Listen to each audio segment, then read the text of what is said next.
Well, what is going on, YouTubers? It's the Natural Born Thriller, and welcome everyone to Being the Asylum. This will be episode 265. And here to join with me to start things off is the True Jaybird. What's up? What's up? What is up? S- Uh, Besides me just resting all day, but Uh, and watching some movies as well. okay. Didn't watch TNA Impact because of it. Um, basically, Yeah, what I we're didn't see any clips yet. yeah, basically what happened on that show is could be the fallout from TNA Turning Point, which we're going to talk about, by the way. Okay.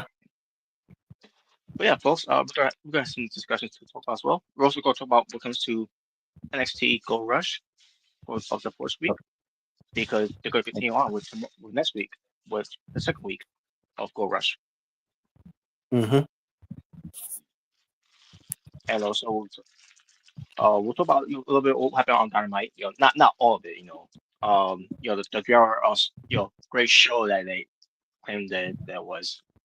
We'll get to that. I, I actually didn't see Dynamite, so I don't know what happened. Yeah. It was anything, but it was anything but a great show. I'll just say that. Well, we'll get to it. Isn't it the go home show for Full Gear? It was definitely the Golem show, and boy, you could you know tell me what was worse, the WWE's Golem shows from years ago or this. Oh, is that bad? Oh, Oh man, shoot. but we'll dive into a little bit of it. I mean, not all of it was bad, obviously.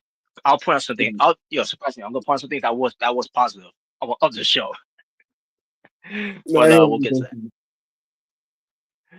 Um, you know, but there's a lot of negatives, and we'll get to those negatives.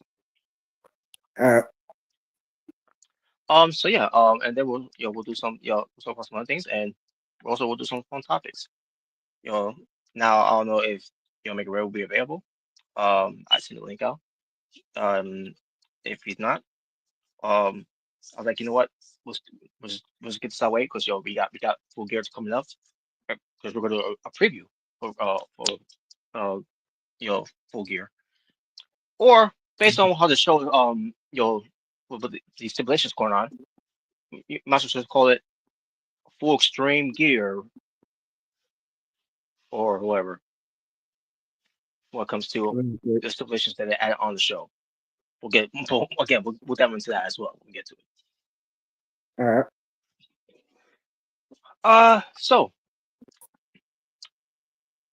I think the first thing we should do first, just to kill time, just in case Omega Red shows up.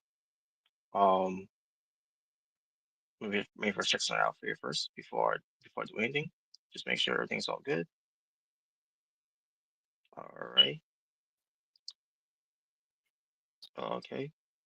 Just make sure the phone topics are all in order. All the ones that was selected from Jaybird and from my end as well. Not from Omega Red, not from Jordan. When it comes to the phone topics that we have in store. But either way, we'll dive into that a little bit later. Um, so to open things up first, to kill time. Um, just gotta do this. Change something up a little bit. Um, because we're entering the Natural Born Theater. All right. Because I got some movies to talk about here, folks. All right. Now, will there be a but when it comes to these movies? We'll find out when it comes to it. Or the ones that I saw. All right. So let's dive into it. First of all, I'm going to start things off first with The movie I saw, and I regret watching it now. Oh boy, what is it? No Holds Barred. Oh, isn't that the Isn't that freaking trying to remember? Wasn't that Hulk Hogan's movie? Hulk Hogan. With oh, man, this movie. That's Not one with not Zeus in it, right? Debo. yes.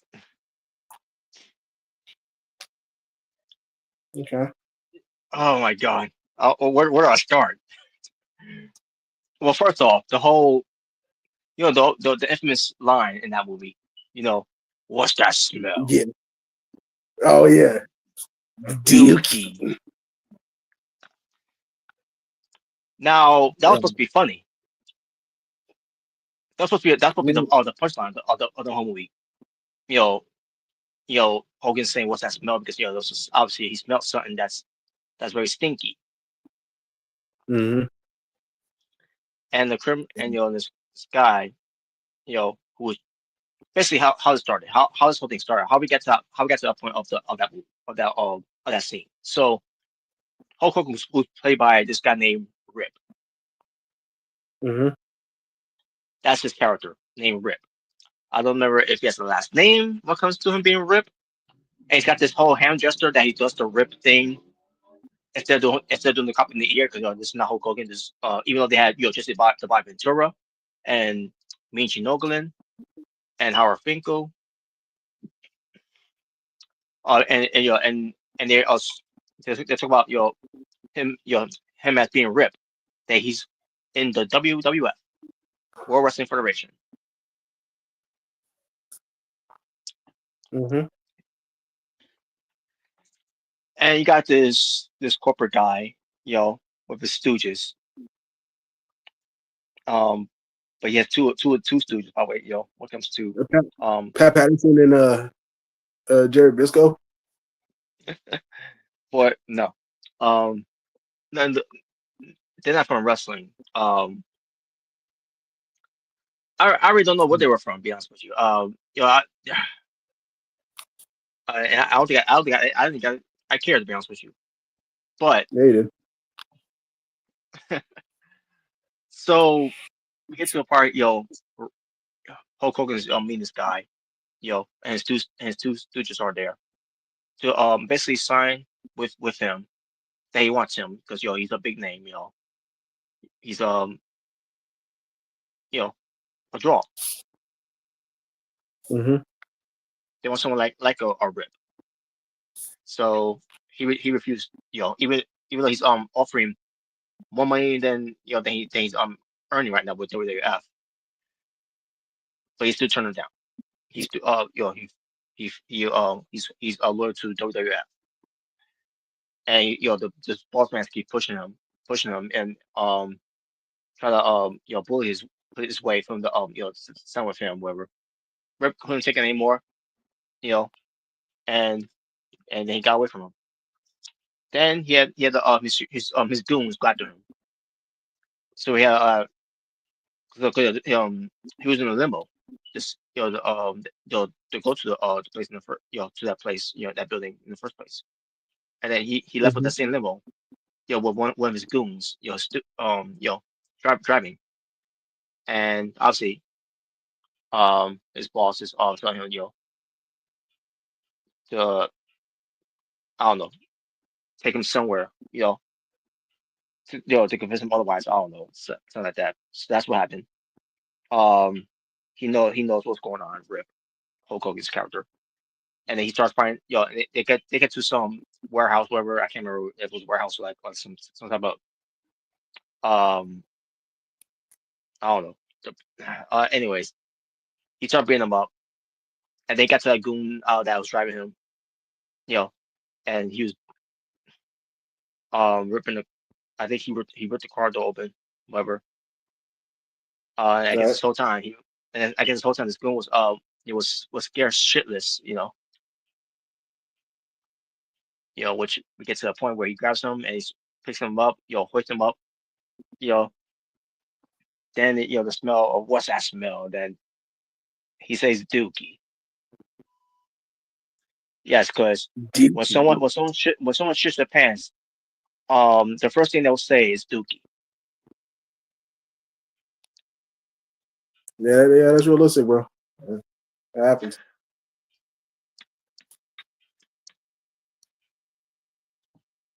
So that was supposed to be the punchline of this whole movie. That was supposed to be a funny line. After watching it, because I seen Christmas before, but I was wondering how we got to there, how we got to that whole thing. Because I remember I watched the movie before, but I don't remember the full contents of it. You know, you know. I remember some parts of the movie, but there were some parts I don't remember. So it's just one though. So I had to Mm-hmm. watch back at this, and seeing how it's all transpired we got to that line, and it was supposed to be funny. Well, I didn't laugh. I didn't. I don't know who thought that would be funny, unless your name is Vince McMahon, because he finds that type of humor.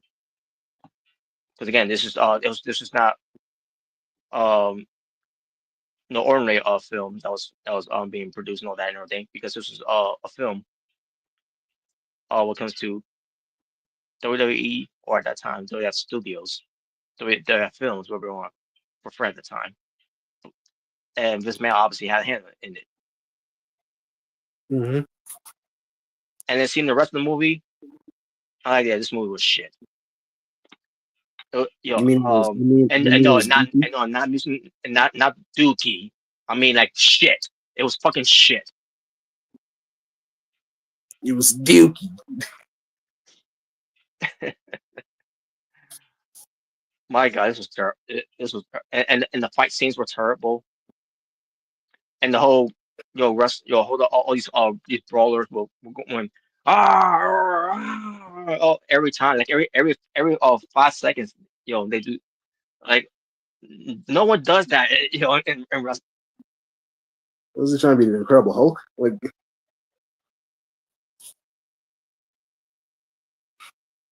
hey, wow.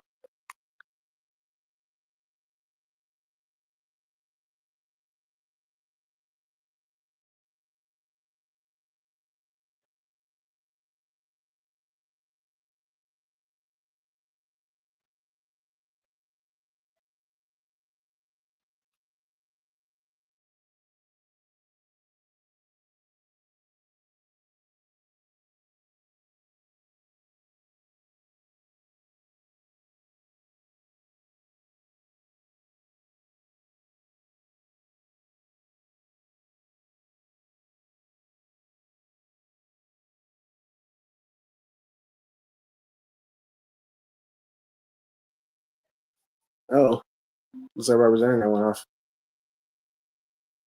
It probably seems like it's so quiet.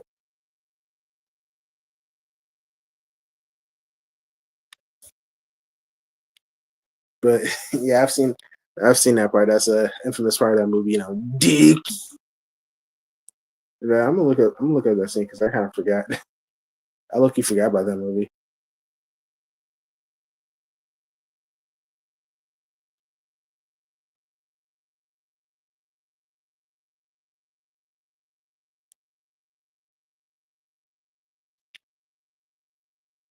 Yeah, just gonna wait till Robert comes back. Probably to restart his internet or something.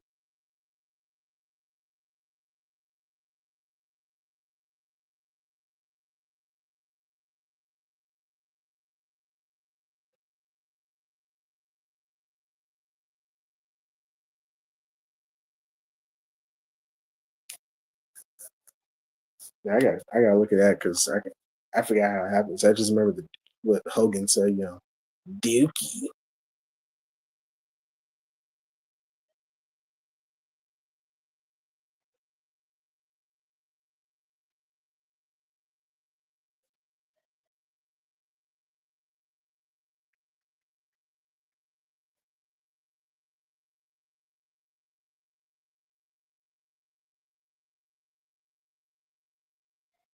Nope, there he is.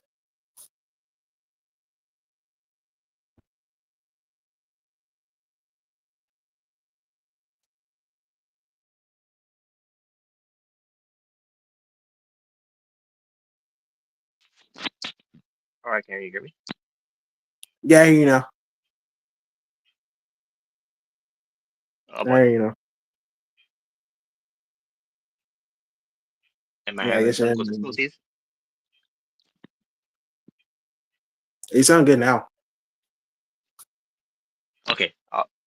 I saw something that popped up. So but so I sound good now, right? Yeah, you sound good. Okay. Yeah. Look, I don't know what happened there, but uh, I think everything's good now. So as I was saying, um, you know, so the evil boss, ends up, dying by his own demise. Um, and even that the way that was done, that was so stupid. Uh, yeah, this movie was awful. But I'll tell you one thing, I'll pause about the movie, the the song. I'm pretty sure you remember the song, No Holds Barred. I gotta look it up. Yeah, that's one thing I can say about it. It's that the No Holds Barred song, which I heard plenty of times, on WWE Anthology. I believe it's on that disc either way. But anyways, the song No Holds Barred, which WWE is always known for during that time with Jimmy Johnson, when it comes to some theme songs, some music when it comes to wrestlers and all that. And this was one of them. No Holds Barred was pretty damn good. You know, so the song was good. The movie, no, not so much. So there you go. That was No Holds Barred from what? It was 1990, I think it was. Who cares? It sucked. But then I saw another movie. A movie that I saw a few times, but never watch it fully. Okay. And that movie is 1408 1408. I don't know if I've seen that one. with Samuel L. Jackson.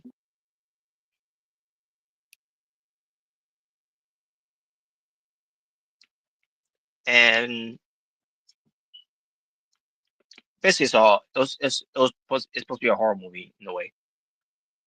Oh, okay. And this was back in 2007. And I'll tell me your actor's name. Oh yeah, John Cusack. Um, yeah. So I watched the movie 1408.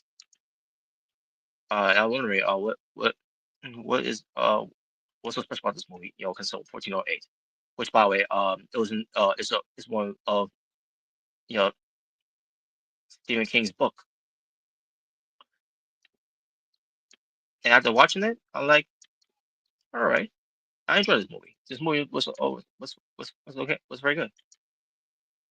It was confusing at some points, but yeah, try to keep up with it when it comes to it. But I kind of got what it did here. So yeah, not bad movie at all. So I enjoyed what they did here.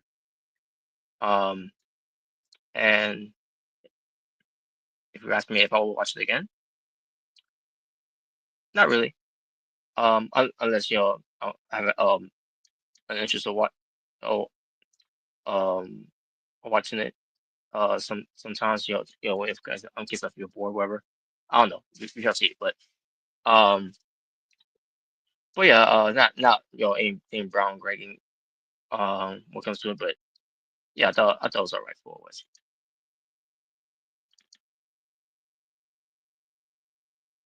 And another movie I saw as well was you know I was sort of been curious to watch because I never had a chance to watch it. I'm pretty sure you heard about it, Jay Bird, which is Megan. And no, not Megan from Drake and Josh. I'm talking about Megan, the the doll.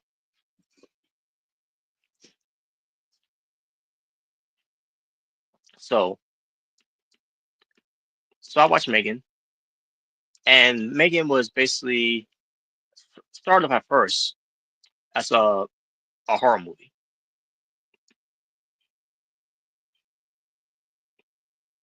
Basically, it's a toy doll, you know, that's maybe what 3 feet, 4 feet tall, maybe, and it talks. It's got a mind of its own, and then you could talk, you could have it turned off by just saying making it off whatever something like that, you know, you know, technologies that you all know of of nowadays.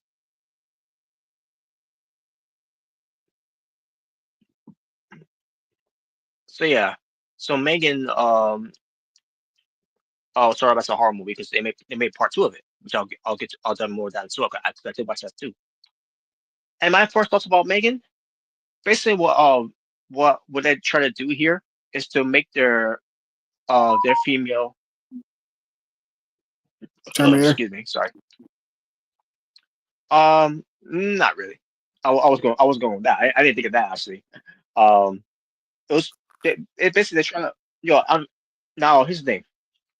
When they first did this Megan movie, I thought someone you know like a girl, you know her body was her soul, whatever, kind of like what Chucky. That's basically what I thought about when I first saw about that. 'Cause I never seen that. I didn't see any trailers of it. Didn't see any clips of it.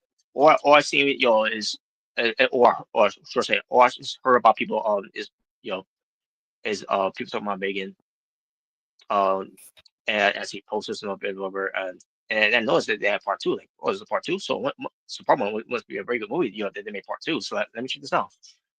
Yeah, it took me a while to finally check it out, but I yeah, had a chance to check it out because Megan came out in 2002.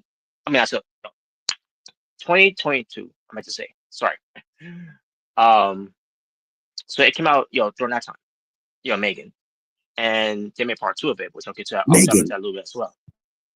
And yeah, no, not that Megan. um, but yeah, so people kept talking about Megan when it comes to the movie, and basically it's basically they're trying to make their female Chucky here with Megan here. That's how I also saw it. Now the difference is what comes to this it's she was designed to be you know by humans that and what comes to the whatever type of and chips and WWE's for to come to life. And now again, I thought when it comes to Megan, it was gonna be some girl who died and or maybe some grown woman, whatever, would have died, and her body, her soul, whatever, would have been trapped into this doll named Megan.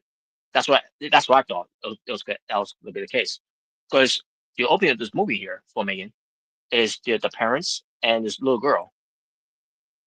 I believe what she was like, what 7, 8, maybe, um, probably 9, either way. Um, because they were in the car wreck, and it was a blizzard of snow in the way to a point where there was a snow plow with her, something that was there. Obviously they couldn't see because because they stopped the car because it was too much for them to drive through. And then this I believe it was a snow plow that came in, and obviously the parents and the girl ends up getting in a car wreck, and the girl survived. So unfortunately for her parents, they didn't, because obviously they were in the front seat, obviously, and she was in the back seat, but she still has some injuries. Not too serious when it comes to the little girl. Um, so I told myself, okay, so the little girl's probably gonna die, during this. Obviously the parents will die too, but no, that's not the case. The girl survived. Okay, so she survived. So maybe the mother who died, who's gonna have her soul going into Megan. Nope, that wasn't the case. I think okay. I think myself, okay, that's how this Megan's it's gonna become a thing where she's gonna start killing people, which she did. Megan ends up killing people. Um, oh, here we go. Here is It's Yo make it red. What's going on? Hey, What is up? so are we? So are we? It's a topic right now. Well, right now, talking about some movies that I watched. Oh, okay. What Um, movies? I want to hear this. well, The Natural Born okay, Theater. that's right. Yeah. So, I already told Jaber about this. I watched the whole bar, and I thought it sucked. It was shit Wow.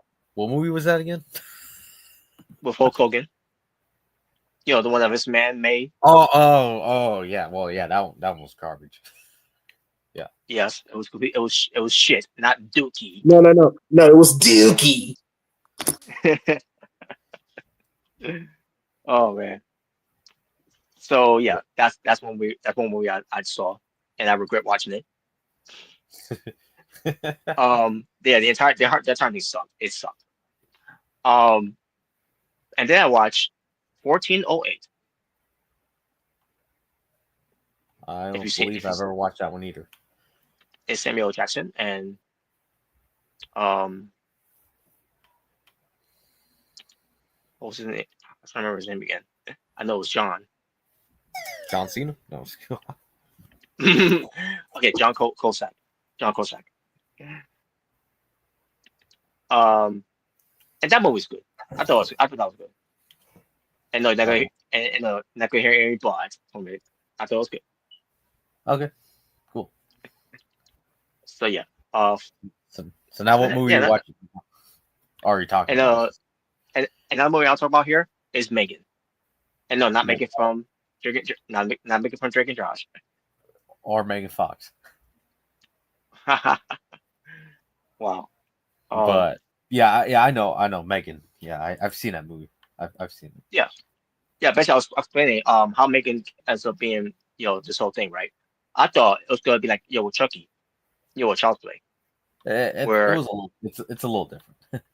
a little different. Yeah, it was a little different, which I can appreciate what they did here. Yeah. Um, so I thought, the mother, with the little girl, was gonna be the one that's gonna be Megan with her soul being trapped into it, whatever it's not that. Because the mother and the father died, during that car wreck they were in, during a blizzard storm where they were in, all that snow in the way. Yeah. Because the little girl was surviving. Um, so that wasn't the case. It was just one of those cases where little girl needed someone to be friends with, because she was homeschooled this whole time, never went to public school. Yep. And To I have watched this movie before. I have. Yeah, I never had a chance to watch it before because it was in 2022. I didn't see any trailers of it. I didn't see anything of it when it comes to clips or anything else. All I just heard about the movie from people when it comes to how it was. I don't think I heard anything negative about it because after me watching this movie, I'm like, I like the movie. I thought it was good. Yeah, the first one was good. The second one, on the other hand, The second one, well, I'll dive into that a little bit there because as well when it comes to it. But yeah, but part one, obviously it was all to focus on horror, and to introduce who making this and what it's all about. And yeah, I thought they did a good job with this movie for part one. Um, and then when I heard about part two coming out, which it was this year, that it came out. I was wow, so part one was so good that part they made part two. So what comes to what comes to oh, part two? you're so wrong. I'm sorry, but you're So very wrong about that. no, here's the thing with part two. But what they did here, they basically was getting away from the horror, even though there was some horror in the way that they try to make it horror with this new enemy, this is an android that they created. Which Like by the Dragon way, Ball. Oh God. you would think that, right? You think that that because she's a blonde by the way, and she's Caucasian. You would think it was Android 18, you know, in this whole thing. Android. Oh no! You're right. 18. Yeah. Yeah. Celsius is the one, the black hair. Yeah. My bad. I forgot. Yeah. Um. Now, what comes? what was it? Amelia. Yeah, it was Amelia. So the basically what they're doing here, they're focusing more of what comes to action than less horror in this whole thing. Almost like Fast and Furious. Wow. Wow. Now here's the thing. Which, by the way, we'll Making get to those later movies in the later time. So that's right. So while after seeing part two, I'm like, I didn't mind it. Like, I enjoyed it for what it was as well. Making 2.0. I thought it was trash. Because at least you still had the main characters that were from part one that ends up being part of this whole thing. But yeah, there's nothing negative I can say about this movie and what comes to making 2.0, except for maybe what it came to. Let me see, what was the part that I'm trying to remember what it was. Actually, I don't think there was any. To be honest with you, I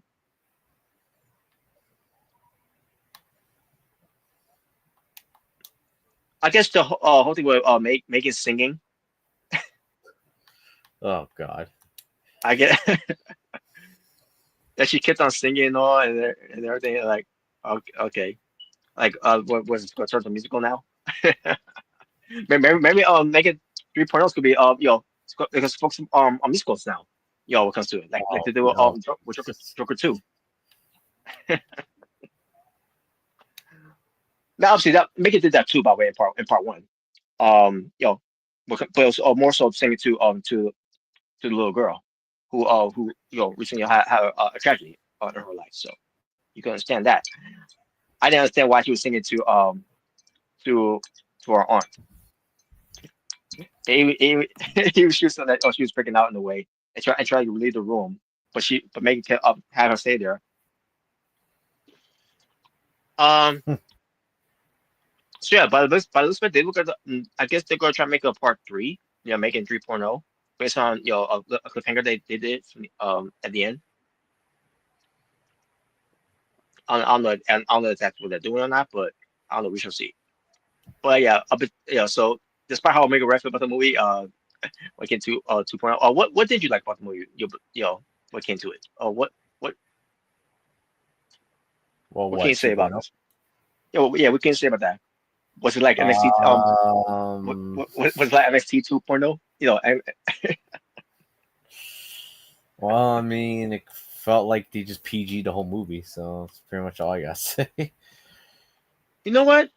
I don't remember if there was any cursing. That's what I'm saying. It felt like they just PG the whole movie.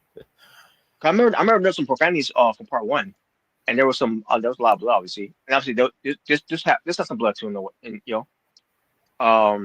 again, they were focusing less horror and more of action, because this is basically what make it turn into like an action hero. For someone who ends up being a villain from part one, ends up being a hero in part two. It kind of like with the Terminator as well. Like Kojima mentions too, by the way. It's kind of way like a Terminator. Remember Terminator from the Terminator movie? I will not compare that to the Terminator. Yeah. Well, I mean, it's similar in a way. Like I'm not. It's similar in a way. Similar in a way because the Terminator was bad. I would say, don't you dare ever compare that piece of garbage movie to the Terminator. Don't you dare do that! How dare you? Come on, we're just saying. Well, I mean, we're just saying similarities. Because like Megan in the first one, she was evil, and then in the second one, she was good. Like kind of like how T-100 was. It's like comparing Madam Web to the first Spider-Man movie. Oh God, that's not even comparable at all. What the hell? Oh God, Madam Web. Ugh. Thank God I didn't see that movie. And believe me, after watching the Texas Chainsaw Massacre Part 2, I've seen worse sequels than this. Yeah. By the way, Robert, don't ever watch Madam Web, bro. It's not worth it. Don't ever watch it. Don't ever watch that. Or maybe you should watch it just so you can rant on it. I would love to hear him just bury it. I'm gonna have to just see how bad it is. So it's really terrible. Terrible, bro. Oh, be the ultimate challenge. watch Snow White just to bury it. Oh Oh, Lord, you know what? That's one of the movies you couldn't pay me enough to watch that with Ricky Stickler on there. I'm not watching that. You You gotta pay couldn't pay me. me enough. You couldn't pay me enough. Yes. But yeah, there you go. That's my thought on making and making 2.0. And just making just making 3.0. Sign me up for it. I'll be up for it. Um, now we get to Birds of Prey. Oh. Oh no, not the Harley Quinn movie. Oh Lord. So what you thought about the movie? I just want to give you my thoughts about it. Your movie. It's been a while since I've seen it, but I remember hating it. Wow. I think I watched it, and yeah, I didn't like it very much at all. Yeah. What was it? What was it bad about it? It was just huh? I was What'd you gonna say? say what? What'd you say, Robert? Yeah, I was gonna say what was it bad about it? Did it not follow the comics? Whatever. Was it from the comics? No, not really. Not, at least not with some of the characters. Because Oh, oh. you have Black Canary there, and I couldn't tell that was Black Canary until they said it. I was like, that's Black Canary? Like, it's y'all know Black Canary, the chick, the blonde chick that can, has like a really, powerful scream, you know? I couldn't tell that was her. It was like, wait, that's her? Like, if you look her up, it didn't look like her. Also, I just wasn't really, it was kind of boring, to be honest. It just kind of put me to sleep. So that's one of the main reasons I didn't like it. All And right. I never went back Well, to watch it. And also, it doesn't help the fact that at that time, it came out the same time as the Sonic movie came out. So that really didn't help. oh wow. Well, Yeah, it actually, came out the same time. songs will make a lot more than that movie. You know. Yeah. Yeah, it wasn't it, bro. Well, for me, I enjoyed it for what it was. Okay. Because again, I'm not a comic book guy type of day, so I want to know what comes to who supposed to look at this and all that and everything.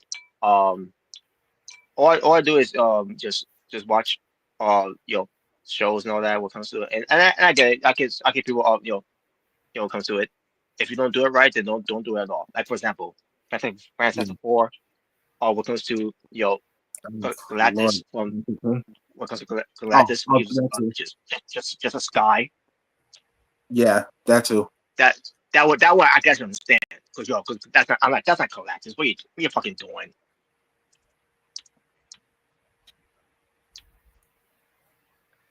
But yeah, but I'm glad that the new Fantastic Four movie, First Steps, we has actually getting Galactus. Mm-hmm. No, we should have So never gotten. Oh God. well, there'll be another film then, another Fantastic Four movie film, which is something that they don't want, again, like from the past. Oh man, for example, 2015, enough said. Yeah, that was garbage. Oh man, but I enjoyed Birds of Prey. Now obviously this part just be a one-time thing when it comes to doing that movie. I don't see a sequel of it, especially how people talk about the movie. Yeah. So And also the universe, the DCEU is pretty much dead. So yeah. Yeah, The best you part. probably yeah. I mean, we'll probably see maybe Harley Quinn, Margot Robbie, since she was also in Suicide Squad, which is a movie that the second one, which is a movie that James Gunn has worked on. Mhm. So we might see her back there, but besides that, I don't see anyone else. No one else is coming back from that movie. And yeah, I think maybe I think Bloodsport might come back. I could probably see him come back too. Bloodsport. I think from what I heard, the only characters that are still remain the same is Bloodsport, apparently. Obviously, John Cena as Peacemaker. Yeah.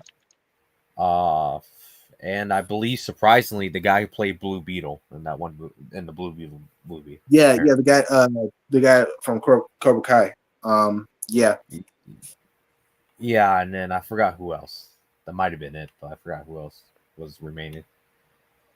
Yeah. But besides that, nobody else from that universe is coming back. I want Ben Affleck to come back. That ain't happening. They're getting a new Batman. No. They're gonna have Plus, I heard the new Batman movie coming out for that universe is gonna be called The Brave and the Bold. So. Yep, that's what I heard. Yeah. Oh. And no, just so you know, Robert, it has nothing to do with the original TV show, Brave and the Bold. No, I know. It just shares the same thing. Yeah, it's different from from the one they did, the series. And plus, I heard that Batman movie is gonna have Damian Wayne in it. Oh, okay. So it's gonna be for the first time ever. I heard they might have established a live action Damian Wayne for the first time ever. Yeah, I think they might have an established like Bat family. Like they actually will have Nightwing, maybe Red Robin. That'd be cool. Yeah, because we never really had a Bat family. The closest thing we got was really Batman and Robin. From Batman Forever. Batman, Robin, and Batman. Even with that one, they fucked up. They need to bring back a Ben Affleck. No, Lord. No. Bring back James Clooney. Oh no. I'd rather not.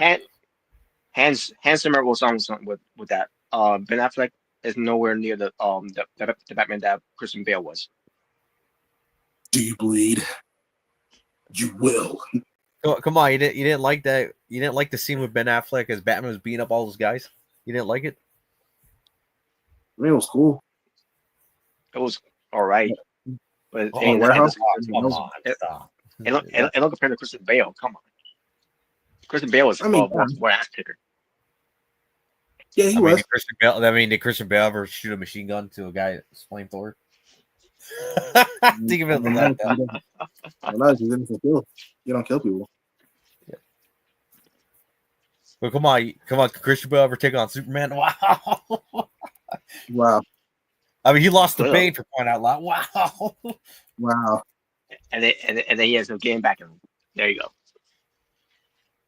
But he lost to a knife. Wow. Yeah. Got stabbed. But I mean, maybe that's the only thing you probably give Ben Affleck Batman. I don't think Christian Bale's Batman could take on Superman, especially in the Dark Knight Rises. I'll give you this. I'll take Ben Affleck Batman.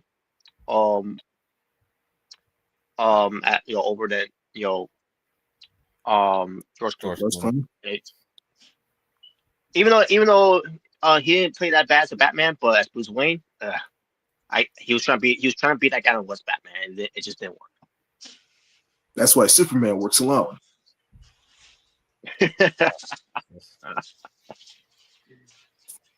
That's in my Oh yeah, Robert, you need to watch the new Superman movie still. Oh yeah, that's right. I'm gonna find time to watch that one as well. But speaking of, man, you know it would have been great if we had Robert Pattinson's Batman meet the new Superman. I think that would have been great. Who being Superman? Robert Pattinson's Batman beating the new Superman, the guy who plays Superman currently. Yeah, that'd be cool. Just because they're so different. That's the only reason why it would be so interesting to see them. Meet up. That'd be cool. Yeah. The guy that got cool. What's his name? David, I think. David something. It was pretty good casting. Because what I heard that the guy that played Lex Luthor, he was originally he was auditioning to be Superman, but then obviously David got the role. That guy played Lex Luthor. I thought he did a really good job. He did a fantastic job as Luthor. So he was way better than Jesse Eisenberg. Way better. Oh yeah. Oh yeah. Yeah, I got to bet out. The guy who plays Lex Luthor in the new Superman movie. He's great. I think he did a great job. He felt like he actually felt like Lex Luthor. Like this is classic Lex Luthor right here.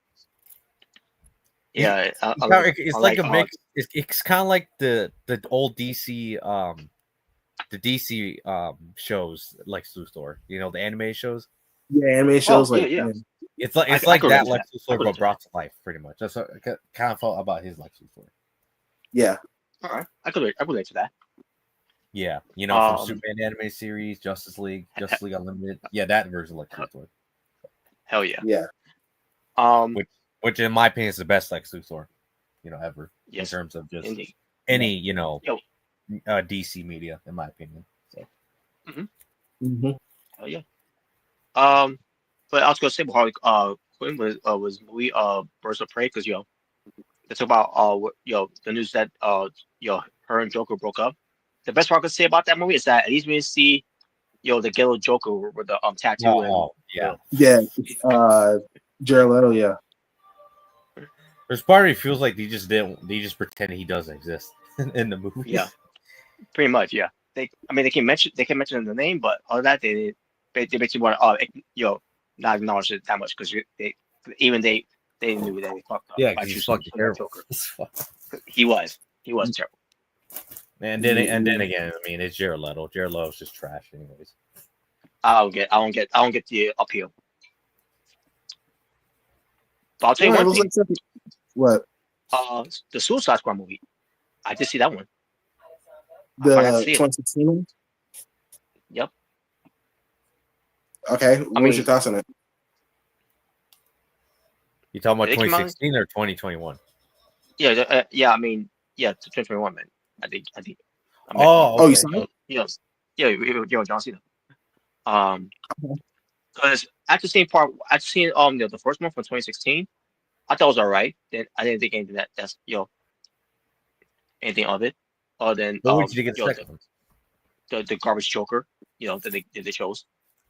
Harley Quinn was the only thing I liked about her. But I'm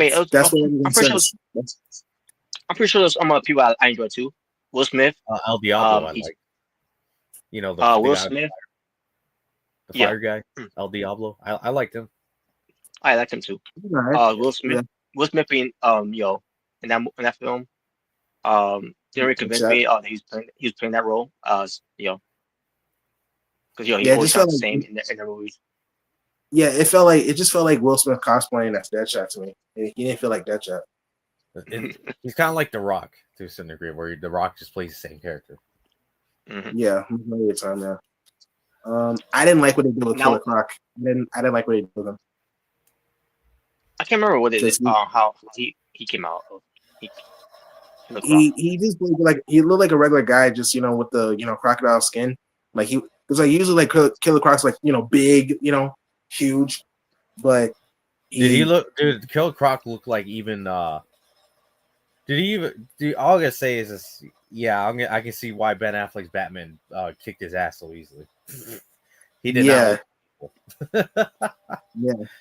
At least the lizard from the Amazing Spider-Man actually looked menacing. Killer Croc. Yeah, that's bad with that version of Killer Croc. I saw him like, dude, why did it look like even Robin could whoop his ass? Like, get the fuck out. Yeah. I didn't like what they did with him. They should have made him like the big, the huge Killer Croc. Okay, yeah, I remember now. Yeah. They make him that. They make him look at that big of a monster. To be honest, I'm gonna say King Shark on your hand for the second one. Yeah. King Shark. Oh yeah. Oh, King Shark. Now that's how you do it. From that movie, the Suicide Squad. I agree. But yeah, anyways, Rob, what did you think of the movie? What did you think? Because I know you're getting to that. I thought that was all right too. What? There was parts I didn't like about. There was some parts I didn't like about the movie. I'll just say that. But overall, I thought it was all right. And yes, Jay Bird, I will give Johnson the credit. He did good in the movie. Oh yeah, he was great in that movie.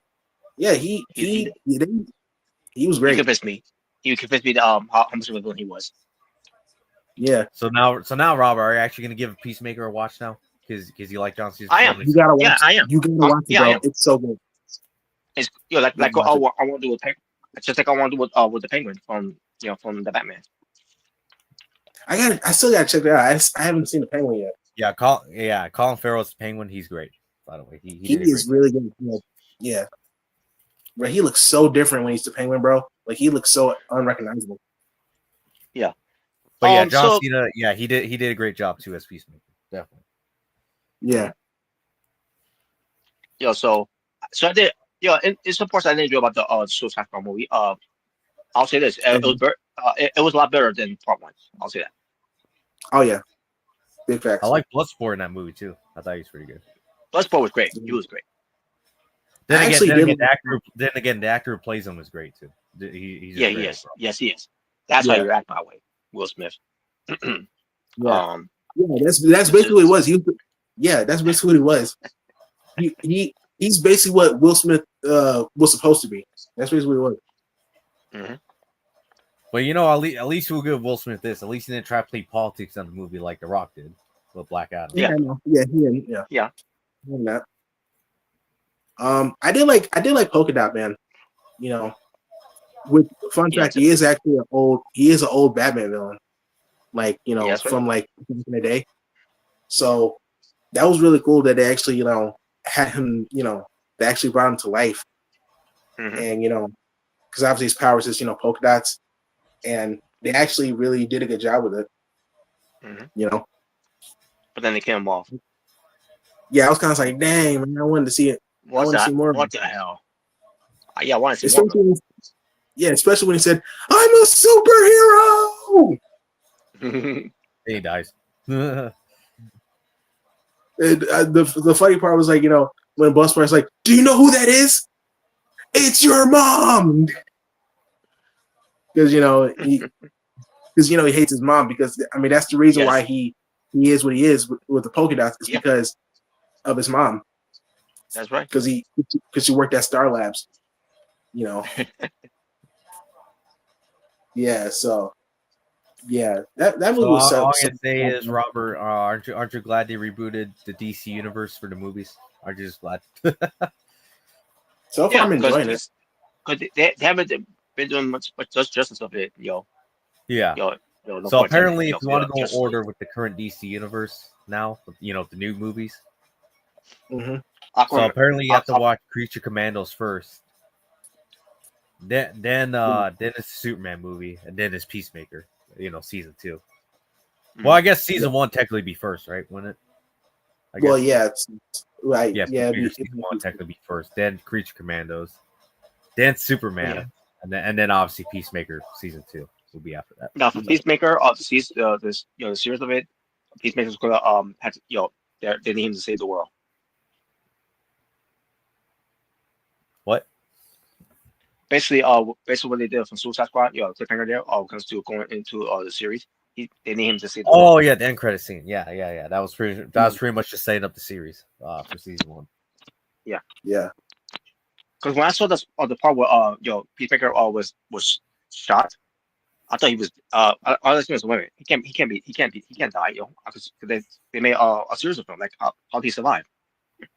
Yeah. So obviously they did reveal how he survived. Well, I thought you were gonna say no. I actually like John Cena as for once in the movie. Wow. Yeah, I was just liking him. They take it away. So you gotta admit, Robert, would you admit John Cena actually did a great job as Peacemaker? Yeah, he did. Wow. Yeah. I thought he did the role very well there. Yeah, man. He was so good at it, bro. Like I can't really see anyone else play Peacemaker because there was going to be compared to John Cena because like he did the role so well, So yeah, unfortunately though, we'll get to him not doing a role so well. We'll get to that later with Fast and Furious. Well, I mean, Fast and Furious has been kind of getting ridiculous, so Oh. Yeah, that's why I said I already know Robert's gonna hate Part 9 and X. I know he's gonna hate those two movies. Yeah, that's gonna be something to look forward to. So speaking of which, because we did watch Fast and Furious and Too Fast, Too Furious. Obviously, great movies. That's Yep. also Too Fast, Too Furious, start. and The Fast and the Furious. The first two. That's right. Yeah. And when it comes to those movies, because the next movies we'll be watching together, will be two parts of it. Two more parts of it, I should say. That is Tokyo Drift and 4. And if you guys are available tomorrow night, that's the idea. For us to do tomorrow night. Sweet. Okay. All right, there you go. Yeah, I'm ready for And some family. Oh god. No, but yes, family. And after that, I believe we'll be watching the wrestling from here on out, just solo, right? For solo videos. I think after those 2. Mhm. Yeah, All right. So I guess from part 5 onward, it'll be just solo videos of the movies. that's right. Sweet. And that will do it, folks. For Natural Born Theater. Yep. Well, Robert, any movie you plan on watching next? On your personal time? Now, obviously, I'll be trying to watch whenever I can. Wonder Woman, 19 '84, I think it is. Yeah, that's another one that's gonna probably disappoint you just how bad it was. But it's Well, just the first one was so good. The first one I'll be was the so judge of good. it. Yeah, which is why I'll be the judge of it when I get a chance. Aquaman is also on my list. Superman, the new movie on my list as well. Oh, the second one? Um, yeah, the second one for Aquaman. That's Yeah. The second one I thought was it was decent. I didn't think it was amazing, but it was decent. which It one? definitely was not as good as the first one. So Aquaman part 2. Oh, yeah. That'll be the next one on my list there. Yeah, and obviously, I'm gonna have some movies, in mind as well to watch whenever I can. And who knows, maybe movies, that we could, watch along together. We shall see. I was thinking we should do some old school movies. I was thinking of I was thinking of a trilogy of movies you could do. Oh, like Back to the Future, for example. All right, here's my movies I think we could react to, and they're all going to be solo because they're so long. Yeah, obviously, yeah. I was thinking of the Godfather movies. Have you guys ever watched those movies? Oh shit, yes. Yes. okay. The Godfather, That'd be great. That would be great. That's gonna be on the list. which very very old movies by the way, but they're great.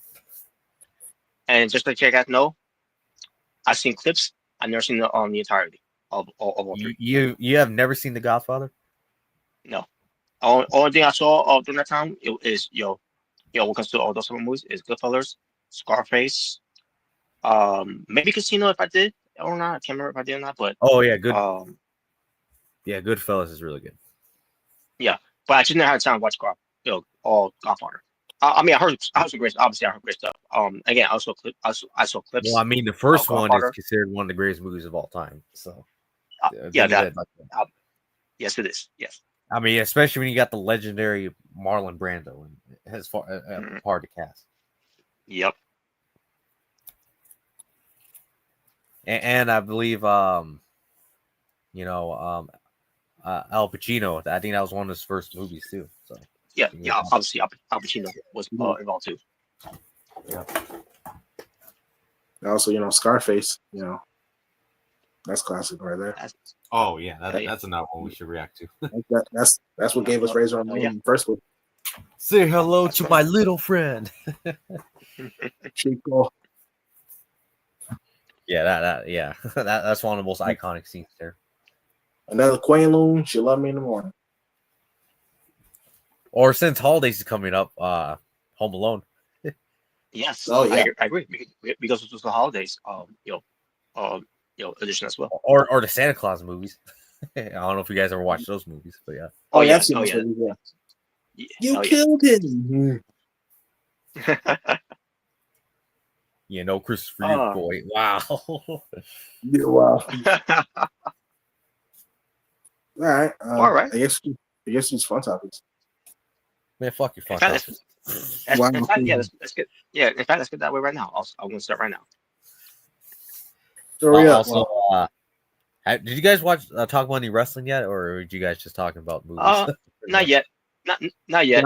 I mean, unless we talk about the most bar, that did involve wrestling in a way.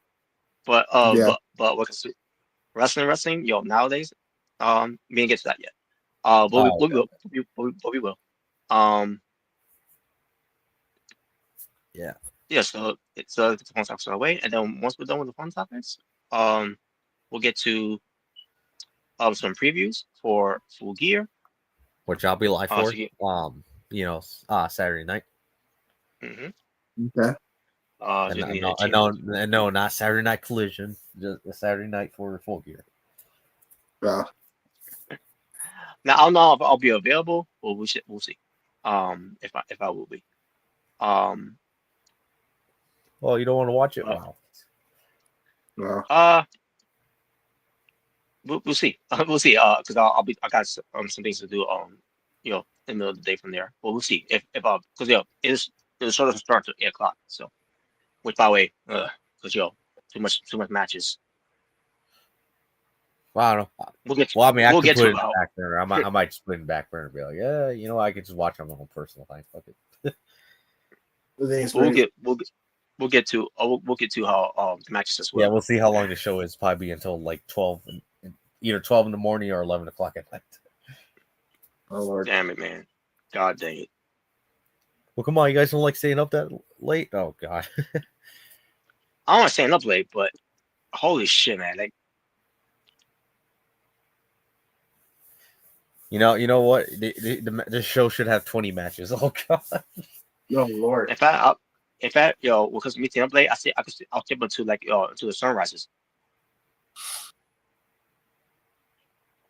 Jeez. Yeah. But anyways, all right, guys. So let's have some fun. Make sure it's all good. Okay. And here we go.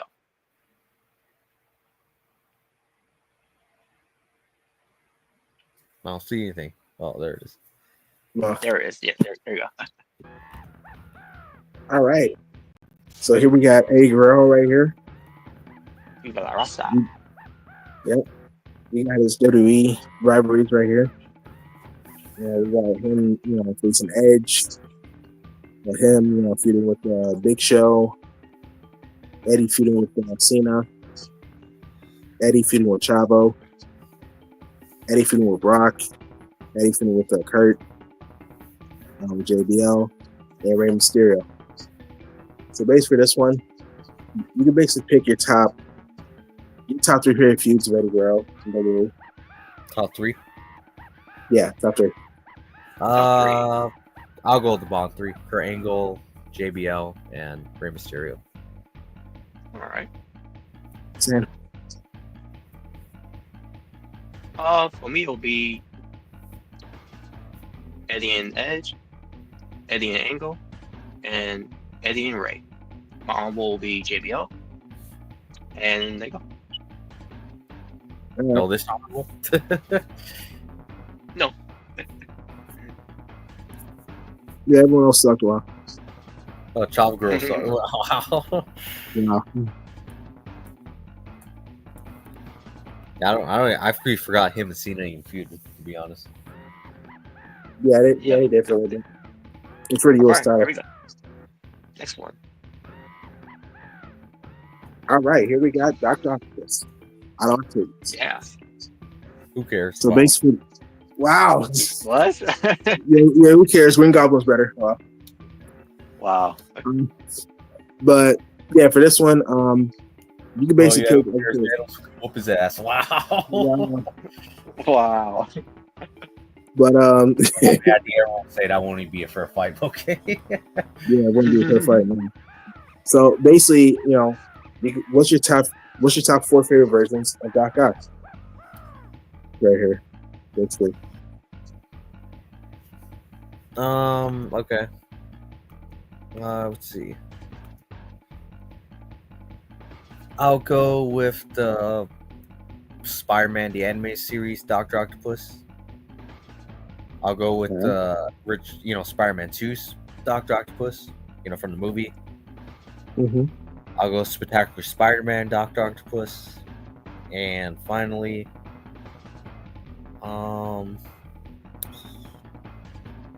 I guess I'll go with No Way Home. Dr. Octopus. All right.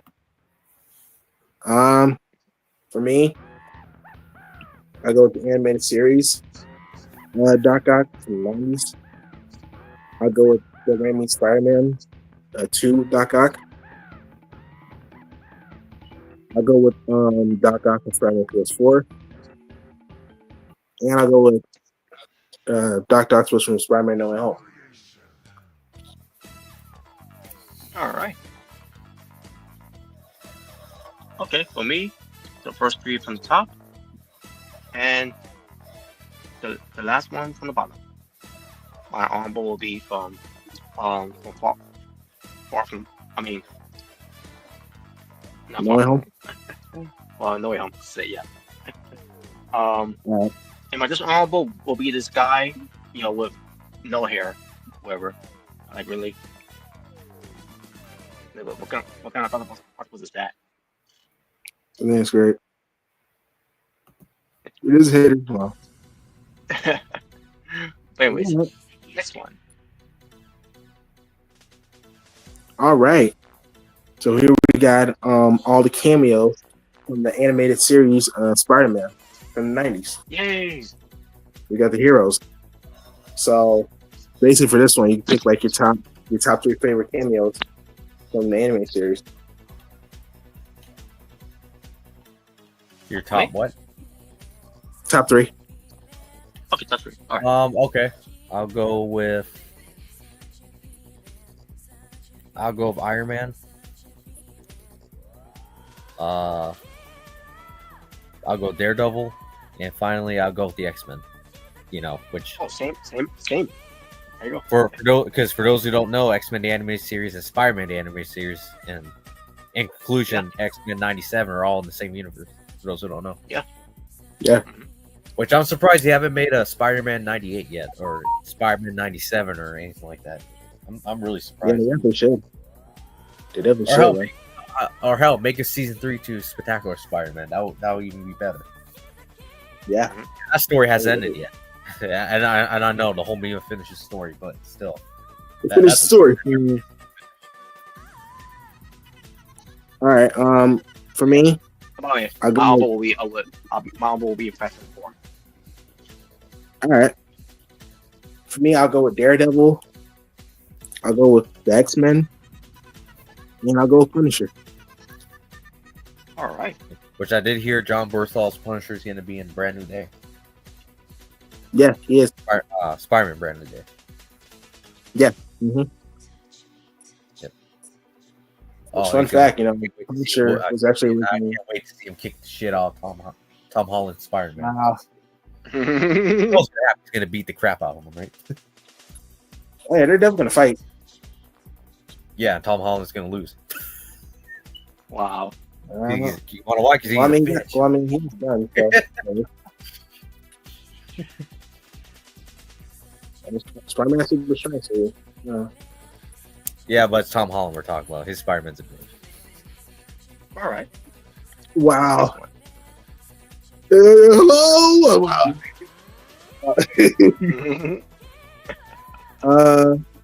All right, so here we got. Hey, nothing you can say. Jordan's favorite. Where's Jordan when where's Jordan when Yeah, where's Jordan with here? But yeah, so here we got Mr. Survivor Series, Randy Orton himself, and these are all the matches he's had in Survivor Series. So basically, you pick your top 3 favorite match that he was in. Yeah, there. Oh yeah. Oh, he only had 2 good matches. Wow. Wow. All right. I'll go.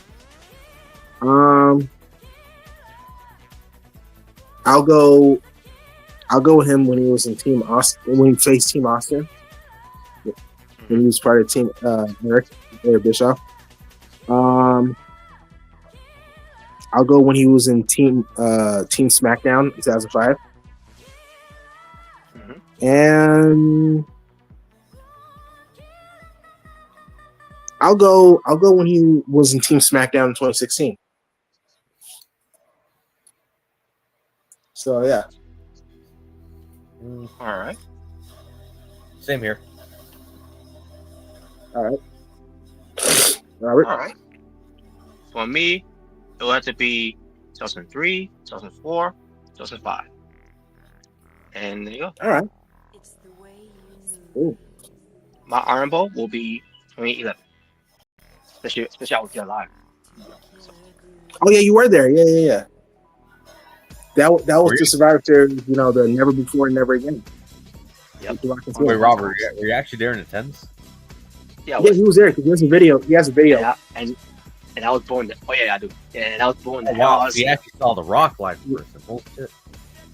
Yeah. In fact, there's a video of Robert like recording like the Rock promo. I think it was backstage. Yeah. That was great. That was great, man. Yeah. People were So enjoying did you guys People see that were when it came out? Oh yeah, I know.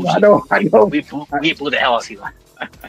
Yep. For me, it was fun. It was fun. Be part of that whole thing. Yeah, I didn't really we hear just- that. we I just didn't hear him that Oh, yeah, much. I didn't hear him I that just much. realized you were there with CM Punk when he won the WWE title and his reign. That's- the summer. that's Punk right. started. And that's when Howard Finkel came out too to announce him. Yeah, obviously not knowing what Michael said, like a fucking idiot on commentary. But I can look at watch back at it. What did he say? I think he's trying to bury. Yeah, I know. Is this tournament Hulk say because Hulk Hogan's a heel? But I like this is fucking stupid. Like, let him have his moment. I think like What did Michael say? I actually don't remember what he said. basically poke upon him for crying. Yo, Yeah, he's getting a little emotional. I like Vince. Fuck off. Yeah, you can tell that was a Vince thing. Oh yeah. Yo, that was And also remember like after he announced Punk, like you know, they had Michael Cole say, yeah, good pick, Punk. And like you know that thing. Mhm. Yeah. Well, actually, what were you sitting at, Robert? Where were you sitting at? I was behind. I think you're behind that. Yeah, I think like maybe about what 10 rows down, maybe. From behind them. Basically, I was watching the Tomtron. And then, basically, like from the side, like the left side, the far left side. Oh, so you weren't behind the commentary team? No, I mean, even though I was behind them, but I'll be out on the side where over the Did you look back to see if you could see yourself on TV? I never did. I never did to see. I didn't bother doing that because I thought they even saw. Yeah, he's not a monk himself. Yeah. So wow, I didn't even know you were at Survivor Series. Yeah. Yep, I was. Well, it's crazy. Crazy. I was at Survivor Series 2023. Yeah. No, I'm not going to say if I can turn. And guess who returned that night? Yes. Yep. Yeah, that was the worst return ever. It sucked. Yeah, he's a traitor. Yeah. Oh god. He's a traitor. Oh, yeah. So, did you go, Omega? Yeah, we all went. Oh, y'all went, right? Yeah. Okay, so then we move on. All right. Oh, look at this. All right. Let's check this out. Yo, Yeah. Yeah, I'm checking it out. Yeah, so as it says here, it's like what is your top 3 favorite moments from the Iron Survivor Challenge from Deadline, the NXT Deadline so far? Yeah, we've had it for a few years now. All right. Yeah. Well, I'll go when Opal Femi came into the match and dominated the whole fucking thing. Obviously. Yeah. I'll go with Trick Williams when he had that big comeback and won the whole match. That was awesome. A matter of what, like 3 minutes, 2 minutes, something like that. Yeah, that was great. And I'll go when Roxanne Perez won the first ever Iron Survivor match. There you go. That's that. Okay. Same here. For me, I'll also go with Trick Williams when he had that comeback, to win the match. That was an amazing performance. That was great, man. I actually go when Braun Breaker came to the same match and he dominated like in seconds. Like he speared everybody. You remember that? He speared everybody, got like all the points. Yeah. Yeah, you remember that? Yeah, when he came in, like, he just destroyed everybody. Which by the way, from Braun Breaker, I picked him in the Royal Rumble. I'm already predicting it. I won't mind that. I think he's winning it.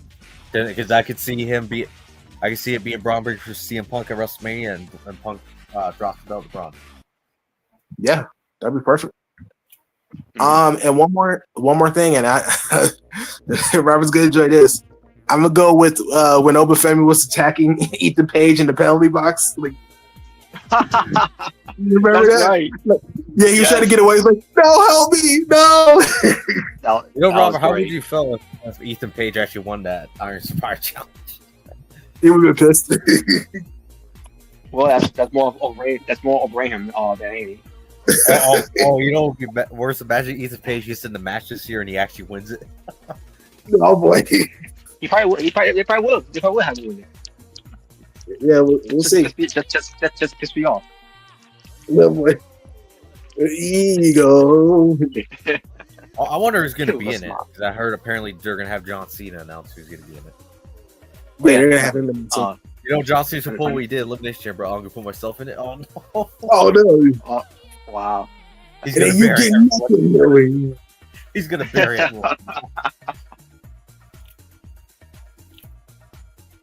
All right. So I said, there we go. That's right. Mm-hmm. All right. All right. So, what's your top 4 favorite brand supremacy matches in the WWE? So these happening, in obviously Survivor Series, Bragging Rights, Worlds Collide, and recently NXT Showdown. And I'm also going to count Invasion 2, because I guess you can count that. So all right. Yeah. So basically, what is your top 4 favorite brand supremacy matches? Okay. Yeah. I'll go with 2005. Survivor Series match of Raw versus SmackDown. That was great. Okay. Mm-hmm. I'll go with 2016 because that was a good match too. Right. What else is there?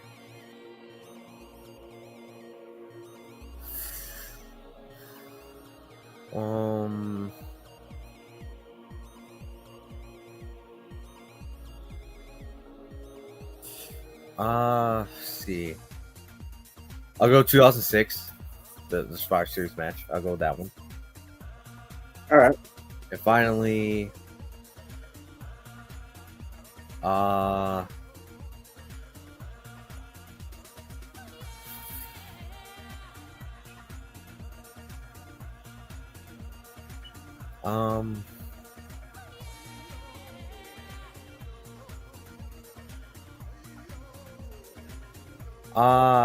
I guess I'll go 2007 Survivor Series match.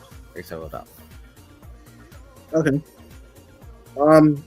For me, I will also go with 2016's Raw vs. SmackDown Survivor Series match. I will go with Team WF versus Team Alliance from Survivor Series.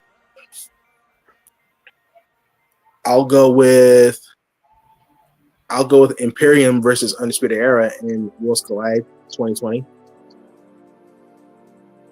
And one more.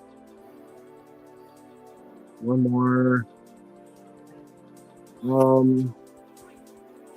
I'm gonna go Dark Saber versus Hardy Boys. Oh god. Right? Oh no. Mm-hmm. I think another thing. I'll also go with 2005 Raw vs. SmackDown. That was a really good match too. So yeah. All right. Okay. I'll go with 2005, the Survivor Series. I know it's a younger brother. But I'll go for bragging rights for both years, 2009 and 2010. supposed to be my friend. Oh man. And I'll go 2016. Survivor Series. All right. Yeah. Cool. Okay. There you go. Oh no, 2017 match is better. Oh god. Oh Lord. Wow. My honorable will be 2019. My dishonorable will be 2017. Yeah, 2019 was really good too. What was your dishonorable? 2017. 2017. Oh yeah, that match was terrible. Yeah. Yeah. It's Triple H's fault. Well, It was his fault. Why? Yeah, Why? he buried another black wrestler, Jason Jordan. Well, That was all. Why, you didn't like him when he pedigreed him? oh yeah. No, I remember didn't. that. No, I didn't. I hated it. Why, you didn't like it when he pedigreed Shane McMahon too? You didn't love that? Oh boy. That was so stupid. The whole match was so stupid. Did you like when That's- Braun Strowman attacked him? I did. Yeah. Fuck him. Cause fuck him. Did you see his face too? Like when he was looked like he was crying. Like I was gonna say it didn't lead to anything though. You thought there would have been a match between the two, but no, it never happened. it never happened. Nope. And if I remember correctly, wasn't John Cena just randomly involved in that match? Yeah, he was. Yeah, he didn't even. I think he was part of Team SmackDown. He didn't even have SmackDown gear, or at least why would he? He saw his own merches. Well, yeah. I mean, he's still gonna add him. Or was worse. I think he didn't even do anything. He just got eliminated by Braun Strowman. It's like with him being Nexus. Yo, why wear a Nexus shirt when he wears his own merch? Well, I mean, Oh, not that I That care, makes sense. but I thought it was funny that he didn't do anything in the match. He just got eliminated by Braun Strowman. Yeah, he was just there to. They just had him there since he was a big name, basically. That's basically why they had him. Yeah, maybe it would have been a good match in like 2010, not in 2017 at that time. Yeah, no, yeah, exactly. All right. Next one. All right. So here we got Survivor Series, but this time we got cage matches. We've had, we have a cage match through the years of Survivor Series. So basically, what is your top 4 favorite cage matches in Survivor Series? Well, obviously, I'll go 4 games. Okay. From, I guess I'll go 2022. Go with Elimination Chamber, obviously. that no estimation there. I'll go the Hell in a Cell match between Undertaker and Batista. And obviously I'll go with that the steel cage match between the Hardys and Dudleys. Okay. For me, I will also go with Elimination Chamber, Hell in a Cell with Undertaker and Batista, top 7. I'll go with War Games 2022 with Team Bloodline versus Problem Brutes. And I'll go with Team Judgment Day versus Team Cody in 2023. So, all right. Okay, I'll go with War Games Men's from 2022. I'll go with Taker versus Batista. On Survivor Series on the Cell. I'll go with obviously the English Chamber. Madison Square Garden. Yep. MSG. Yeah, come on, weren't you there in attendance? Wow. No, I was at home. Watching a live at home. And that's a great show. Oh yeah, it was a great show. Yeah, it was great. It was a great show. And I'll go with Doggies versus Parties. Yeah. You know, Robert, did you walk around New York City that day thinking that you're gonna? No. What? Not really. Come on, Robert. If we walked down the street and you saw Triple H, would you want to take a picture of him? Wow. No. Wow. Why? You can post on on online. Just Come on, what, all if these you walk groups by you and he said regardless. hi? Would you say hi back? Fuck him. Oh, Oh, come Ain't nothing on. special about him. He's wow. garbage. Well, come on. What if he's nice to you? Yeah, He's been come on. garbage since day one. Wow, come on, Robert, stop. So What, fuck what if him. he gave you? What if he gave you a free action figure or his legendary sledgehammer? Where's the apology to the fans Yeah, and what to if he gave you a China? free autograph? Yeah. So what my ass with? Wow. Such a Wow, hater. you wouldn't even sell to get some money? Wow. All right, I guess we can go to the next one. Anyways. Okay. Oh, wow. So you will admit to that. So, like, hey, you know what? Actually, I would sell just to get some money off it. Wow. Wow. All right, so here we got Nick Fury. All right. Yeah, so obviously we got all these versions of Nick Fury. So basically for this one you can pick like your top 3 favorite version of Nick Fury. Yeah, I think Hulk Hogan would hate most of them. Wow. Oh boy, oh Wow. no. Those work for me, brother. I prefer David Hasselhoff, brother. Oh, God. You know why, brother? Oh no. I yeah. completely forgot he was even in X-Men Evolution. Yeah, I kind of forgot about that too. Yeah. All right. I'll go with the Ultimate Comics of Nick Fury. All right. I'll go with obviously the MCU version of Nick Fury. Mm-hmm.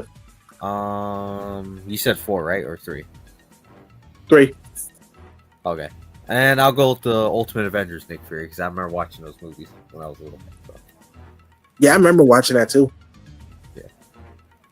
Not bad actually. Not too bad. Yeah, I remember watching it at school. As a one matter time. of fact, if you watch those movies and then you watch the original Avengers movie, you can definitely see where the original Avengers movie got inspiration from. It's from those animated movies. You can definitely tell. The fun fact that I remember hearing somewhere that the Black Nick Fury was actually inspired by Samuel L. Jackson. Yeah, and that's why crazy. that, And then you actually have Samuel Jackson play him. and they actually got him. Yeah, so it came full circle. It was a full circle moment, basically. Yeah, I bet all those comic book writers who wrote it like that were all geeking out. Oh yeah, especially when he arrived in wow, geeks. Especially when he arrived at Iron Man. Oh yeah, that was a big deal. Same as yours though. The comics, Right. Ultimate Comics, MCU, and Ultimate Avengers. Probably classic comics. All right. I'll go with Marvel Comics, Marvel Ultimate Comics, and Wolverine and the X-Men. Okay. It's been a while since I've seen that show. That was a good show. Mm-hmm. Yeah, it's been a long time. Yeah. All right. Ooh, my queen, Jade. Yeah. All right. So for this one,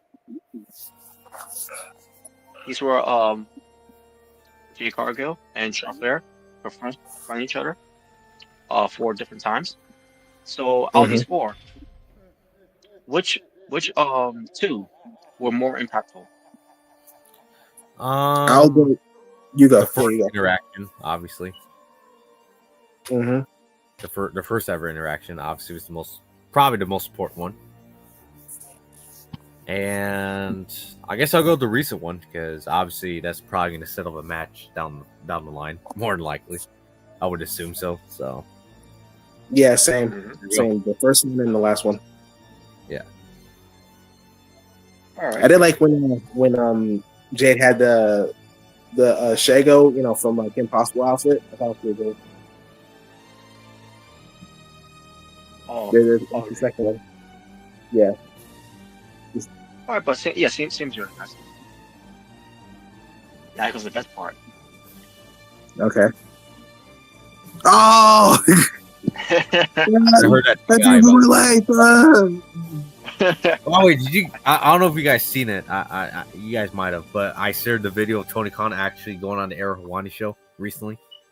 Yeah, I saw. I didn't see the interview. By the way, that I don't know if you guys noticed, but that actually was recent. That wasn't anything old. That was a recent one. Yeah. I didn't see it yet. I seen it. Are we gonna talk about it? Because I don't want to say anything at the moment. Not really. Other than okay, I'll say this at least. Well, I guess Tony Khan finally admitted that he showed the video footage for ratings. He finally admitted it. Yeah, he did. He did admit that. Yeah. So apparently he showed that footage all because it wasn't. I think he said it wasn't even to respond to Punk's claims. It was just for ratings. That's pretty much why he did it. Also say this: So he needs media training. He definitely does. Because I'll definitely say this: because- I was saying that was probably his best interview he's ever done. I'll at least give him that. So. I wouldn't say that. Well, if you could say it, try to stay away to it, listen to it. My God. I mean, I think he answered a lot more of the question than he did the first time around. He did an interview with Eric Hawani. So, though I could definitely tell the one part I would definitely felt like it was a lie was when he said, "Oh, I still have a great relationship with all the guys from WWE." Like, okay, Yeah, so that's a clear road. that's why you ghosted Ricky Starks. That's why you fired CM Punk. Who knows why Cody left? And yeah, right, okay. I mean, really, the only one I could really believe is probably Cody and Jay. The other two, yeah, not so much. Like, come on now. Especially Punk. I'm just like, yeah, get out of here. There ain't no way you guys find the scene. So you're wondering, what's this is about? I mean, I'm not saying they may have not made amends, behind the scenes. But I'm not saying that. But at the same time, like, come on now. There ain't no way you guys are like best buddies talking to each other on a daily basis. Like, you're like, fuck. No. I don't think you believe that for 1 minute, don't you? No. Yeah. I mean, like you said, we're not trying to claim that they didn't make amends or anything, possibly, but still. Yeah, that's bullshit. Yeah. So, what comes to this? Think of the. Oh, I can't talk about this. Wow, he's laughing. Think of the top 4 that makes you want to, lunge at, Tony Khan for things he's doing wrong in AEW. All right. So like in general, like, are we talking about like just booking decisions, like in terms of product, or just him as a person? It could be. Oh, there. That's who. Yeah. Anything you feel like you want to do a lunge at them. Yeah. For it. Okay. Oh, okay.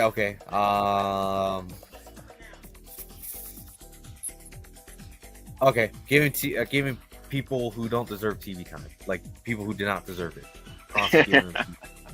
Like Mr. Nobody's Pawn. Yeah, Nobody's Pawn. Mr.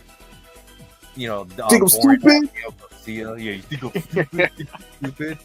Pockets. That's another one. He needs to stop giving too much TV time too.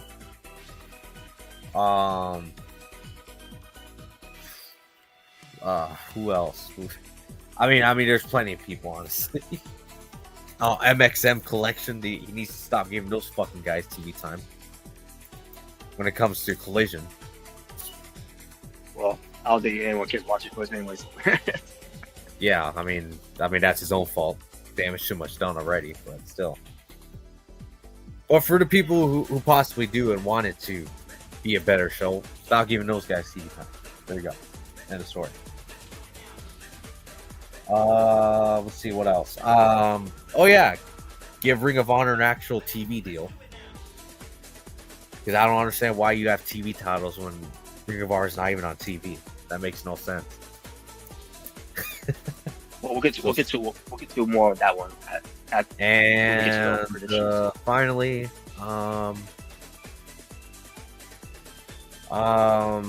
be a better boss. I don't know. That'll be the final one, I would say. That's a good one.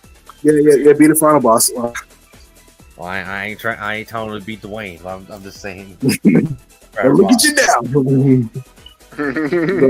All right, I'll go. I'll go with him. Having way too many belts for like AEW. It's been too much. No, WWE has more smart. God. Especially most of them is unnecessary. Yeah, like the national championship, like we don't need that. Unified. Yeah. Unified. Even though they still, unified. Even though they still have the Continental and International still be defended, which was the point. But anyway. Yeah. What was the point? Freaking the god awful MJF versus Adam Cole feud. That was horrendous. I don't know how they did that. Yeah. That's two. You said 4, right? Yeah, 4. Good. It could be more. It could be. Right, so. 4. Well, even if it doesn't even have to be current stuff, we can think of stuff in the past that he decided were good ideas that were just like. Oh, here's one. Here's one from the past. Yeah, I remember when he was hot-potatoing the TNT Championship. I think it was 2022. That was terrible. Here's another one. Calling matches open challenges were not really open challenges. Yeah, especially with Warlock, because I really heard Warlock. Shit out of me. I don't know why, but it's just one of those things that just bugged the shit out of me. Like, I just thought it was stupid. What else? Oh, eliminator matches. Another one. That'll be one for me. Eliminator matches. Oh yeah, the interim titles was ridiculous. The only one who really benefited was really John Moxley that one time. Mm-hmm.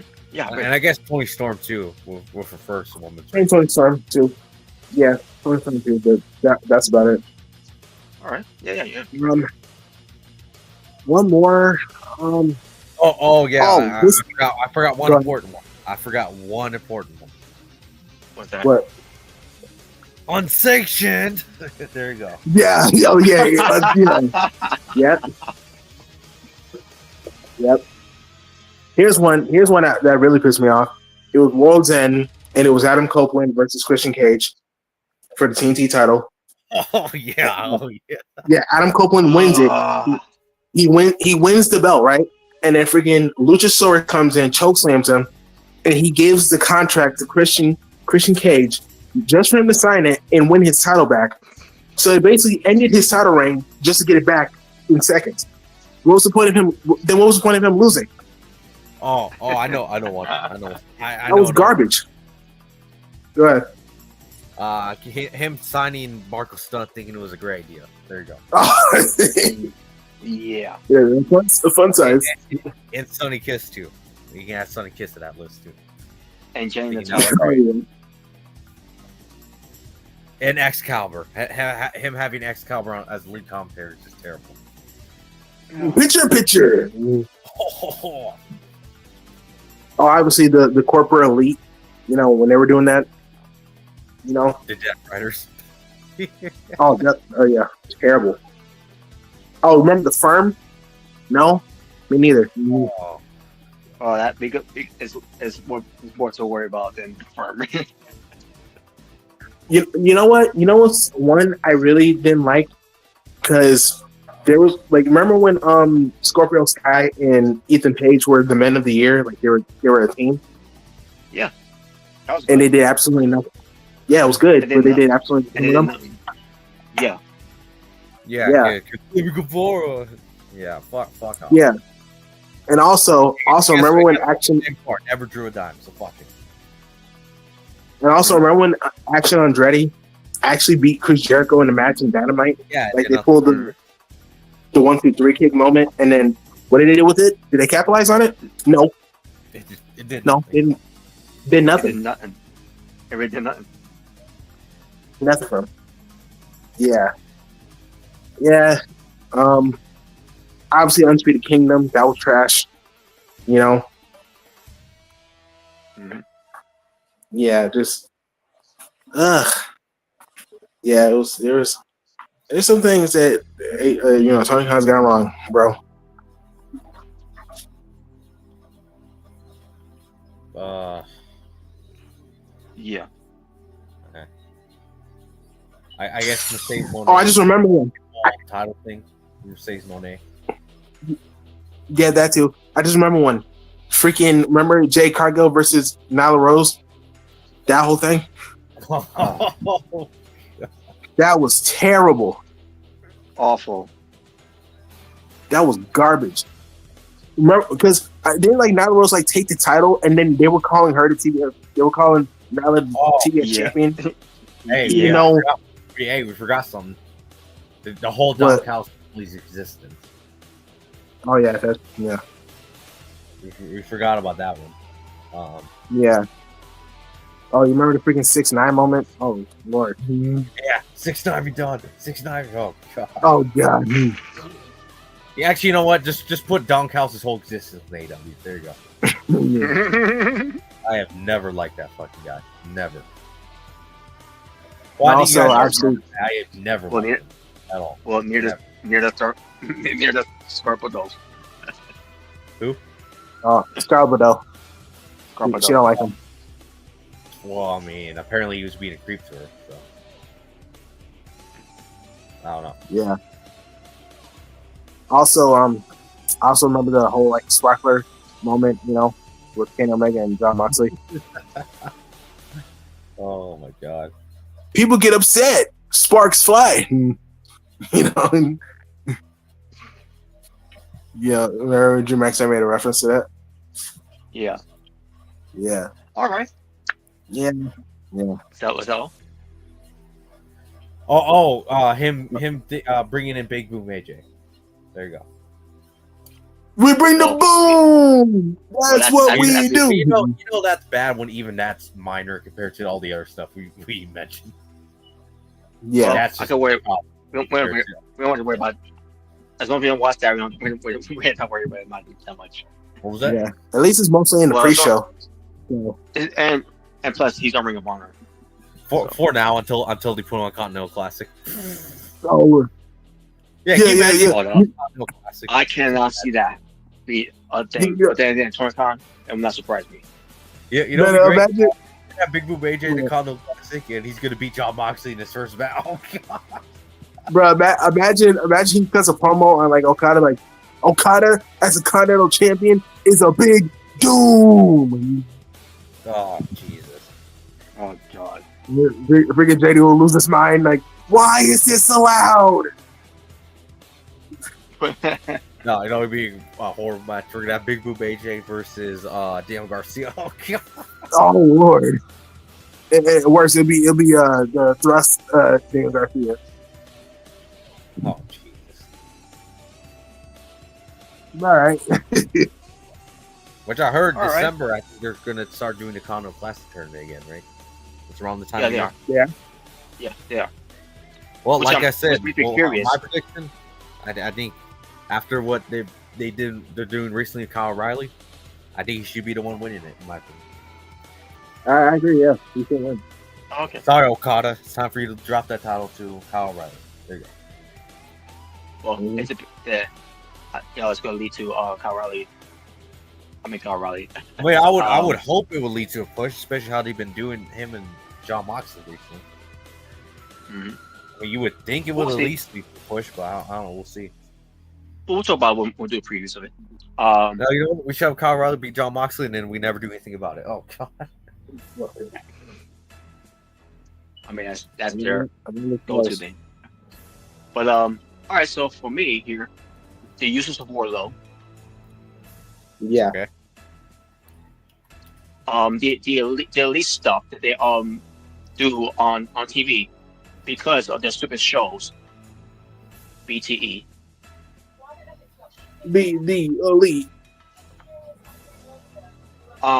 Signing with the elite camp over CM Punk camp. Otherwise, you would have had an AJ Lee, to come into AEW, and now it's your loss. Yeah, AJ Punk. Honestly, would you really be surprised if the Young Bucks and the rest of the elite were the reason why half of the people that Cody Rhodes brought in are no longer there? All right, yeah, I agree. I agree with that. then again, Tony, like, would you be There's also really point- surprised if the Young Bucks were jealous of someone like Ricky Starks because he was better than them every way? oh, I can see that. I could definitely see that.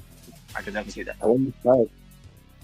Better than them in promos, better than them in the ring, better charisma.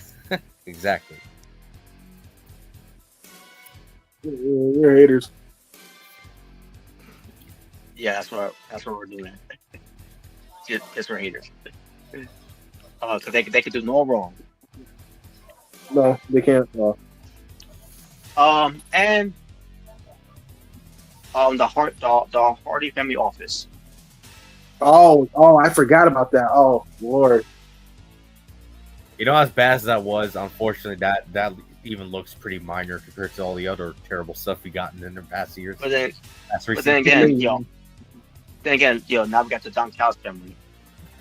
I'm gonna say Yeah, that sure. I think the Don Callis family is worse. I think the learning tree thing was worse. The Learning Tree. Chris Jericho to beat MJF at the end of the feud. The Ocho. But he elevated him. He did. He was gonna be in that shit anyways.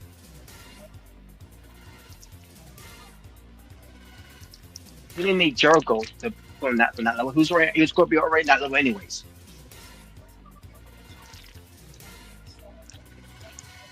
Give me a break. And stop with these Young Bucks storyline of being broken and should we be friends with Team Omega again? Like, fuck off with that shit too. It's not gonna make me like them again. I mean, let's be honest, Rob. Do you even give a shit if they even become No, I friends? don't. No, Exactly. I don't. I don't give a fuck. I don't care to share for anymore. They lost respect out of me after the whole simple debacle. Come on, we apologize. And not only Those that, so-called after hearing all the EVPs. story, not only that, but also hearing all the stories about people that you just don't like. You know, not just CM Punk, but other people too. Yeah, Yeah, I mean, the so-called Danielson, EVPs couldn't the so-called EVPs couldn't work out. To mend the fence. Yeah, and like I said, they could have made a good storyline with that. You know, having some realism, but they didn't want to do it. Oh, I think it's been even said in the past that originally they were supposed to have a meeting with CM Punk, right, for like peace or whatever, right? And they canceled it. Yeah, They want but they're EVPs, EVPs like the one nothing to do with Punk, will do something like that. No, you have to work things out. That's when you're EVPs. You got those talents in the first place. To work things out with your talents.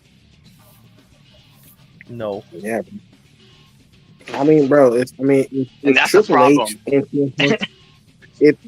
If Triple H and CM Punk are able to make amends, I mean, you know, Yes, that's look at that. yeah. They actually talk like adults, and you know, they handle business, you know. And look at them now. And that's what They're CM Punk. disciplined. And that's what CM Punk was talking about when he said, when it comes to AEW, they're not a company that's they're trying to run a business like that. No, he's not wrong. He's not wrong.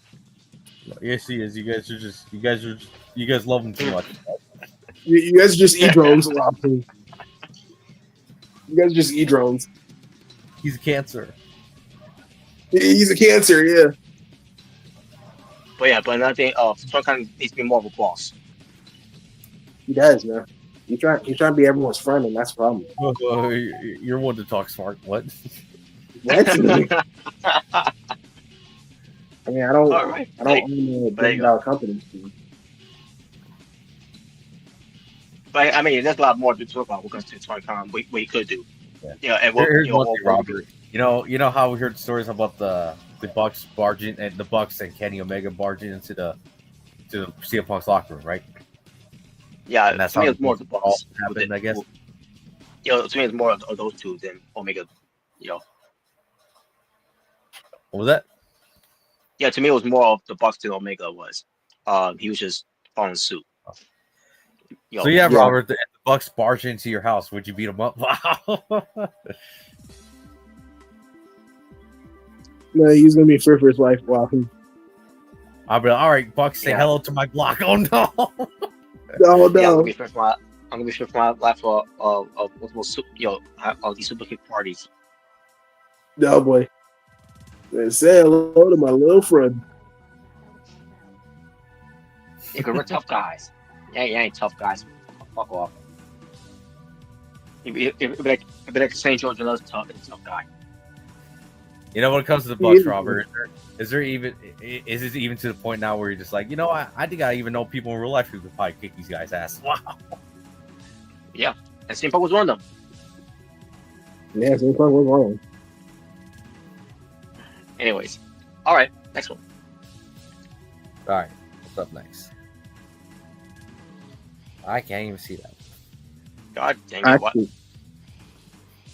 I see it. That's good too. All right, here we go. All right, pick one of each role to form your dream Survivor Series team. All right. Yes. All right, I'll go CM Punk because fuck Cody Rhodes. I'll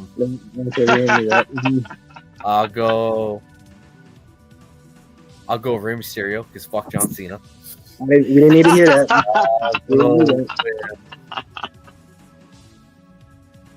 I'll go Penta. And finally, I'll go Jacob Fatu. There you go. All right. I'm gonna go Roman Reigns, John Cena, Penta, and I'll go LA Knight. Yeah. Yeah. Yeah. All right.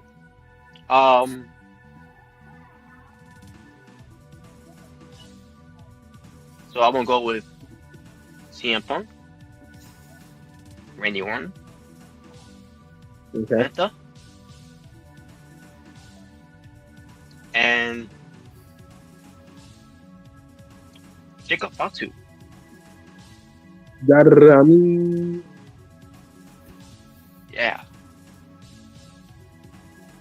All right. There you go. Sweet.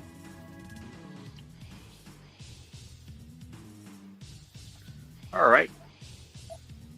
Now, with Eddie Guerrero here, pick your top 5 of Eddie Guerrero's great moments from before and after his death.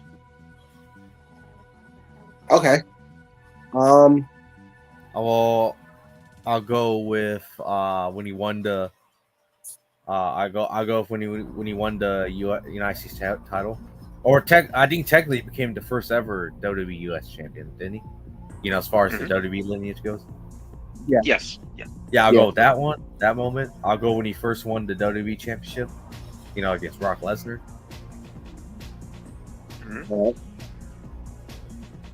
I go with when he brought back the Lowrider and brought back Zill theme song when he turned babyface.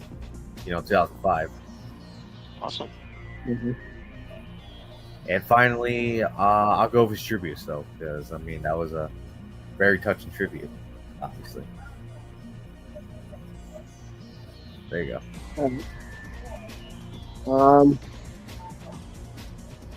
I will also go with the tributes. You know, after his passing on Raw and SmackDown. Very bad. I'll go with now. Also, a holiday with the Guerrero Day, which I think is pretty cool. Wait, what you go for again? Apparently, I think El Paso can have like a day called Eddie Guerrero Day. Oh yeah. So that's pretty cool. Yeah, as cool. I'm gonna go when he won the WWE Championship from Brock Lesnar on No Way Out.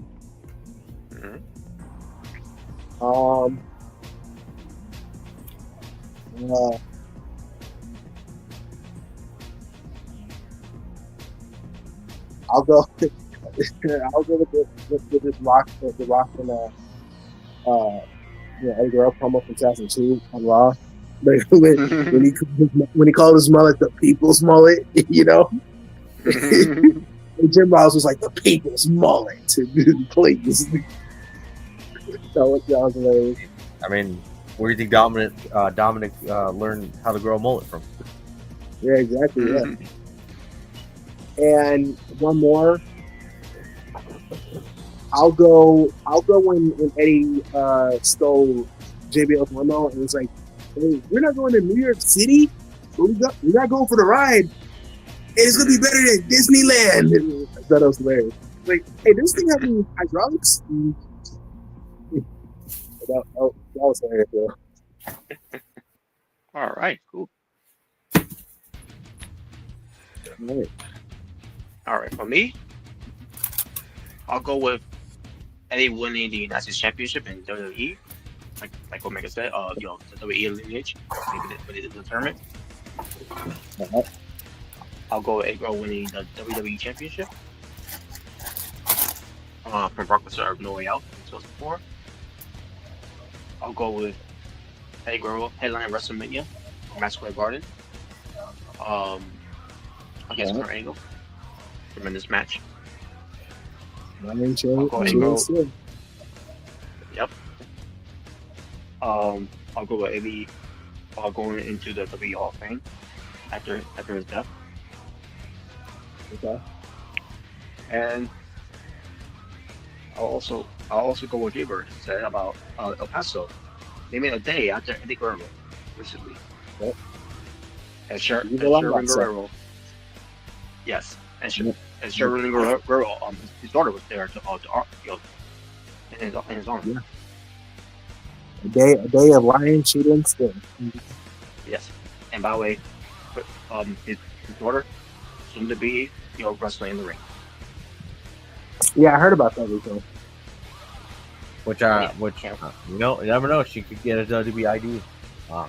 Yeah, she could be. Yeah. She could, yeah. Which is crazy. I believe Eddie Guerrero's other daughter was a wrestler before, wasn't she? Yeah, but obviously she was wrestling more, obviously. Yeah. All right.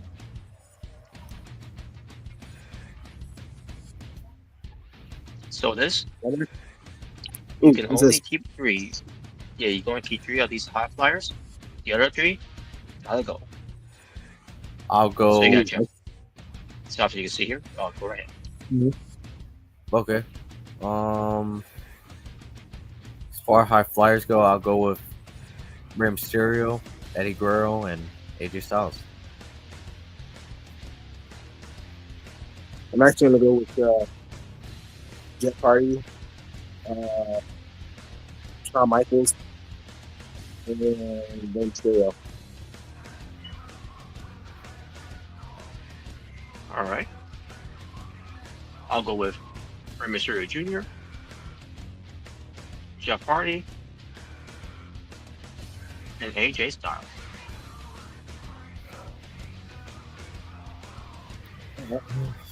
All right. And finally, I'm actually watching the story of Ray versus Hardy. When he first started Ray on Ray. Mm-hmm. Like when he had the mask and he put on his opponent, Robert. Mm-hmm. I'm looking at that right now. Yeah, I remember that. Oh, you got a moment? Yeah. Yeah. But yeah, what we got here as CM Punk. Who is your Mount Rushmore when it comes to CM Punk rivals? All right. I'll go Cole Cabana. I'll go Hangman Adam Page. I'll go Matt Nash. Wow. I was just about to say that. But No, actually, I'll go Vince McMahon. I'll go with that one doctor from WWE. That Oh no! You go right back. I'll go Teddy. I'll go with Ted Hart. Oh god. Oh no! Oh god. Okay. Seriously. I'll go with John Cena. Obviously. Mm-hmm.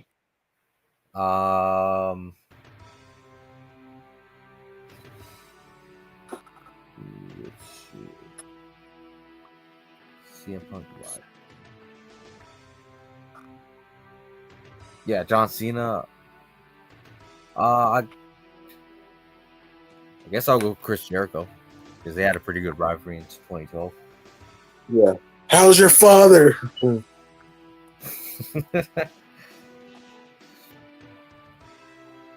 I guess Drew McIntyre will go up there now. Now thinking about it. Yeah. All right. Mm-hmm. Yeah, Drew McIntyre, because well, obviously that was food of the year. I mean, without doubt. Mhm. Yeah. And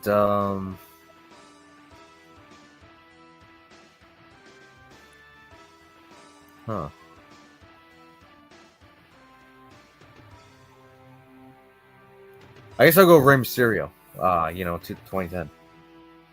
Yep. That was pretty All good.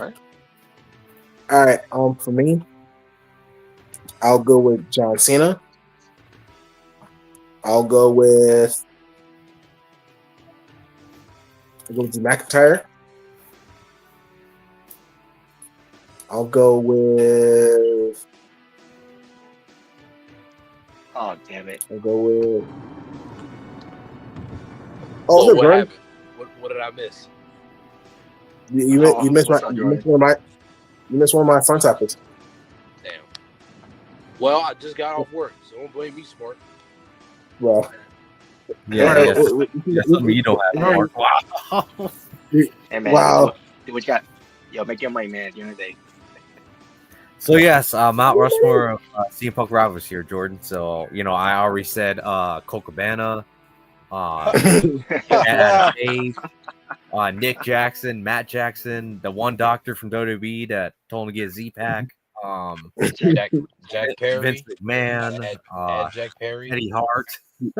Yeah. Teddy Hart, Mickey Gall. No, I'm just kidding. That was all jokes. But Yeah, anyway, UFC. yeah. So anyways, Mount Rushmore of CM Punk rivals. Well, I'm gonna go with John Yeah. Cena, with Jeff Hardy. Mhm. I'm gonna go with Seth Rollins, All right. Really? Okay. and lastly, I'm gonna go with Drew McIntyre. All right. I mean, without doubt, Nick? that was hands down CM Punk's best, feud since return to WWE. Honorable mention will be MJF. Yeah, MJF. Oh yeah, Yeah. that was another great one. I forgot about that. Yeah. I didn't get to finish. So I said Cena, Yeah. Drew. I'll go with Jeff Hardy, and I'll go with John Laurinaitis. No. People power. People John power. Bruce Del Rio. Oh god. Oh God, Alberto Del Rio. Oh, God. CM Punk, he was like, well, I know this doesn't need to be said, but if you look at it, mine is a whole hell of a lot bigger than yours. Oh yeah, the W13 poster. Yeah, I remember that. Yeah, I look at remember Eve. that. I know she's looking at it. It's gonna be bigger than Pac-Man. Oh my God. All right, 2013 was a great game, but nah, to say it was bigger than Pac-Man, that's just ridiculous. I know he was joking, but like I thought it was funny. Like how out of touch he is. My last one be MJF. So yeah. All right. You see the Undertaker? I said MJF. He's in. Oh, I did say the Undertaker for a minute. All right. For me, it will be alcohol, cigarettes, Wow. Wow. steroids. Wow. You He said alcohol. Alcohol? What the fuck? Well, he is straight edge, so I mean, when it comes to straight edge, alcohol, I'll go with cigarettes. Cocaine. Cigarettes, Cocaine. I'll go with working out. yeah, I'll go with Jeff Hardy. Wow. I'll go with working out. Work it out, wow. Tony Oh, Khan. my God. What the hell? All right, but okay. So for the third note, I'll go with John Cena. I'll go with Jeff Hardy. I'll go with MJF, and I'll go with Drew McIntyre.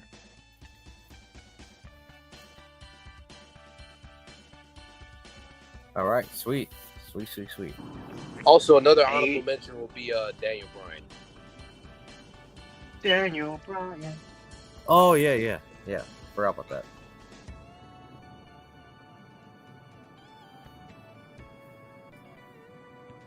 And you know what? I'll go back when it comes to the topic itself because Jordan, what makes you want to your top four to run Jack Tony Khan of his decision in AEW from the past and till now? Wait, top 10 dumbest decisions? Well, You said well, top 4? it's four, but then again, there's a lot that Tony Khan that we don't Dumbest. like. What? Where do I even begin? Where did I even that was my same reaction too. I'm like, oh my god. Tony, I love you, man, but you done some boneheaded shit over the past years. Well, for one, Shane's not here. Well, for one, airing that footage of the backstage quote unquote fight between CM Punk and Jack Perry.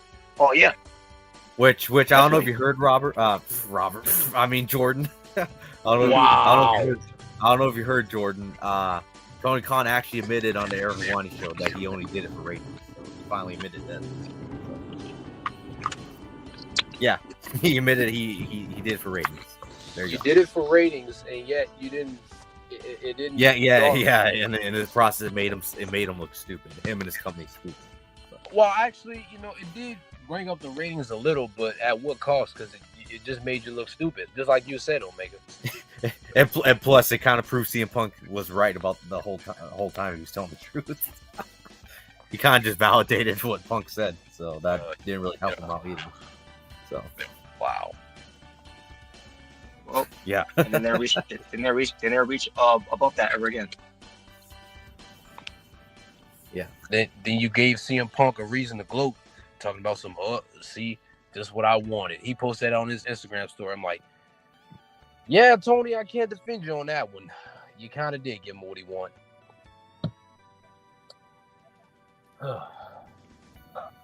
Give me what I want. Well, come on, this might lead to a WrestleMania match too. Oh, yeah, that ain't ever happening. Yeah, no, that ain't never happening. Made Forbidden Door. Come on, you don't want to see Tony Khan give a CM Punk Canadian destroyer? Oh god. Oh god. Why? Do you believe Tony Khan can lift up CM Punk, give him a GTS? No. He didn't know how to sell when he got attacked. Yeah, exactly. Yeah.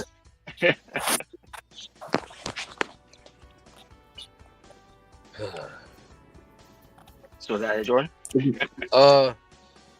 Second, I'll say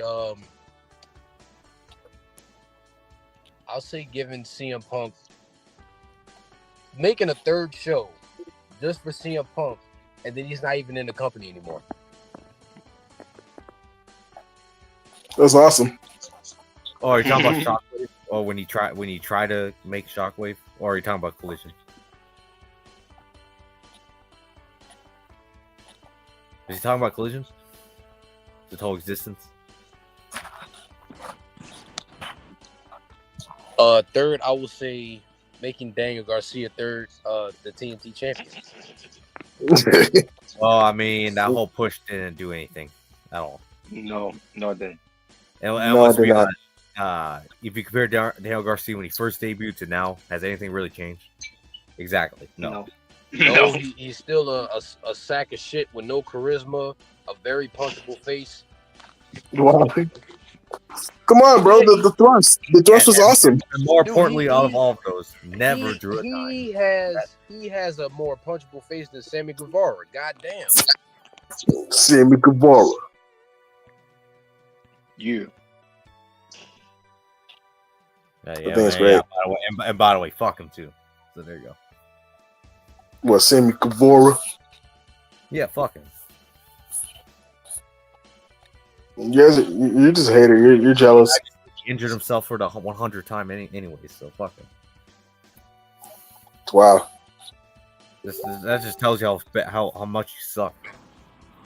Well, you suck. Let's see. What else did Tony do that was boneheaded? Or more like, what didn't he do? The Unified Championship name. Yeah. or unsanctioned. That too. Yeah, unsanctioned. Yeah. Yeah. I'm pretty sure you forgot about the Chris Jericho and a Wolfman. Yeah, there's a reason for that because that match fucking sucked. Yeah. Oh, learning tree. That whole thing. Right? Yes. The morning tree. Hi guys. Hi, guys. Fuck you. Anyway, Signing Marco Stunt. signing Marcos.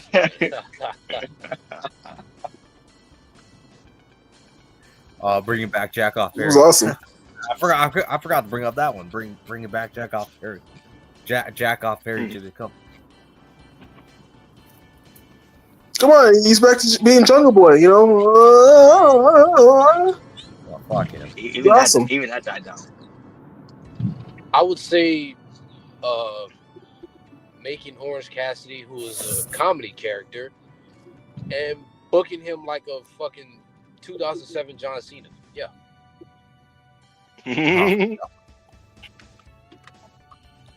Come on, you don't love I pop? think it's great.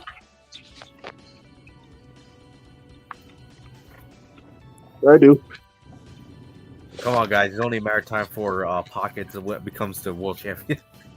Dude, that's like if fucking Adam Rose was a multiple time IC US champion.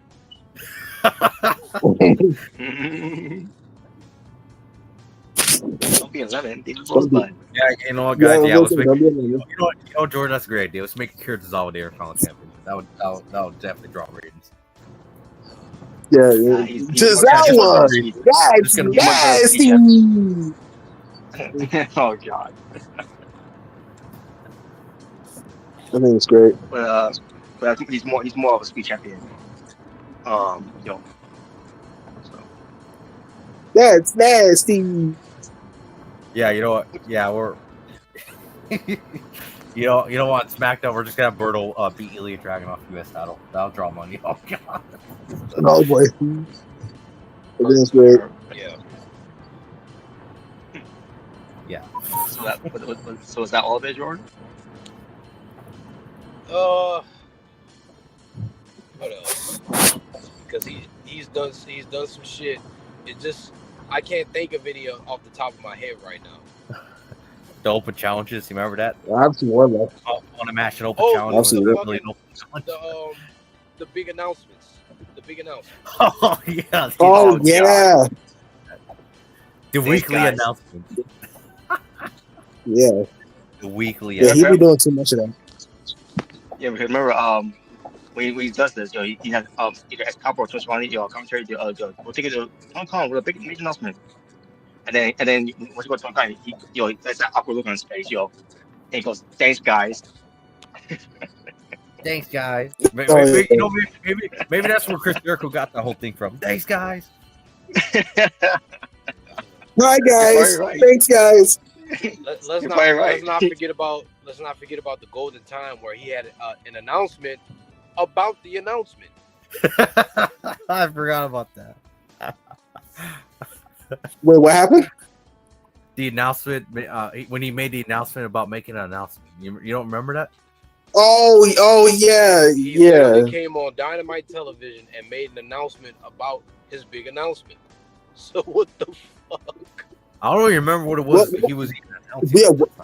Yeah, what was it? I forgot. I have no idea. I don't remember it. I knew. Wild. Actually, it might have been him announcing that they're having their first ever Canadian tour. I think that's what it was. The Bizarre World. Which, I mean, I get it's a big deal for him, but holy shit, I think that you could just announce something like that on Twitter. Like, that's what I'm about to say. Like, you could have easily just posted that shit on Instagram. Yeah, that could have been on Twitter. Maybe you could acknowledge it a little bit on commentary, and that's it. Like, I don't understand why that needed to be an announcement. Because it needed to, smart. Oh, I would say having Cody Rhodes beat Malachi Black. Yeah. Oh yes. Yeah. Oh, Well, come he on, got his win back. It doesn't matter. It doesn't matter if he And- got his fucking win back. He And, shouldn't have and lost guess in the what? You first want to know place. something that's even more funny about that? Nothing's changed because Cody still beat Aleister Black in WWE. Nothing changed. Well, that's different. That's different, Spark. That's No, different. no, fuck him. Fuck that fucking asshole. Fuck him.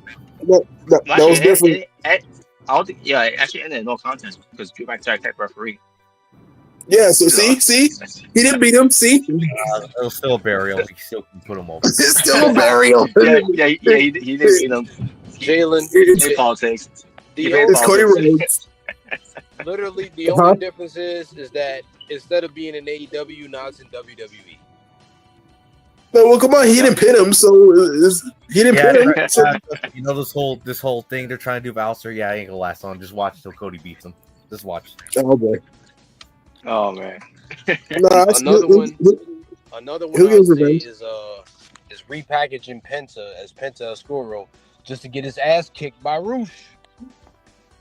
Mm-hmm. Oh yeah, because Yep. I remember. Because that's when he had like the shovel and the tombstone. Like he looked pretty cool, and then Yeah. they didn't know what that.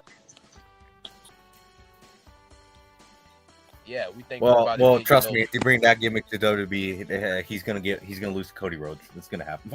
Oh god.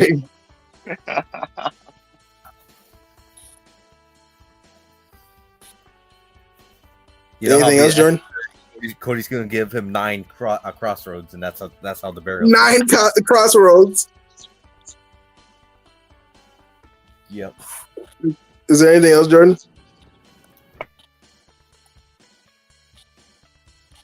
Oh, he's muted.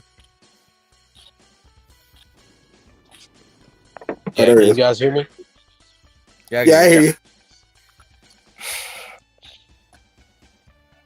Is there anything else you want to say?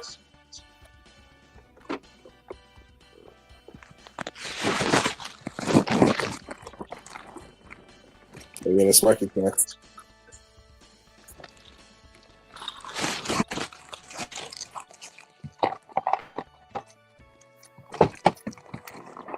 Sounds like someone needs some I mean, believe, tips. believe me, there's a lot of things still that will make us want to launch at 20 times for the decisions she's making in AEW. Yeah. Yeah. Well, you know what? Don counts his whole existence. There you go. Yeah. Hey, Robert, since Jordan's here, can you go? Do you go to one of my fun topics? Yeah. Oh god. Which I think I already know which one is. I already know. Yeah. So, Jordan, if you're still there, here we got the GOAT, Randy Orton, right here. So, fuck off. basically, yeah, we got Mr. Survivor Series. So, basically, you can pick your top 3 favorite match from Randy Orton Survivor Series. It could be the ones that he lost to, probably. I'll go when Kevin Owens giving the power drive. Oh, that wasn't Survivor Series. Okay. Wow. That was his Series. It should have been a while. Yeah, I wish he broke his neck. I hope ended his whole career. Yeah, I hope it gets an infection that he died. Whoa, oh god. Oh wow. I wish you would have done it in the middle skill part. Wow. How many are we? Am I supposed to pick? 3. Is it bad that I barely remember any of these that he was in? Well, I mean, it's right there. That's it. I think you'll remember some. I don't remember. Oh, I know why I don't remember, because I didn't fucking watch him. Wow. come on, Joe. We all know your Bro, favorite. you didn't see 2005, bro. You didn't see 2016. We all know your favorite 2005 when he beat Shawn Michaels. Yep. I actually have to go back and catch up on those. I actually have to. It wasn't just 2005. Also 2003. Remember, Michaels was part of Team Austin. Yeah, that's right. Oh, and 2007 too. I forgot 2007. And that. Mm-hmm. And also, let's not forget 2006 because Team DX versus Team Ray RKO. That's crazy. He beat Shawn Michaels almost a whole what, like 4 years straight? Like 4 years. Yeah. It's a tough support. God damn it, Sean. Show some balls. Well, I mean, there is one. He did it against Hogan. Yeah. Plus, remember, he did attack him when he came back on Raw. Remember, and super kicked him. Yeah. He also did slap the bitch out of Randy Orton. So he slapped the hell out of him. Yeah, I remember that. You know when Randy Orton beat Chris Jericho after Chris Jericho came back. Oh god. No way.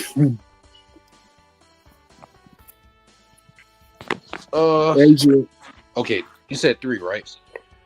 Yeah, 3. Okay, I'll go with 2009. I'll go with 2006. Okay. And I'll go with 2019. All right. Cool. All right. Cool.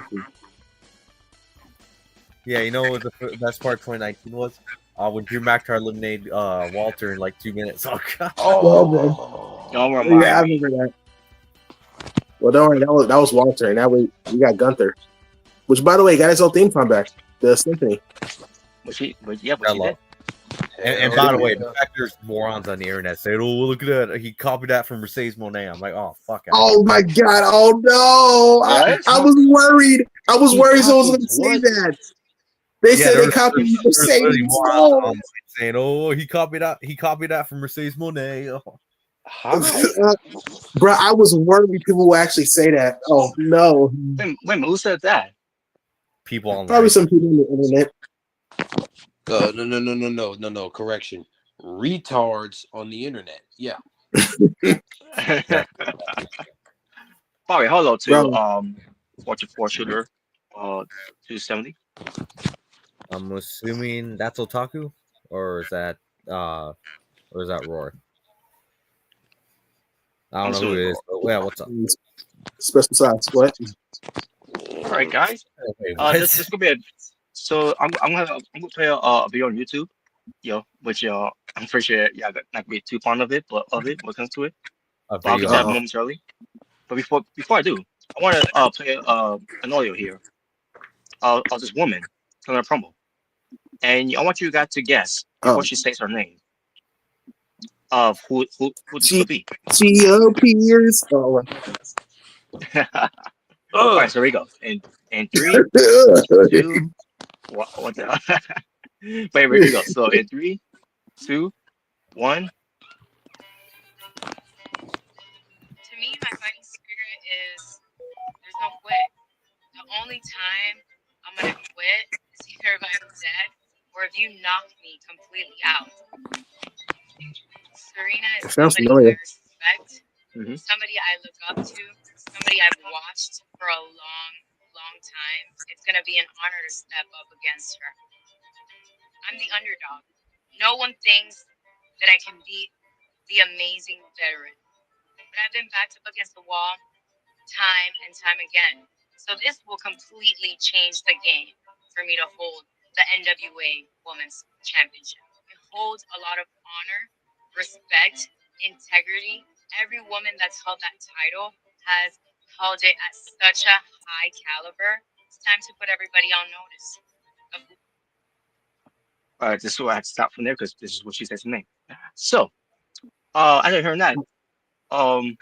But listen to with blind eye, who do you think that sounds like? Is it Camille? Legit, bro. I legit at first thought it was gonna be Nikki Bella. I legit thought it was gonna be Nikki Bella. Oh, come on. No, I'm not even trying to be trolling. I'm not even trolling. I'm just like it sounded like her. We'll get to her later, by the way. But no. Okay, is it Camille? Nope. Okay. They said NWA, so from NWA. Yeah. I first gotta say, whoever that chick is that just cut that promo, way to put me to fucking sleep. Wow. It wasn't really that good. It was really. It sounds like she was just reading a paper. She sounds like she Well, Is it Leah? I just well, think about it. well, this promo was 4 years ago. She sounds like she sounds Okay. like she just rolled out of bed and then somebody just came up to her and said, Wait, hold on. Hey, cut a promo. We need a promo. Is it Megan Bain? No, Is it Tessa Blanchard? no. Okay. I don't really know people in NWA like that. And by the way, she wasn't part NWA, but she she basically what she worked at. She was about Here's to Give us a hint. wrestle. Does she work for AEW? Does she work for WWE now? What company? AEW? Yes.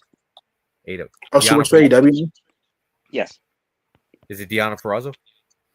No. No, I can't figure that would be her. She works in AEW. Is it in the Arena Superior? I don't know. We don't see her that much on AEW, but she did recently wrestle on Dynamite.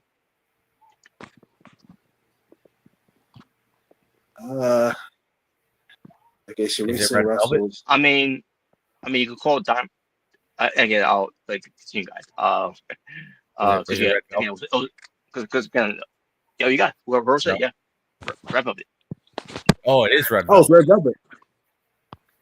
Yeah, it was Red Velvet. Boy, it came a long way in promos because holy shit, that was not a very good promo. Okay, I get where you're getting this from.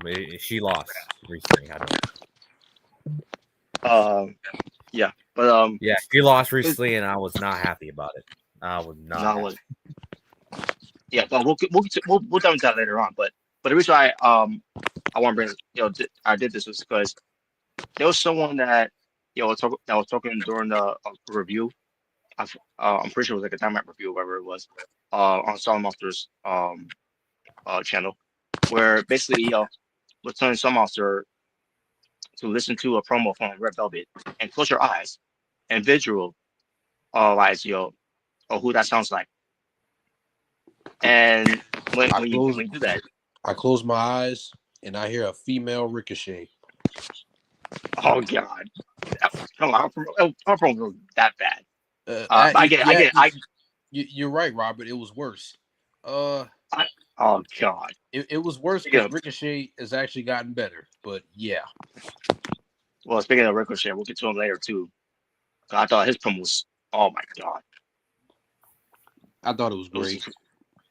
It was the dribbling shits. He just fucking sucks. There you go. Anyways, he's just fucking awesome. There you go.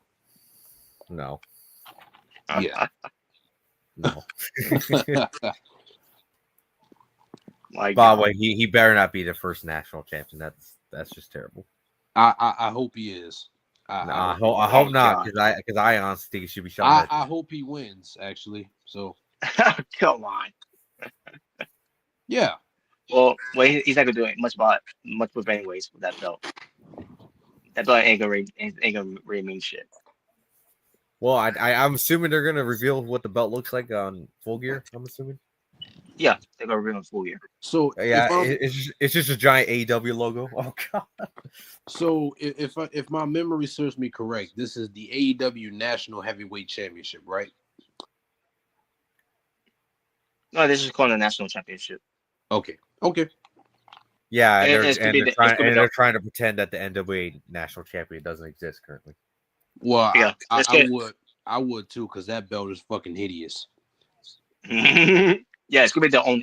It's gonna be their own AW lineage of the National Championship. Though I mean, let's be for real though. I still don't appreciate the fact that we're trying to pretend it doesn't exist. Like that's just, yeah.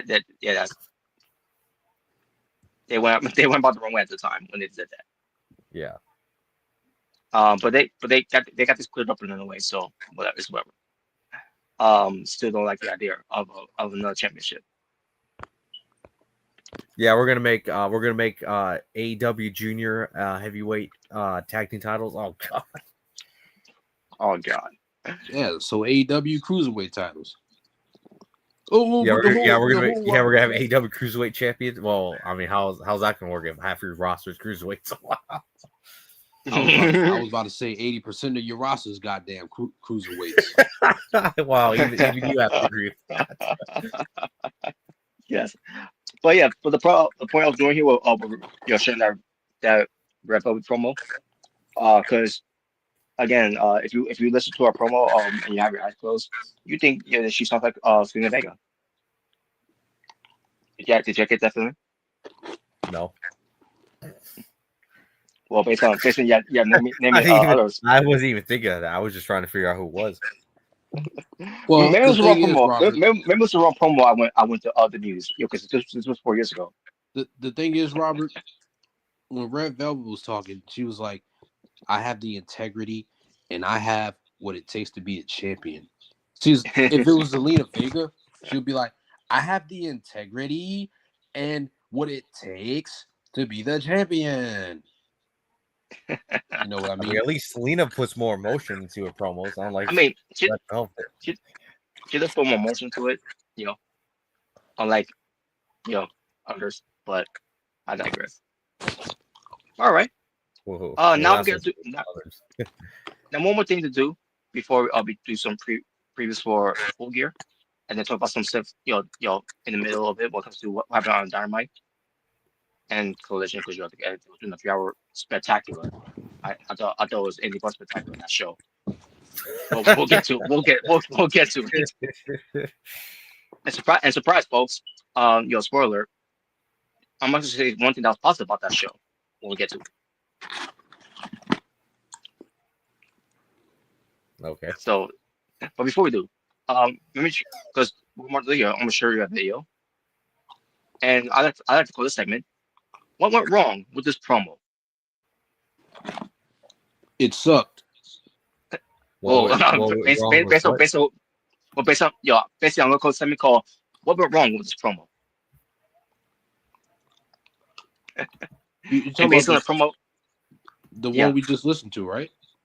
No. Not that. My bad. Basically the one, and basically the one you say that sucked. Well, you're gonna say that, you're definitely gonna say that after who's gonna be coming this promo. So there we go. Okay.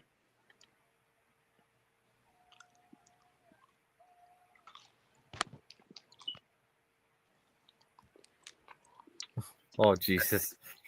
I recognize the face. Oh God! oh. I think you murdered the promo. But let's find out together what exactly what this promo was and what went wrong with it too. So here we go. Besides y'all, I'm pretty sure you're gonna say, well, besides Tank Garcia coming the promo. All right, here we go. Just play the damn thing. So here we go. And 3, 2, 1. Come on, press. Why aren't you pressing? I gotta get his ugly mug off. That music. I'm not stupid. I can do the math. 33 of y'all, one of me. I know exactly what's gonna happen if I come down to that ring right now. So if you come in here, that makes you pretty stupid. But I don't care, because I think everybody in DC wants to see a fight tonight. So let's get it. Andy, what are you doing? No, this is not smart. Garcia, he might not make it to the he's not careful. All right. And there comes out the real man. So and by the way, fuck Mantar in there too. I saw him in the ring. Fuck that guy. He too. said Mantar. Beast Mordos, obviously. Yeah, fuck him too. yeah, the fake ass Mantar. Yeah. Oh, or should God. I say Frank? Yeah, I forgot about that. Frank the attorney. Yeah, fuck him. Wow. All right. So I can see that promo. Besides, I'm pretty sure you guys. Besides Tank Garcia on that promo, what went wrong with that promo? It sucked. It fucking sucked. Can't cut a promo over shit. I'm not stupid. I'm not stupid. I'm not stupid. You sound pretty stupid. You go stupid.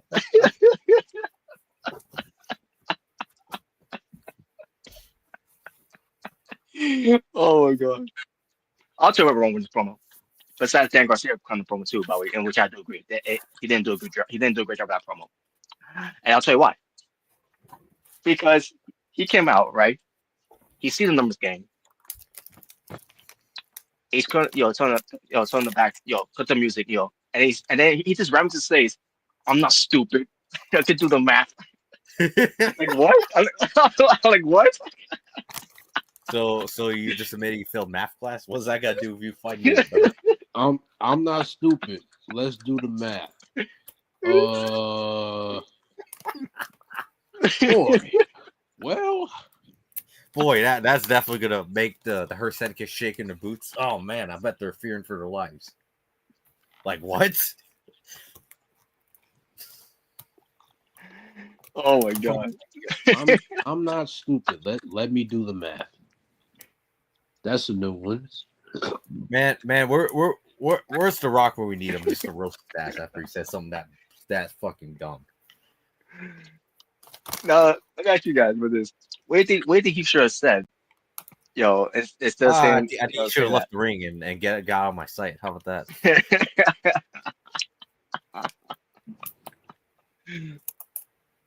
That's the good at. He just puts down the microphone and immediately leaves the stage, and then leaves the arena and never comes back to a wrestling show ever again. Oh my god. Now there could be a lot. There's a lot of things I will do about what he should have said. During that promo. It's the saying it the way he says it there.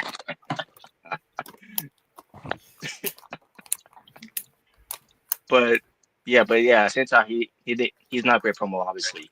In fact, all the hero was to begin with. He tried. And not. I would have to stick up for the guy and say that Tony Khan kind of set him up too, sending him out there by himself against the Hurt Syndicate, because after MVP was like, it's 3 against 1. You're not very smart, are you? And if I was writing the show, and I would have had Daniel Garcia said 3 against 1, huh? I brought back up, bitch.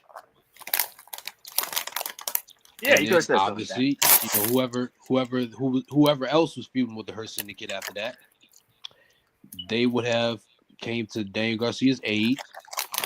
Then it would have had a brawl.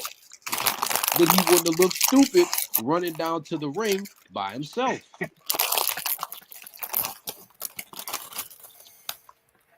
I mean, that's just what I would do first.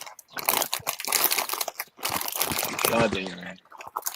But yeah, he's not stupid. There you go. Let him do the math.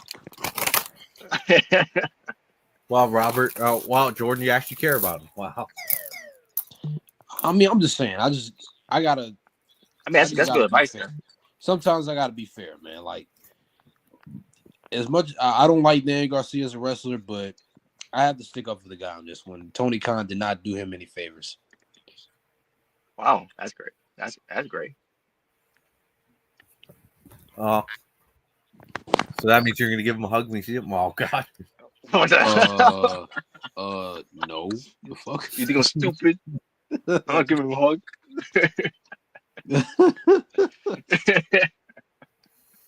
But anyways, there you go. Now we're gonna talk about Full Gear. Full Gear will be taking place on a Saturday, November 22nd, 2025. They're gonna be in Newark, New Jersey, which I'm pretty sure that's gonna be the return of MJF. I could be wrong, but we'll see. No, who cares about New Jersey, anyways? Oh wow! Wow! yeah, it's the shadow of New York, so who cares? Wow! What's the part we'll say that about when we get to the preview? I can see MJF saying it, since he's from Long Island. So, probably yeah.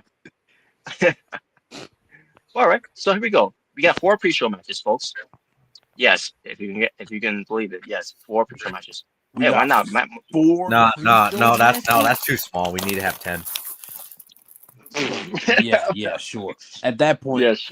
at that point, is basically just Dynamite, Saturday Night Dynamite. At that point, Saturday Night Dynamite. Oh my god! So that being said, here's the first match, which I'm pretty sure will be the main event. Is Boom and Doom, which is Big Boom AJ and QT Marshall Jesus Christ. versus Roppongi Vice, Rocky Romero, and Trent Barrella of the Don Callis family. Boy, had those guys' stock have ever fallen so low. We bring the Boom and Doom. Yeah, that's what we do. You can This is terrible. get the fuck off my TV. How about that? This is terrible. But the sickos love it though for a reason. Yeah, they'll be seeing guys saying, "Oh, Logan Paul, he's the worst thing ever." Meanwhile, oh yeah, we love Big Boom AJ. Yeah. Here's a concept. They both fucking suck. Anyway. Yeah, that's one of the matches. The other matches we're gonna have is Max Caster and Anthony Bowens. Trying to reunite the Acclaim by having them, forcing them of being a tag team, even though they don't want to be. Yeah. The Bang Bang Gang, Austin Gunn and Juice Robinson. Yeah, Shawn Michaels and Road Dogg. There you go. That's what you can call them. We got Big Bill and Brian Keith. Let's do a thing, by the way, even though there's no more the Learning Tree. I was gonna say that's still a team. Yep. The Red Wood or the Bad Apple. Who cares? They're not Learning Tree anymore. So that it's a Big Bill and Brian Keith. And And the from Outrunners. here, and I don't think even Chris Jericho's ever even come back anyway to AEW. So there you go. Nope, nobody that. And the Outrunners, Truth Magnet and Turbo Floyd, and they're gonna be in a 4-way tag team match where the winner will receive $200,000 cash prize. All right, I don't even give a shit. Let's move on. I'm sorry, but give me a reason why should I even give a shit. But wait, it gets better. We get to the main show. Yeah. Like when they do all these, winner $500,000. Like, why do I give a fuck? I'm not getting any of that money. The fuck. I was like, first off, we all know that they aren't winning $5,000. Like, come on. Also, it's just Tony. You're doing the Triple H bullshit. You're just booking matches and you with no story. Like you're just booking. Oh, how dare they have wrestling matches on a wrestling show? Shut the fuck up, you fucking moron. Oh god. I hate when you actually do have certain AEW fans saying that, like, oh, how dare they book wrestling matches on a wrestling show? You have to care about the fucking match, you dumbass. Mm-hmm. Not every match is gonna be, oh, this guy's gonna go out here, this guy's gonna go out here. They're gonna try to out wrestle each other. That's every fucking match nowadays. Yep. And if that's the case, if you just want to see two morons fight each other for no reason, then go watch MMA or boxing. The fuck? Oh yeah. or that slap fight. Or fucking power slap. You don't have to watch pro wrestling for that. Yeah, that's it. I don't get that at all. The power slap shit, man. Yeah, you know what, Jordan? How would you feel if I booked you in a $1 million match? How about that? $1 million that I'm never gonna touch. Wow. Yeah, for no reason. You just go against the Outlaw. Wow. Literally a match for no reason. All right. No, but seriously, man, it's like it's like Tony. You have to give people a reason to care about the match. Okay. I'm not saying that every match needs a fucking dramatic ass Austin McMahon attitude era ass storyline, but give us some type of reason to care. Don't just keep on booking Wrestle 1 and Wrestle 2 in a match. And for all you and just like I said before, for all you dumb motherfuckers that do want to see that and have some type of smart ass response for it, just like I said, go watch MMA, go watch boxing. No, apparently if we have a problem, apparently we're WWE fans. We love to suck Triple H's cock and all this, that, and the other. Apparently, as much as I hate to say it, you cannot have pro wrestling without sports entertainment, and vice versa. So that's the deal. But anyway, continue, Robert. Yeah, exactly. Oh man, I'm getting sick of all these gimmick money matches that Tony Khan keeps doing. And one of it doesn't even matter. It's in the pre-show.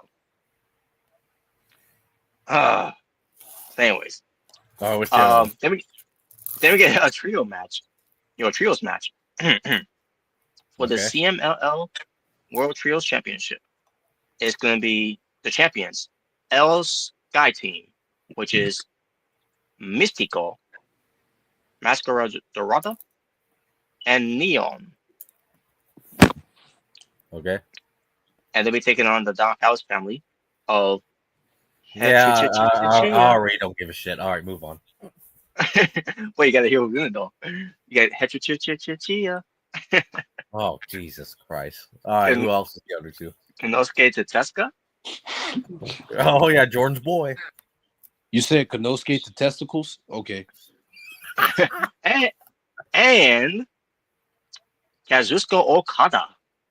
Oh, yay, Oblada. Yay. Bitch. On the pre-show. Yeah, you hear that, Okada? You're on the pre-show. Bitch. Yeah, that's what we get for being lazy. Bitch. I guess. And finally, one more pre-show match they're Okay, going to what's the feature, last one? which is Hulk and Eddie Kingston versus the Workhorsemen again. Even though we just saw I this don't give a shit. Even though we just saw this a month ago. Burger Kingston and Hook versus the Workhorsemen. And do this again. Isn't that one fat fuck? JD Drake. JD Drake. The guy literally looks like a Kevin Owens aged like 80 years and gained like hundreds of and he stopped wearing a shirt. Is it that guy? Yeah, for everything, he stopped wearing the shirt. Look, man, I don't give a shit. I'm not gonna give a shit. I don't mind the Workhorsemen. I think they're a decent tag team, but yeah, they are. Here's the thing: what makes you think they're gonna beat Hook and Eddie Kingston? Like, I gotta agree with Omega on this one. I don't give a shit. That's like, you know what it's like? That's like having Cruz del Toro and Walking Wild face the Usos. Like, what? Like, who the hell thinks they're gonna beat the Usos? Like, oh my god. I mean, if they couldn't beat them from the last month's pre-show, what makes you think they're gonna get try to get with this time? You know what it's like? It's like having some random ass undercard team from NXT face Bronson Reed and Braun Breaker, like on a pre-show. Like, you really think they're gonna beat Bronson Reed and Braun Breaker? No. Exactly. Or you know what it's like? It's like having Kai and Tai face the Dudley Boys. Like come on now. Yeah, like Kai and Tai, Dudley Boys. Yeah, you know, it's like booking the Spirit Squad against the Shield. Who do you think is gonna win? The Shield. It's like having 3MB. You know, that's like having 3MB face the Bloodline. Like that's like having fucking Dark State face the Undisputed Era. Like, oh yeah, that's the dream match. The not so Undisputed Era versus the real Undisputed Era. I love that. It'd be like having the Core facing the Blackpool Combat Club.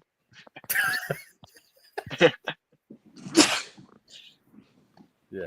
Oh man. Yeah, that's a new nickname for Dark State for me. I'm just gonna start calling it the not so Undisputed Era. The Core has to find a chance at the end of the day because they had Ziggler Jackson, but still. Oh man. But either way. And that's your pre-show matches. Yeah. Yeah, not I'm not even gonna watch that. No, I'm not even gonna give that time of day. You know, there's some, maybe occasionally I might have a match where like, okay, I might watch to see how it is because it seems like it's a good match, but yeah, this is one instance where it's like, no, I'm not even gonna give this the time of day. I'm not even gonna give it even a watch. I'm sorry, I'm not. Yeah. I for me personally, I don't even think it's even worth reviewing. To be honest with you, once it gets to review. Yeah, pretty much. All right. Now we get to the main show. What comes to full Extreme Gear Rules match that we have on Full Gear. Extreme Gears rules match. Is that what it's called? No, but based on the situations have been added here during Dynamite, all during this build up, we might as well just have rename it, Extreme Full Gear Rules, whoever. How about Extreme Gears match or Extreme Gears? How about that? Extreme Gear. Full Extreme. I don't know. Whatever. Full Extreme. So I'll get to those matches momentarily. Sounds like a video game, actually. Full Extreme. AEW Full Extreme. That really does sound like a video game. But anyways, continue on. But I'll tell you one thing that I'm going to talk about something positive here about AEW, which is rare. Darby Allin versus Pac. It's a singles match. It's a regular singles match. Yeah, wait until the ref bump happens and they start bringing out the tables. They start bringing out the thumbtacks. You know what? You might be right about that. until we get referee bump. Now, who might be the referee? It might be Bryce Remsburg, or it might be Bocce, Paul Turner, after it happened on Dynamite. I actually would prefer the ref that botches because at least it's entertaining. Yeah, I mean, yeah. Bryce but Remsburg pisses me off. Fuck that guy. Yeah, he's terrible. But Darby Allin versus Pac, in the regular 1-on-1 match, when Pac was on the show. I think it's going to be a good match, but like I said, it's not going to stop the shenanigans. So, but yeah, at the end of the day, this is for one, it's a Darby Allin match, and two, it involves the Death Riders. So there you go. I'm actually looking forward to this match because Pac cut that promo that no shenanigans, whatever, something like that. Like, okay, we'll see about that. But still, I'm still looking forward to the match though. Because it's the only match that has no stipulations.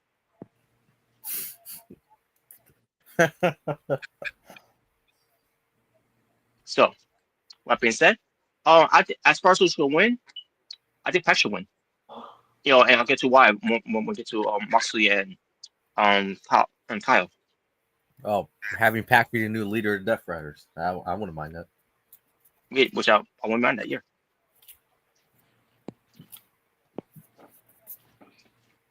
All right. Anyway. All right. So, anyone else?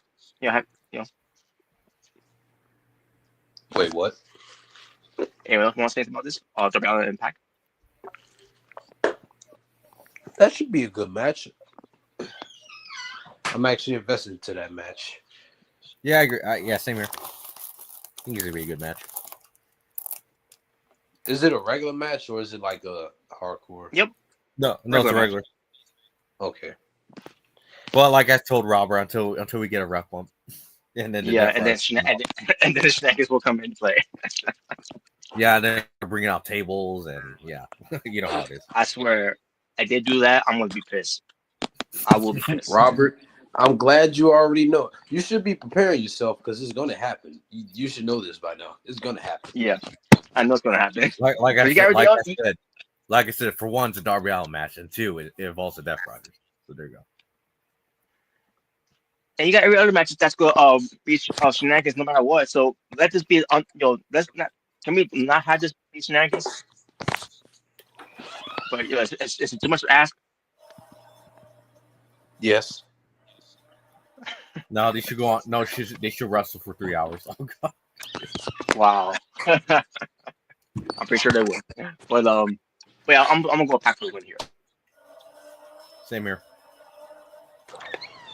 Yeah. Same for me. All right. And that one match out of the way. Now we get to the other matches that has stipulations on, on the line, in a way. For example, we got most likely almost every match is is championship one, which is we got a trios match with Kenny Omega and Jurassic Express versus Boo. the Conflict Bucks. Boo. You know what I'm talking about here.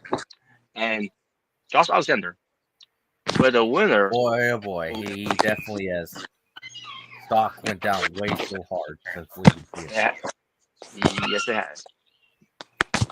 And this match will contest of the winners to receive $1 million. And why do I? Oh wait, I forgot because the Young Bucks are broke as fuck. Well, yeah, they're broke as fuck. Even though, let's be sure honest, no one fucking believes that at all. Ah, This is just stupid. I hate this. I hate it. I hate too. I would appreciate So- it more if they didn't book Josh Alexander like a fucking jabroni. Yeah. Well, I mean, they I kind of expected it ever since they decided to put him in that Don Callis match. So this is all teasing, because they're doing this whole teasing of will the Young Bucks join the Don Callis family? Who gives a fuck?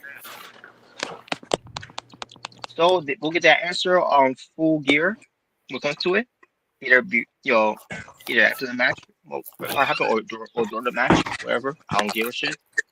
But I do gotta say this: on Dynamite, when they was having these fuckaroos, fucking around in the ring after they won with Josh Alexander against whoever they fought, Sky Team, which is Scorpio and Top Flight. Oh, I remember now. They call Skyflight.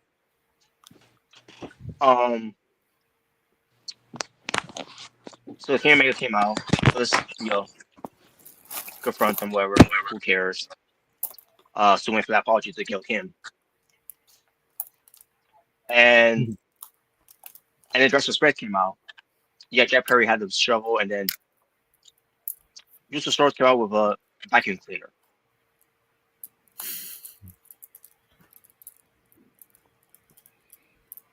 This is so stupid. Well, why did he have a vacuum cleaner? I don't know. To be honest, I cannot answer that. I don't know. I don't care. There you go. I don't even know if Tony himself can answer that. The only thing I think of is maybe Uso does something with vacuum cleaners like from Scary Movie. If you remember that movie. And that's all I'm gonna say from there. I mean, who Anyways. Anyways. It's just so stupid. And this match is stupid. And this whole thing is stupid, The fuckers are gonna turn babyface. They're gonna be back with Kenny Omega and Jurassic Express to form their new Elite Express thing, whatever faction. The Elite Express. Oh god. Yeah, and then Adam Page is gonna join them, and then who else is gonna join them? Oh my god, man, this is awful. Yeah, Adam Page is gonna join them. If Chris Jericho ever does come back, he's gonna join them too. He's gonna reform the Golden Jets. Oh god. Yeah, I can care less. Fuck this whole thing. Fuck it. Oh, and I can bring back Coco Bando. There you go. Oh, fuck him too. Anyways, moving on. Now this one's gonna be about championships because we got a casino gauntlet match for the interim. I mean, not interim. Because it's inaugural, I should say. AEW National Championship. They're defending. There's no champion. Yeah, I know that. But then again, because we have a national champion, and that's in NWA. But they ignore, by the way. Yeah. But anyways. Oh man. But anyways, Casino Gauntlet match. It will feature people like Bailey, Kevin Knight, Ricochet, Shelton Benjamin, and Bobby Lashley. Bobby Lashley went against Ricochet because it was about getting the number one spot. Bobby Lashley won. Not before Ricochet cut that horrible promo on Wednesday. It wasn't horrible, guys. You guys are just haters, man. this is the this is the basically what he was doing. Basically, because he was wearing the Eagles jersey, and I'm like, oh my god, Yeah, fuck Well, I the mean, trash belongs to trash. So, I mean, what do you want me to say? I hate that he's fucking wearing that. Because first of all, fuck him. No. I mean, it is a trash team. So who cares? It's not trash. Come on, Yeah, yes, it is. They're trash. Fuck them. they Yeah, won Super fuck. Bowls. Even this, I don't give a fuck if they won 8 Super Bowls. God damn it. Man, I don't give a shit if they won the fucking World Series and the freaking World Cup. Fuck. my god. Oh, Give a shit I if mean, they I'm won not. the 500. Fuck Eagles. Oh my god, they get no respect. I mean, you can hate the fans all you want because I agree with the fan, with those fan base. They're crazy as fuck. Yeah. They should burn the Yeah. whole city down. Yeah, I had to go buy a COVID mask when they came into Minneapolis. Yeah, a couple weekends ago. Yeah, I had to go buy my Oh my COVID mask. god. Gotta go buy my rubber gloves. Yeah, I had to do all that. Yeah, Hell, like I Dan even Garcia thought did. about ordering a hazmat suit when they came into town. Yeah, like Dan Garcia did when we went to into Blind Guys. Oh, Jesus. I still understand why he did that. That was Because you want to look like a was misread. badass, even though he looked like an idiot. So fuck him. Yeah, he did like an idiot. He goes stupid. Anyways, oh, but yeah, I hate the promo. I mean, the promo that's longer than the match. So. So I skipped it. I like fuck this shit. So I skipped it. I don't want. It's better than when he came out there to wrestle, but it was even worse. He's cut promo like, oh fuck, Man, brace Robert yourselves. Ricochet is so great. I love hearing this. Holy shit, man! This is what he left WWE for this. I have to ask you, Robert, who do you hate more, Ricochet or Ethan Page? Ricochet. Fucking sucks. Wow. Wow. He was better up in Prince Puma, and he even screwed that up by leaving. Well, to be fair, that was Lucha Underground's fault for not paying him. But yeah, But that too. Yeah, that was also the blame. But yeah, Prince Puma, that was that. Let's be honest, that was his best character. Yep. Show some love. Well, I ain't the right guy to show some love for Rico bitch, Rico shit, Rico trash, Rico dump. Yeah, because Damn, I guess Robert hates Ricochet on the level of Triple H. Yeah, because Robert he's just a natural born hater. It's in his blood, man. He can't help it. He was born that way. Oh man. Yeah, So Robert's gonna cut that "I hate you" promo like Edge did John Cena, but on Ricochet. What are you gonna do? And that's nothing. How the hell you make me be a fan of John Cena more than you, Ricochet? Damn. John Cena. How is that possible? I'm actually John Cena is actually earning my respect back in a way, especially what in the movie that he did with the Suicide Squad.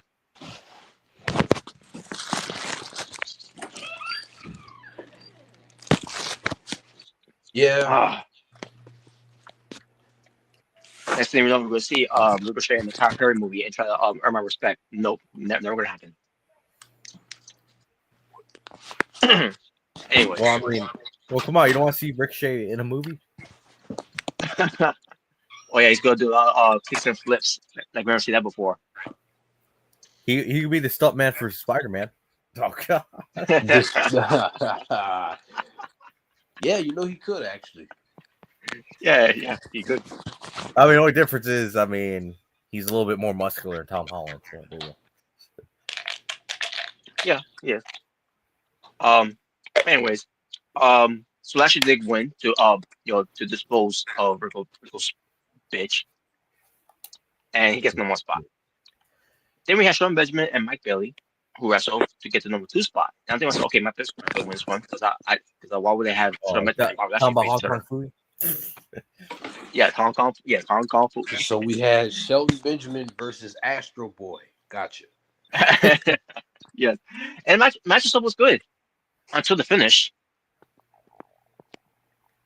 because Sean Benjamin took out Mike Bailey's head off with that super kick. It was, the way it was delivered when Mike Bailey was off the top of the turnbuckle, I think it was, or the springboard, whatever. Either way, he was trying to do something onto Benjamin, and Benjamin called him. Kind of like how Shawn Michaels called Benjamin. And I raw that one point. Benjamin doing springboard. Yeah, And but I Michaels don't think the Shawn super kick. Michaels was legit trying to take his head off. Yeah, and that ended the match. Now with this one, Shawn Benjamin, could have done the same thing with Mike Bailey here, except Paul Turner. He was counting, You and he dumb claims bastard. that his shoulder.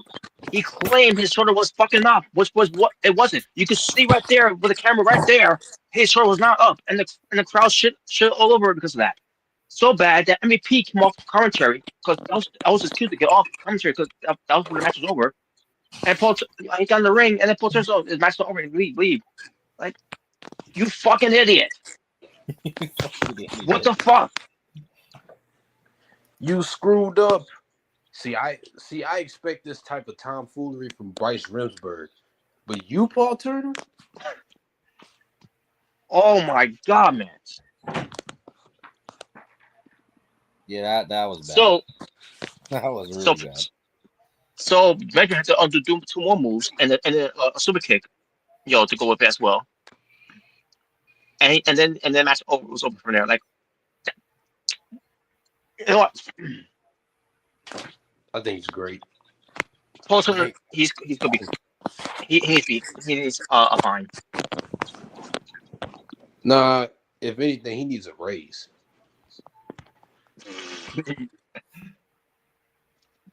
This was awful, man. Awful. I mean, why are you hitting on him, Robert? He didn't do anything wrong. I mean, yeah, and we've seen it before with WWE. With Nia Jax, James Stratton, and Jay Cargill match when the referee screwed up too. Yeah. But this was bad. This was the worst. But then again, you can't go worse than that because even that was a disaster.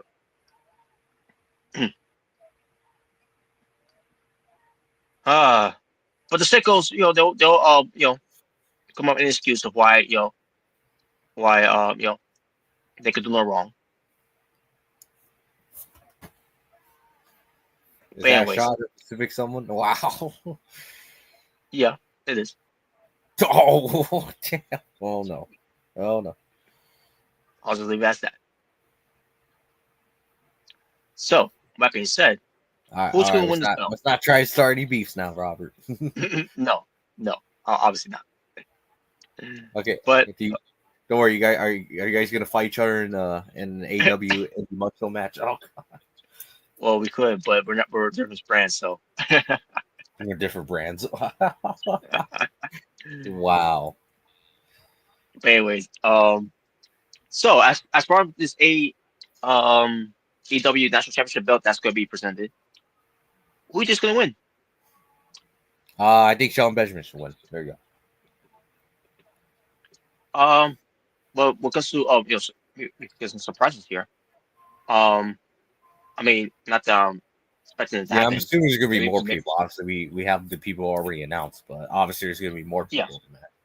Yeah, which is a surprise. Interesting, probably would do, which is great. They'll do that. Oh no, Dan Garcia is coming in. Oh god. Oh god, I just realized really useless might be in it too. God dang it. Well, we shall see. I'm hoping for Jay White.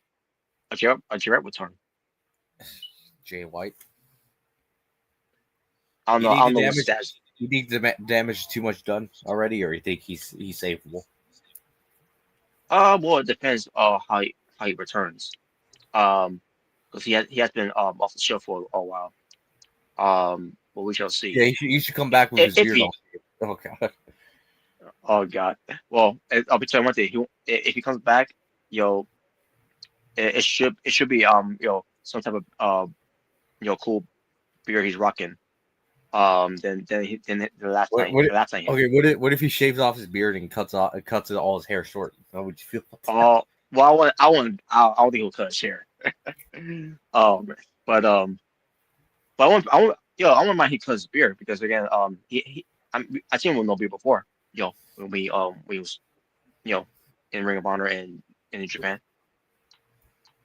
But the beard does work on him though. But we'll see what happens with that. And by the way, he's better version of Triple H than Triple H, whatever it will be. Fuck him. Oh wow. But if it's Jay White, then I'll definitely have him be the one to win the belt. But someone tells me they're going to give it to Rico Big because fuck me.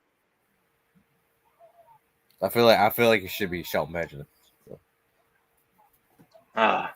Yeah, I think so too. Well, I wouldn't even mind Bobby Lashley.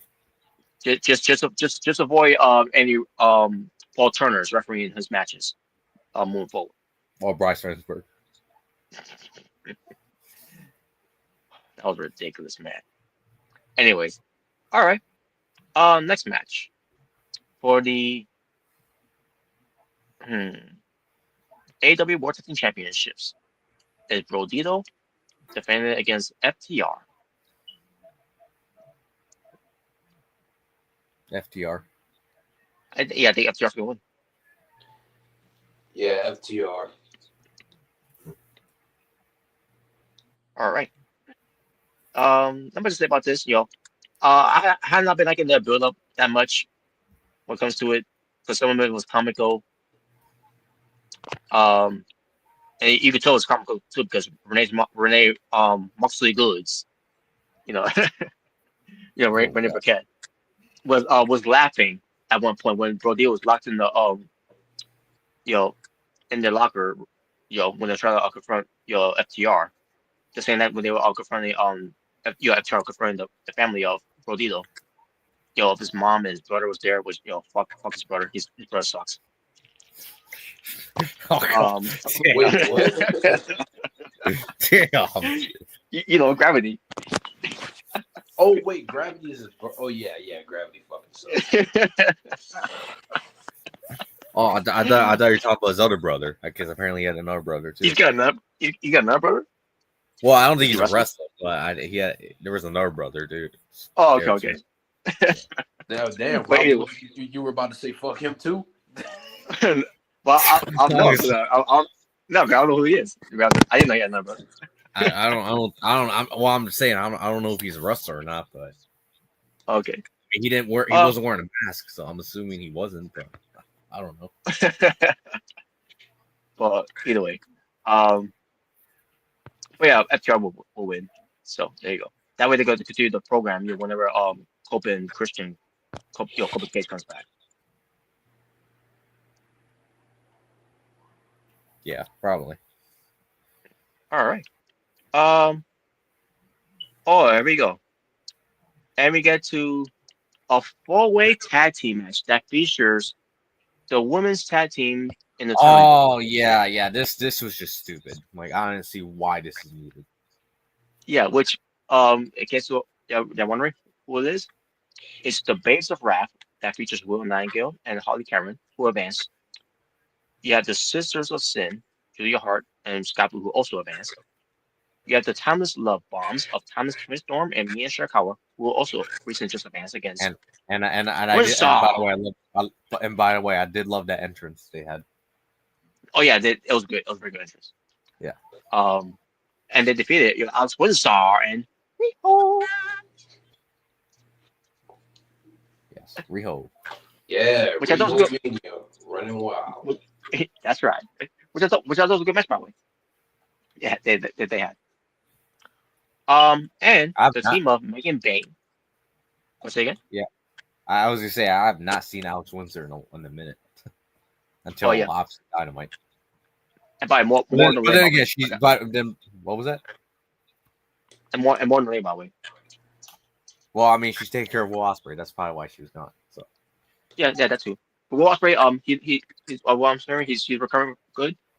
And whenever it's time for him the workout, he'll get back in the gym and and then make a comeback, sometime in 2026. There you go. And then you have Megan Bain and Richard Fair, who also advanced. And the match was not that good against Ty J. I just didn't like the match. But Marisha Spear looked like a badass, and Megan Bain, look at an Amazon, in that match.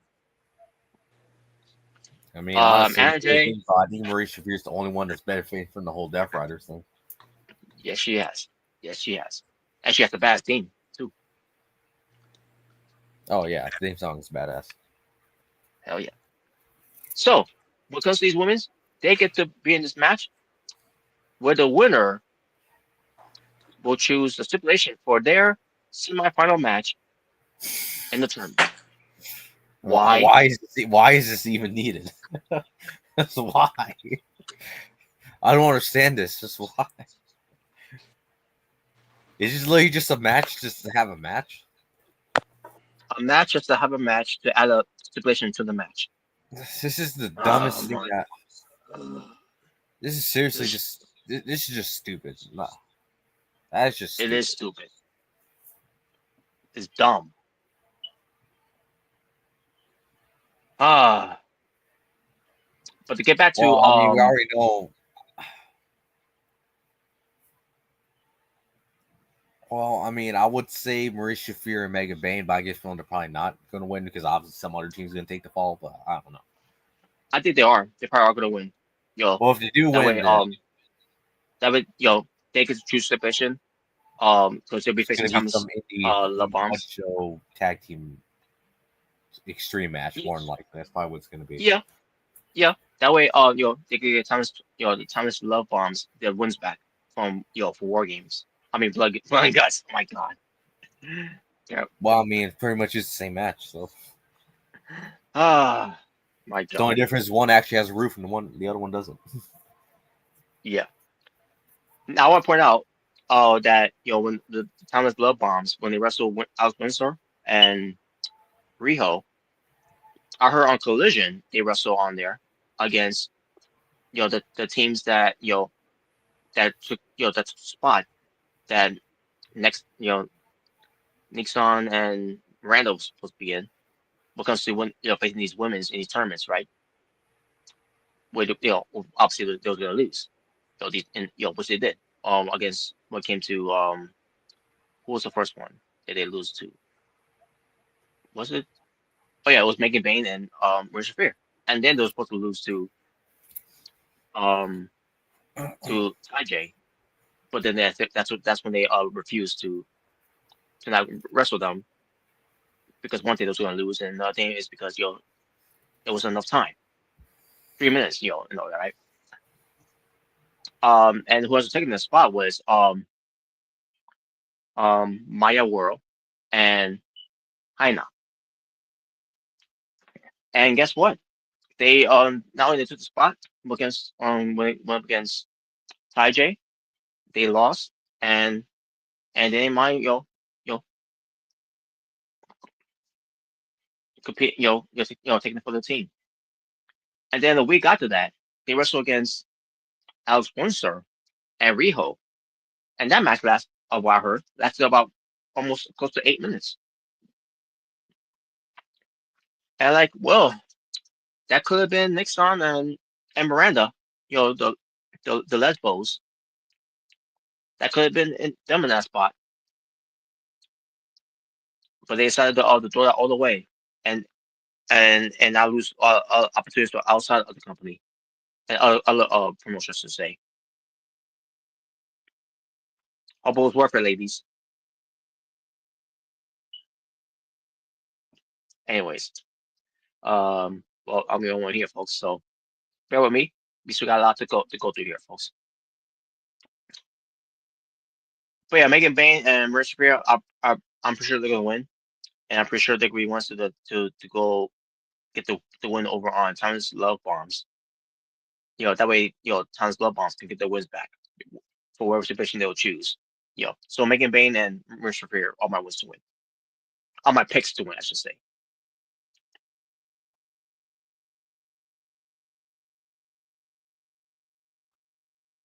All right, I'll get to Kyle Fletcher defending his AEW TNT Championship against Mark Briscoe, where it's going to be no disqualifications. And if Mark Briscoe loses, he will be forced to join the Don Callis family. Now, I'm going to go on Mark Briscoe, obviously, for the win here, but I'm also going to play both sides here because I also think that, we could have Kyle Fletcher win here to retain his AEW TNT Championship, even though I think Kyle Fletcher's, they got bigger plans for him than the TNT Championship, which is why they're going to have him be in the Continental Classic, which he's been doing one hell of a job in the Continental Classics. I trying to remember, wasn't he in the first one too? If I recall, I gotta look this up, but I'm pretty sure he was. But either way, but the reason I want to go with Kyle Fletcher to retain here, even though I don't think he's going to retain, he's going to lose it to Mark Briscoe because last thing we need is another member of the Don Callis family to be part of the family. You know, especially when they're chasing, they're going to try to get yo, the Cucamonga kids, the Cucamonga Fox in there. But I'm trying to look this thing up here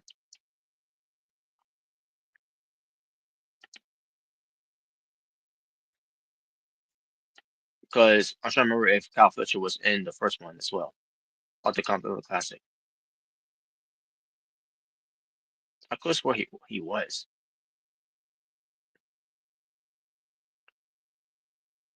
Unless he's in the one from last year, which he was, obviously.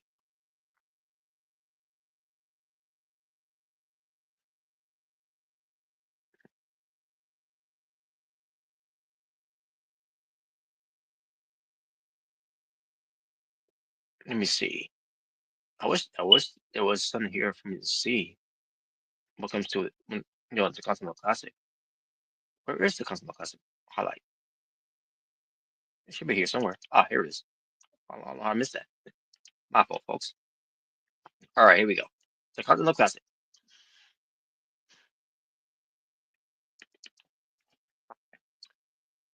All right, so based on the names here, no, Kyle Fletcher was not in the first one. Who I thought was in the first one? Oh yeah, Mark Briscoe, Claudio Castagnoli, Dan Garcia.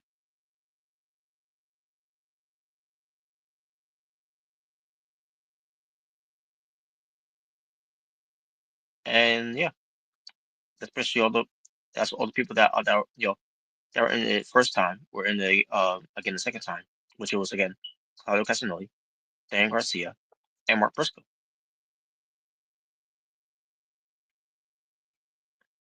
And the same thing is going to happen with Kazuchika Okada because Kazuchika Okada, was in it last year and he's going to be in it again this year because obviously he's got the Continental Classic belt.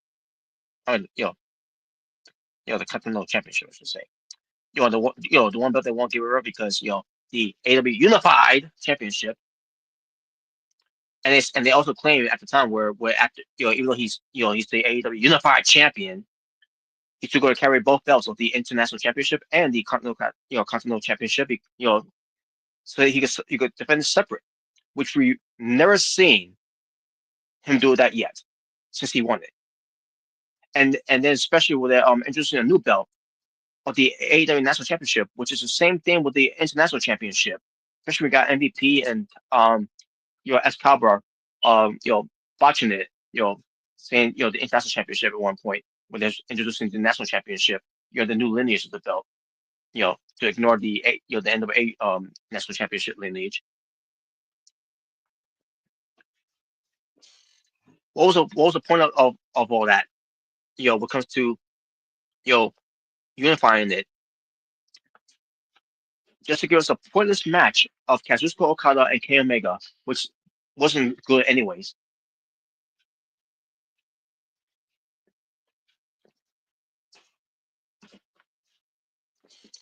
But anyways,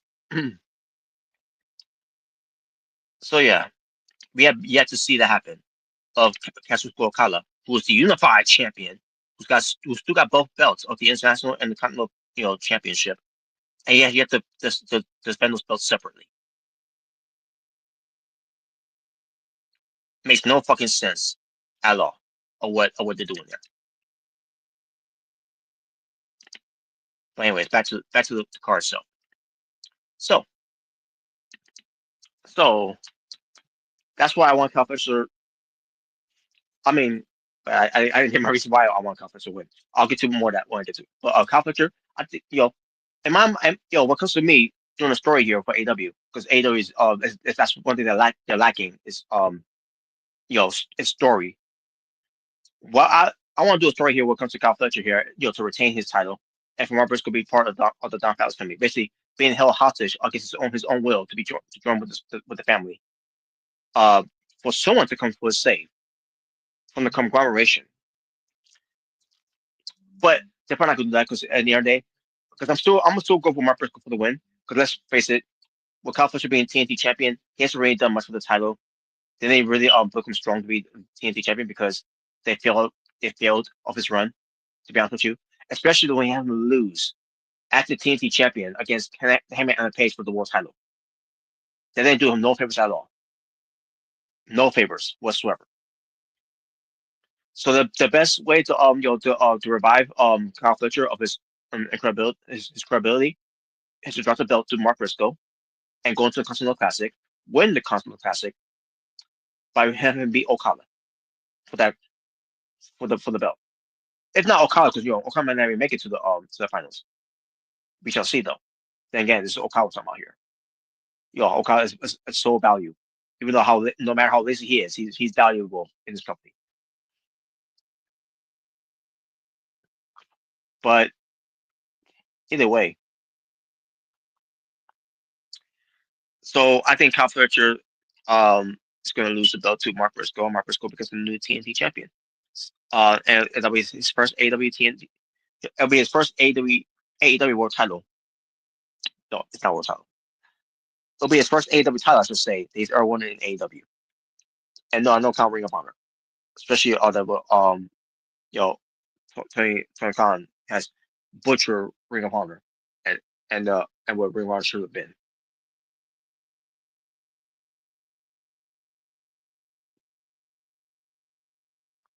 But either way, but the story I'm trying to tell here is that Kyle Fletcher to retain his title and the whole Mark Briscoe, I guess as well, to be part of the Don Callis family for just one person to win. I guess in this next match in a no holds bar match. And how ridiculous that is, by the way. How ridiculous is this? We got a no qualification match for one with Kyle Fletcher and Mark Briscoe, and then we got a no bar match for John Moxley and Kyle O'Reilly. It's the same match. The only difference is that Moxley and Kyle is gonna do are gonna do a lot more in this match than they're gonna have Fletcher and Briscoe.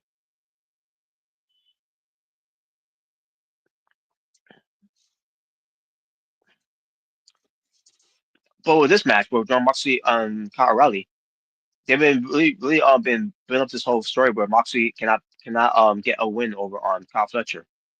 I mean Kyle Fletcher. There's two Kyle folks. My apologies. I'm confusing myself sometimes. Kyle O'Reilly. John Moxley has been not been winning matches against Kyle O'Reilly as of late. He lost him by DQ, even though it was by Moxley's own doing. They ended up being in a double count out, which that doesn't really count for Kyle O'Reilly getting a win over Moxley. But then Moxley didn't win either, so then we get to Blood and Guts where Kyle O'Reilly submitted Moxley for his team to win.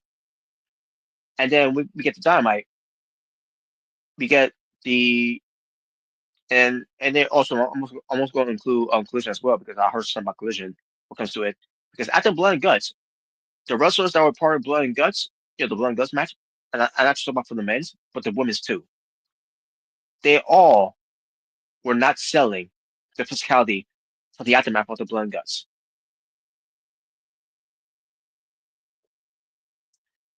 It's like it never happened. The Soul Blood, it's like what they did for Blood and Guts. Besides Darby Allin, because he wasn't on the show, but that like Blood and Guts never happened. It's like it never existed. It's like we never it didn't we didn't see a damn thing.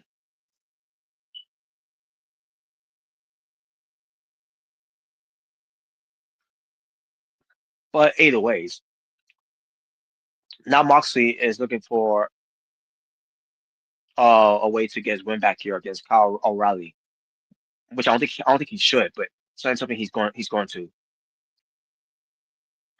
And then we get out, and then let's get I forgot to mention this part on Dynamite. Kyle O'Reilly got to Moxley and got him the ankle lock, and he's tapping out, and he was trying to hard time get out of it. So much that we were useless, and Daniel Garcia was trying to get him off, and he wouldn't get off. He was, he got Moxley in the ankle lock, and um, Moxley couldn't get out of it, and then finally he got out of it. And then Kyle O'Reilly said he's going to face him at Full Gear. It's going to be nose barred, and he said he's going to make him tap out. So we'll see. I'm hoping Kyle O'Reilly wins because if Kyle O'Reilly doesn't win, then this whole push that they began him was all waste. But let's face it, even if he does win Moxley, I feel like his push either way is going to be a waste either way because I don't think they see him on that level. And why should they? Look how they've been booking him. It's their fault how they've been booking Kyle O'Reilly by the way. We shall see. But the reason why I want Kyle O'Reilly to win here against John Moxley is because again because of Kyle Fletcher and Mark Briscoe. Mark Briscoe losing against Kyle Fletcher and against his own will to be part of the Dark Palace family, and Kyle O'Reilly will be the one to come from the save to against Kyle Fletcher, where he's where you can see Kyle O'Reilly be in the Continental Classic in a way, try to screw over on Kyle Fletcher here in the tournament where they don't successfully go into to the finals of the tournament whatever because of their own doings in a way, and it's going to lead to Kyle O'Reilly versus Kyle Fletcher at World's End for the TNT Championship, where Kyle O'Reilly is going to not only get a shot at the TNT Championship against Kyle Fletcher, but also going to add another stipulation, since we're adding stipulations, for the heck of it, where if Kyle Fletcher wins, not only he wins the TNT Championship, but he also gets Mark Briscoe away from the Doc Palace family and back with the conglomeration. And then it's Kyle Fletcher again with his stipulation, but if you lose, then you also will be part of the Doc Palace family, which I don't think that will be the case with Kyle O'Reilly winning over on Kyle Fletcher. Now that's the story I would have been doing when it comes to it. But knowing AEW, they're not going to do that because they don't have any good ideas when it comes to doing any stories because they don't tell any stories in AEW. They don't. You can sit there and say they do, but they don't. They really don't. They didn't even do a good of a job with John Moxley with any fallout of having at Blood and Guts. No dissensions, no disagreements, no tensions there with the Death Riders because John Moxley has failed them. Not only look back at All In, losing the belt, trying to win the belt back, but didn't win it back. Losing to Darby Allin in that I Quit match by saying I quit, saying I basically he tapped out for his team in Blood and Guts, and then we get to we're getting to Full Gear here against Kyle O'Reilly. You really want to to do something to tell the story on the Death Riders, losing faith in John Moxley, having to lose to Kyle Fletcher. I mean to Kyle O'Reilly. Kyle O'Reilly. I'm sorry, folks. Again, I'm getting confused with two Kyles. I got two Kyles in my head. Yeah.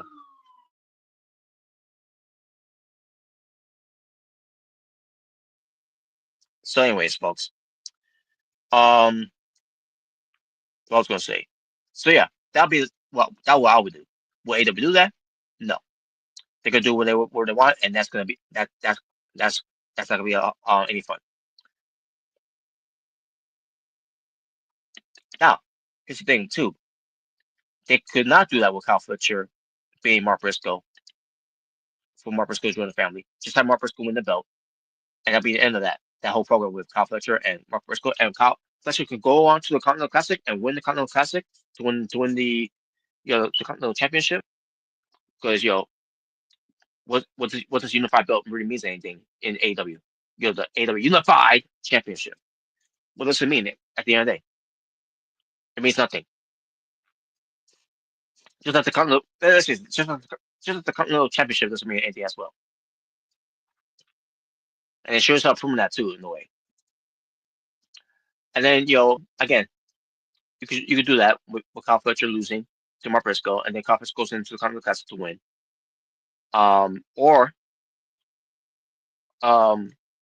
do something with Kenosuke Tetsuya win the Continental Classic against Okada if you want to do that.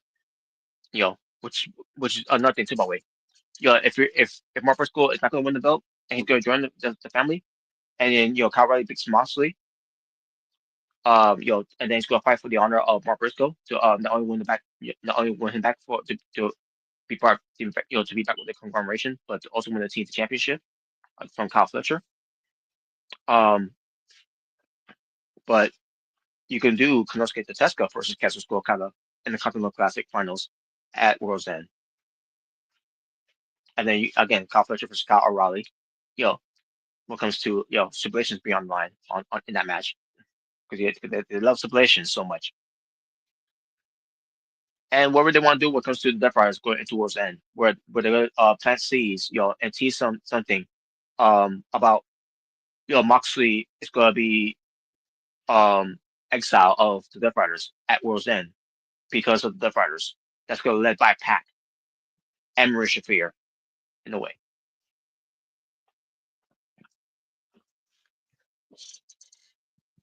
So yeah, that's something they can do, Or you could just have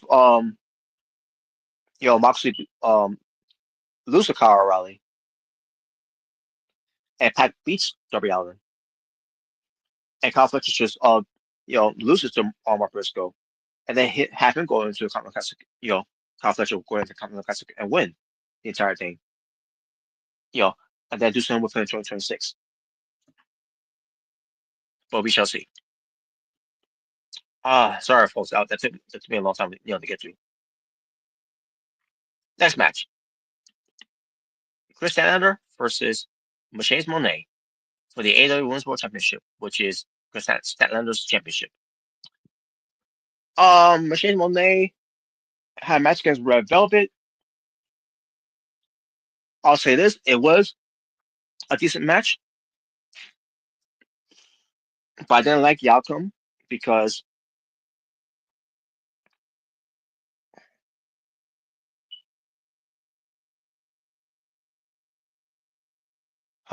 Mercedes Moné has now got what 13 belts because she beat Red Velvet because this was about to become the undisputed Ring of Honor Women's World Television Champion because Mercedes Moné was the interim champion and Red Velvet was the current champion, and now she's no longer the champion. And I'm like, wow, they didn't waste any time to do this match on Dynamite when they could have done this on Final Battle. But let's face it, Mercedes Moné, she's not going to be wrestling in Ring of Honor, and by giving her the belt here, I'm like, why would you give her the belt if she's not going to wrestle for Ring of Honor? She's not even going to wrestle at a Ring of Honor show. Now, Chris Jericho was a different story.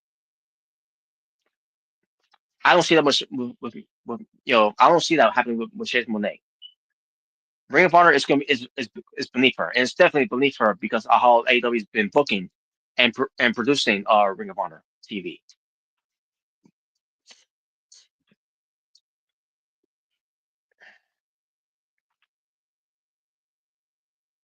By the way, if you asking me another thing, what comes to another thing that I will lynch on to Tony Khan is how he's been producing Ring of Honor.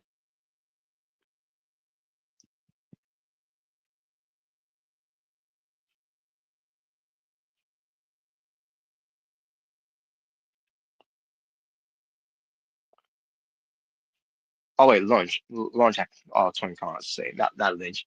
Launch at Tony Khan.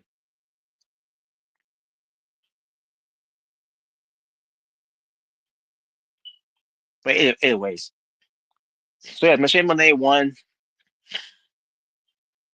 She's now the undisputed Ring of Honor Women's World Television Champion, and she attacked Chris Statlander after the match. And by the way, she was holding up the Rumble, by the way. She put her arm to the to the wrist strap of the World Television Championship belt, for the women's, for Ring of Honor. But instead, she got the interim belt that she won from Mia Shirakawa. And then she attacked Chris Statlander and helped the belt that Chris Statlander is the champion of. And Chris Statlander just walks away with Red Velvet, carry her up to the back, make her look like a weak champion. Chris Statlander looked like a weak champion. To be honest, to be fair, it was terrible. But it just tells me that Chris Statlander is going to retain to beat Michelle Monet. That's what I'm hoping. At least that's what this is all done for. Does it make any better? No, because they still make Chris Statlander look like shit against Michelle Monet.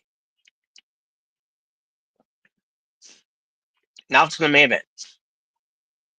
The Hangman Adam Page defends his AEW World Championship against Samoa Joe in a steel cage match. This build they've been doing has been all right. Most of it has been all right. Most of it has been a joke, a clown show.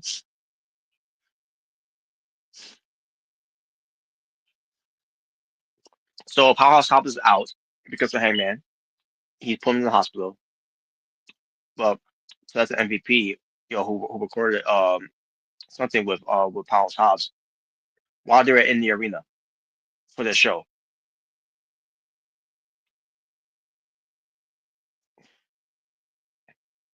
Kessler Shibata, it's not gonna be involved because again, it's a steel cage match.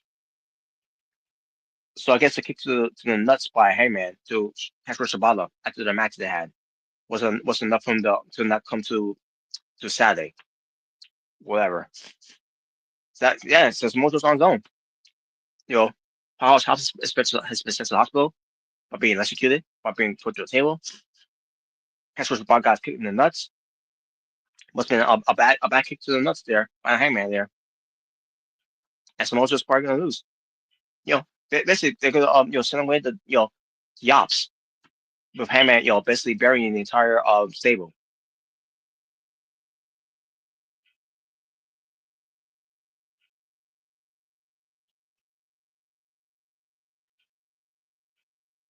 Great. And then we get to return to MJF, maybe. Who knows? So we shall see. I mean, like in a sensible real world, Samoa Joe should win. But I don't know if he is going to win.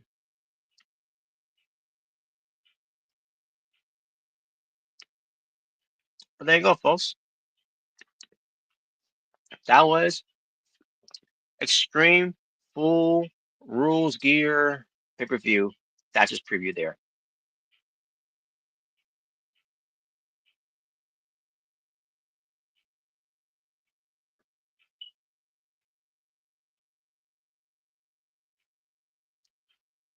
Now, let me see if there's anything else to talk about here. Actually, there is. But I'll say that for next time. Yeah, especially for next time. Wait a minute. I need Barb doing hashtags. I mean, other than the two there. Let's see what. Okay, so there'll be two things I'm not gonna talk about here because I wanted to talk about what's plans with it. So that'll be for next time. And I really fixed that too, by the way. In the description box there. But let's get to an NXT Gold Rush for week 1. of 2025. And then we'll wrap it up. All right, let's just see here.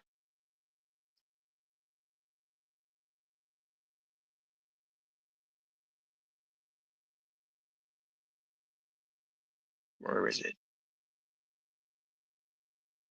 Oh, here it is. All right, here we go. From November 18th, 2025. They were in New York City, New York, in the theater at Madison Square Garden. So your first match was Ethan Page and Chelsea Green defending their AAA World Mixed Tag Team Championships against Joe Hendry and Thea Hale. 10 minutes and 41 seconds it lasted. Oh, by the way, Alba Fire was at ringside, one of Chelsea Green's secret purpose. Match itself was decent. It was a decent opener. I enjoyed the match for what it was. And Ethan Page and Chelsea Green won. Not much to say about that. Then we get to Blake Monroe defending her NXT Women's North American Championship against Saruka, being accompanied by Zarya. 13 minutes and 20 seconds it lasted. And this was a very good match. I enjoyed this match for what it delivered. And then we get to the finish, which I was not really a big fan of when it came to the finish. But I get it because it's further the storyline with Saruka and Zarya. Something that AEW has been lacking when it comes to storytelling and you know um producing good stories.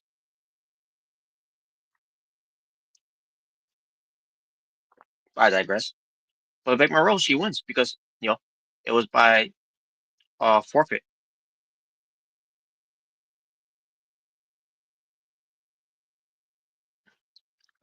And obviously Saruka wasn't happy with that. And it's like Sarah didn't care. When it came to costing her the championship because all she cared about was her well being.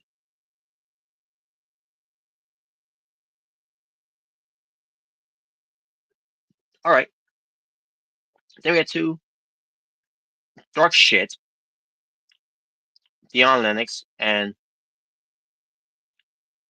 um Osiris Griffin defending their NXT Tag Team Championships against Javon Evans and Leon Sitter. And also, what kind of dark shit? You have the rest of the dark shits out there like Cutler James, which I don't know what he has, And then when it comes to this guy, Shaquan Sugar, yeah, he sucks. He's fucking garbage. Just like Cyrus Griffin, he's garbage too. But I don't know what Cutler James got. But Deion Lennox, he's got something. But that's called potential. 11 minutes and 8 seconds lasted. Decent tag team match here. I didn't care about the interferences, especially when it comes to this Sugars guy here. Sugars, whatever how you say his last name. Fuck him. He's fucking garbage, fucking trash. He's not believable. He's a fucking joke. He makes in a way he makes scripts look like a gangster, from from a hood that's intimidating and makes you fear for your life where you see him around. That's how he makes me feel like when I see scripts. This guy's fucking garbage. No potential, no charisma. Can't wrestle for shit. He makes Jim Whole guy look like he's Hulk Hogan in comparison. And I'm talking about Hulk Hogan from wrestling in Japan.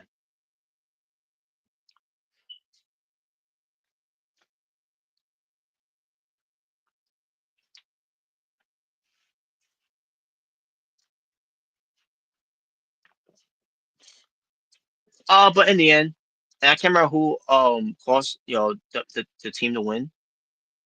When it comes to dark shit, because dark shit got involved and referee didn't see it, but I thought it was a good spot there. I could swear who if I believe it was cut. I think it was Cutter. Cutler, I'm going to say not Cutter. I'm going to say Cutler. Cutler James. I think it was Cutler James. I could be wrong, but let me double check here. But either way, Dark State they retain or should I say Dark Shit. it's like the shit never left NXT after NXT 2.0 shit.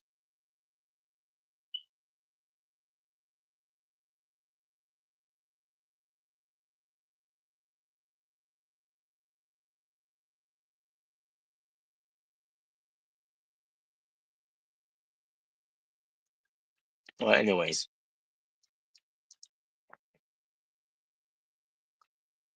but I'm trying to find it right now, folks. We'll get to it.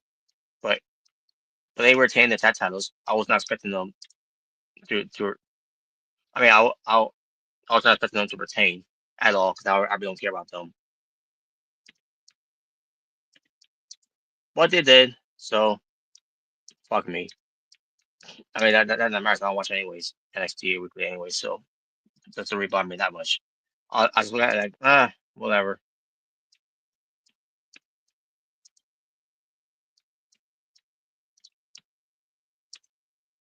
Well, anyways, folks, I'm about to see the match right now. We'll come to the ending to see how that ending happened.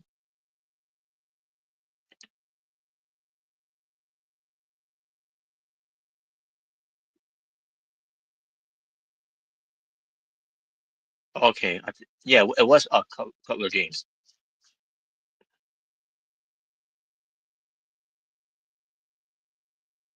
Nice. It was Cutler James. That was cool. That was cool. Finish there because Leon Slayer was already taken down by Dark Shit um by Dion and Osiris, and it was and yeah, Dion I was going for the cover, and Javon Evans was going for a springboard to break up the pinfall, and then Cutler James, you know, while the referee was had back turn because he was counting, which I was a cool spot there that happened. You couldn't call for a better spot to do it than how they did there. And Cutler James pulled Dion Lennox out harm's way, and then Javon Evans did a misfire and landed on Dion Lennox. He landed onto Leon Sutter, which what was a few more Fox I think it was, and that cost him. So I thought that was a cool finish there. When it came to it. And then came from this guy named Sugar. I'll tell you that much because he probably would have fucked that up too. He probably would have fucked that up either way because he's fucking garbage. So yeah, so far I'll give Cutler James something there. You know, he did a cool spot there. Saving Dion Lennox there, and that's as much as I'll say from there, folks. Oh wait, I'm sorry, I'll look at the wrong one. All right, so next, then we get to the final match. The last chance match for the NXT Women's Championship. If Jessie Jane would have lost, then she will never transfer the championship against Tampa City. As long as she's champion. 11 minutes and 28 seconds. So you have Jessie Jane. You had Jessie Jane with the rest of your influence of Fallon Henley and Lacey, Laney Reed. And then I think I see you have with the rest of the Collings, I think is how you pronounce it. Of Sean Spears, Nico Vance, and Izzy Dane. And the match was all right. But and then we get to the finish. The finish was the Colling turned on Tanner Paxley, and Izzy Dane. Is the one was a big factor of costing Tanner Paxley the match. And now JC Jane, winner and new your two-time NXT Women's Champion. So yes, JC Jane is your new NXT Women's Champion again. Because the first time around, I guess it wasn't satisfying for her to be the Women's Champion, especially how they've been booking Fatal Influence. So we're going to try again. Basically, this was basically their reset. Well, after what happened with Fatal Influence, when they failed to rebook them to be a legit threat to the women's division of being the dominant faction. You know, So this is their way to try to redeem themselves here by booking them like shit, by making them look like losers, even when you had Justin Nix there, and now they're gonna try to find their ways to to reconcile that. We shall see.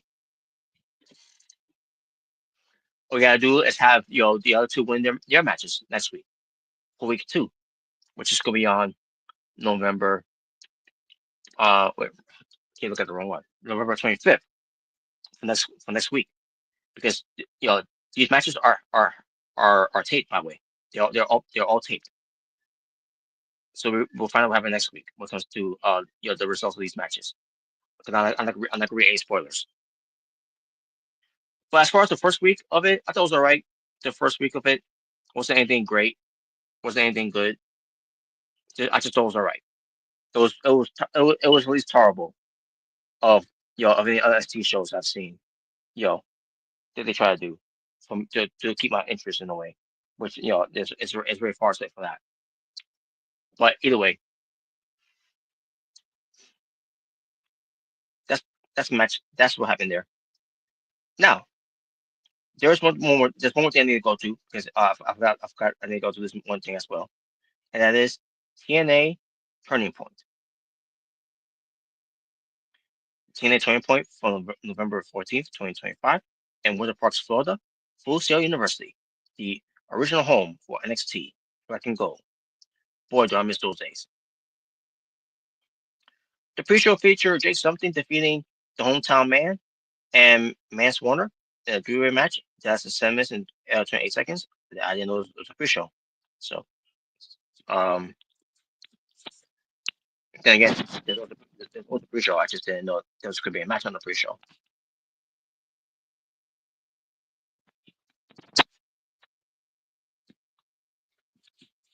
But I digress. Let's get to the opening show here. The opening show featured Kalani Jordan defending her TNA Knockouts World Championship by defeating and by Elegance with the rest of the Elegant brands there, except for Ashby Elegance. 9 minutes and 41 seconds to elastic. Yeah, so 9 minutes and 41 seconds, and Kalani Jordan won. Yeah, like I said, she won. After the match was fine. It was decent.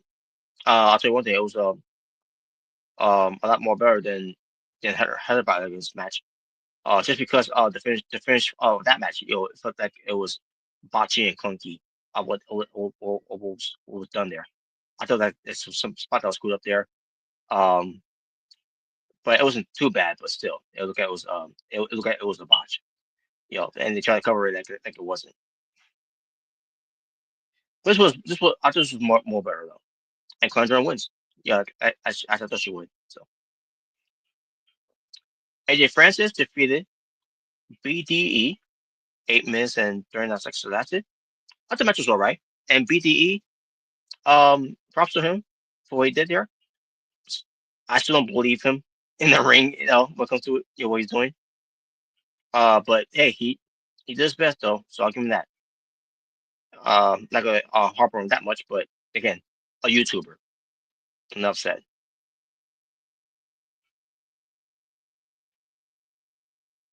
Indy Hartwell defeated Danny Luna in a no disqualification match, 14 minutes and 5 seconds. Now this one I want to talk about. So Danny Luna turned heel because she couldn't advance, but she lost to Indy Hartwell in that gauntlet match, which was what, 2 months ago, maybe 3 months ago.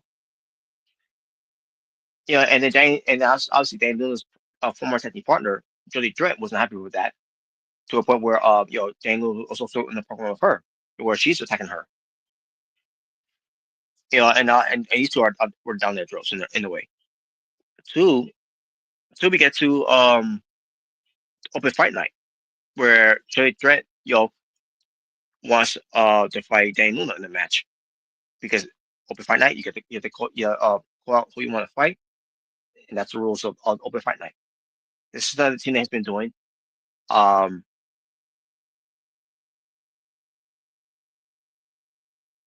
believe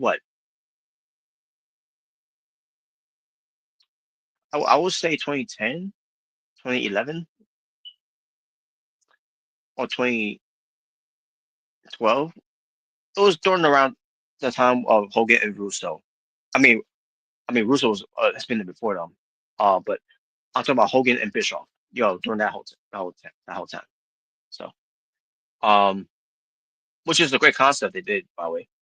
But then there was times where if like it was they wasn't doing a good job with that later on. But they'll bring this back whenever they want to, and they feel like this was the time to bring it back because TNA wasn't really doing much during the hiatus after Bound for Glory, and boy did it show.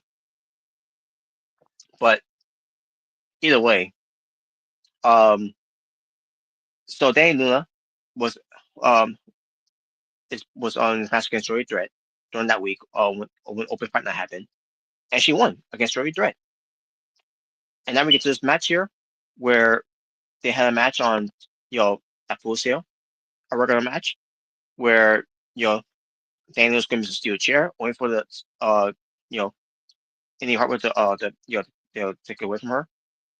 I forgot how it was done, but either way, and it backfired because Indy Hartwell hits her with a steel chair, costing herself the match and Daniel Luna winning the match. And this is why we're here. We get to this match where Indy Hartwell versus Daniel Luna happens.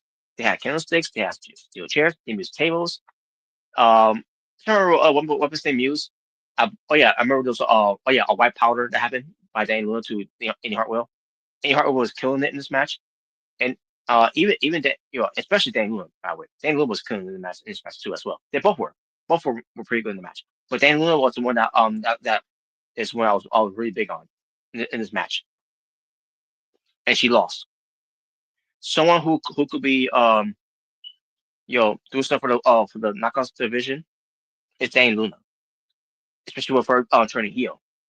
So with her turning heel, and she got a win over on Julie Threat, and then we get to here where she kind of got a win over on Indy Hartwell because Indy Hartwell cost you know was pushed to the limit. Was she crossed the line by using a steel chair. By stupid into Dan Luna's level, and then she challenged her to a no DQ match, and then basically it was her match that she wanted to have, and she won, which is fine. All because of that, but at the same time, it's all the expense of beating Dane Luna, who they should be high on, who they should be high on, and then who they should be behind. Because to your new your badass heel and Dane Luna, and then you decided to drop the ball with that by having her lose. Now you gotta bounce back to get her back on that level again of of winning matches after losing Indy Hartwell. And I'm not saying losing Indy Hartwell is a bad thing, but same time, Dane Luna is getting his push right now as a heel, and then after that they're dropping the ball with her. Pound to pound, she's one of your strongest women in on that roster, and you're booking her like that, and it's not really benefiting her at all.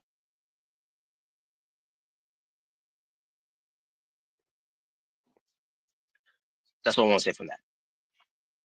Next match, a three-way tag team match for the TNA Knockouts World Tag Team Championships.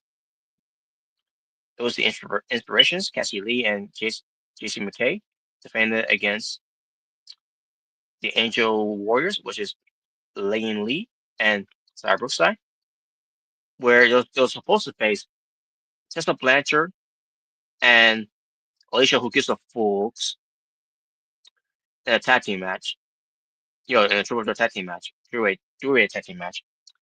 But for a reason, Tessa Blanchard wasn't maybe clear. I don't know from what, but I don't know. So they need a replacement, and the replacement was this newcomer who they introduced on TNA Impact, which she wasn't on the show. It was basically a video promo of her, and her name is Mila Moore. Yeah, so Mila Moore, is the newest addition into the knockout division for TNA wrestling. And I'm trying to remember, and she's like what 5'9". She's she's a big girl. You know, a tall girl I should say. But let me double check this. When it comes to her height, Mila Moore, the wrestler. Yes, the wrestler. Let me see.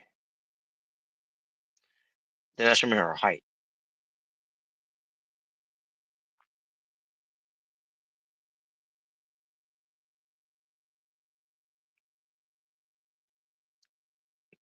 Maybe it's in just in his pro wrestling fandom.com. Let me see. It's not really telling me. All it's telling me that she's from New York, born in New York. She was trained at the WWE Performance Center, and she debuted. And she was trained also by Sarah Del Rey, who was also at the Performance Center during that time. I don't know if she still works there or not.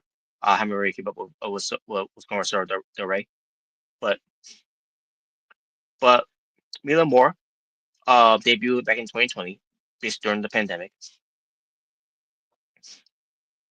and she obviously wrestled elsewhere, in the Indies.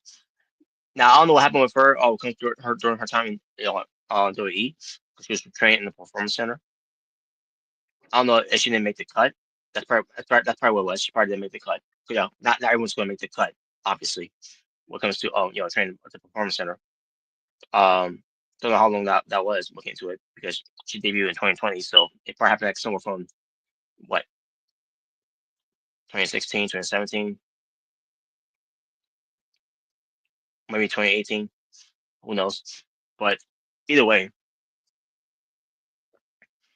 so she has to be in in the spot for Cecil Fletcher, and based on what they did with the promo of her, which talk about training, and wanted to be a wrestler, and she competed for TNA before, and she wants to be be a part of the knockouts, and she had a tryout with this other woman who has also gained a contract with TNA to be a part of the knockout division, and then she was upset. Yeah, she didn't say she was upset with it, but you could tell by her tone of voice that they signed her and not me. And think about it. If it was for that match with I forgot the other girl's name that they signed, but Mila Moore, she beat her, and the one who lost as again a contract before her, and then they tried to call her up and to sign her, and Mila Moore was excited for it, and she's like, but they call they call longer than basically it took them longer than it took them long enough to call her, because why was she in call why she didn't get it beforehand. Basically she was talking like a sympathetic baby face of her way to get into TNA, and then she switched it up at the end, and she was basically you know had this entitlement of herself, that she should have been signed before long before. So like, what there it is. I was waiting. When I was watching the promo, the video promo of her. I was thinking, so yeah, this is the heel of a promo. I was just waiting for when she's gonna cut that. I was just waiting for her to turn, and she did. And like, there it is. They turn her at the very end. So, and this is why she's here now. Now she's there to be in the spot. Basically she was not supposed to be in the spot, by the way. They had no choice but to put her in that spot. But at the same time, I would not put her in that spot, because I wanted to see what she can do as a singles wrestler instead of a tag team. And I thought you know she didn't really look good. She didn't really look. Basically, she wasn't presented well here on here. I want to see what she does 1-on-1 instead of a tag team, because in this type of match, you're gonna be all over the place in this type of match, because it's a three-way tag team match. So I figured that she was going to be seeing that much on there, and I was right. So hopefully by when I get a chance to watch TNA Impact. I'm gonna hopefully I get to see her in one match to see what she could bring to the table. Cause I've never seen her wrestle before, so it'll be my first time seeing her wrestle. So hopefully, the opportunity comes around. So.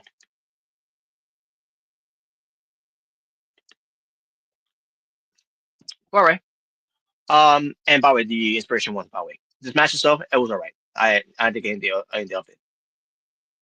And what would you expect that from a crack whore like Alicia who gives a fucks? 6 minute tag team match. Lasted 13 minutes and 33 seconds. Order 4: Mustafa Ali, John Scholar, and Jason Hodge with Tasha Steelz, excuse me, and Special Agent Zero. They defeated Cedric Alexander, that and he teamed up with the Hardys of Matt and Jeff. Those was spot where Jeff Hardy was coming out with his brother Matt. Jeff Hardy is giving fives to the fans, and when this one fan, this crazy girl fan of Jeff Hardy, was holding onto his hand, pulling him towards him. I'm thinking to myself, is she a wrestler? Now they didn't really follow up on this one. I thought it was going to lead to a follow up later on in the match, but it didn't end up being that way. So I don't know if it's just a you know a plant of this female wrestler portraying as a Jeff Hardy fan. And she's going crazy for Jeff Hardy and all that. I don't know. I don't know if that was what they're doing. I don't know if that was the idea of it. But maybe it was just a regular Jeff Hardy female fan who's just crazy for him that she did that. Because she didn't do the Matt Hardy, by the way. She did the Jeff Hardy, but she didn't do the Matt Hardy. Because Matt Hardy went over there too, to get some fives to the fans too. And he went to that same spot where Jeff Hardy was. We met with that girl from in the crowd in the front row. So I'm assuming it's got to be a plant. It's got to lead to something. Or again, it could just be it really real just a fan who's just too crazy for Jeff and not for Matt. So, well, we shall see. The follow-up will happen, for on TNA Impact whenever when I get a chance to watch it.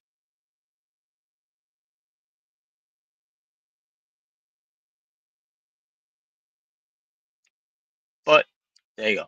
That's something to say from there. All right. But Order 4 won. They won the match. So I took the pinfall because of course he did. He's a whipping boy for TNA wrestling. I don't get why. He's gonna lose more stock by the way, from other promotions if you could have him keep losing like this, because he's better than that. So I was just shouldn't be losing like that. Anyways, all right. Then we get to and match. By the way, the match was alright too. By the way, the match was alright. They did here. Yeah, I should also bring that up. So, all right. Now we get to the next match. 8-man tag team match. 14 minutes and 26 seconds. That's it. It was the System: Brian Myers, Eddie Edwards, JCD, and Moose with Alicia Edwards at ringside, taking on the Rascals, the full member of the Rascals of Trey Miguel, Myron Reed, Zachary Wentz, and the returning Desmond Xavier, the former Wesley. So yes, the Rascals are back. The entire members of the Rascals are back together, and they Desmond or Xavier hugged Trey Miguel. He hugged Myron Reed, and hesitant a little bit, a little stared out with Zachary Wentz, and they hugged. So yeah, the Rascals are officially back. So yes, this is Wesley after NXT, after being let go by WWE, because WWE doesn't know what the fuck they're talking about with this guy. Desmond Xavier is great, and he's gonna showcase that in TNA, and who knows, maybe outside of TNA. Obviously, because they are obviously, because they're not just work for TNA. They go other places, because they're independent contractors. You know, But Desmond Xavier looked like he never lost a step that way. For a guy who broke his back for NXT, he has to get let go. But that's okay because he's with the Rascals now. Now I don't know how long the Rascals is going to be in TNA because their contract is coming up in due. So will this be a case that they're going to stay with TNA, or they're going to leave TNA to go elsewhere? I don't know. I wish I had the answers to that.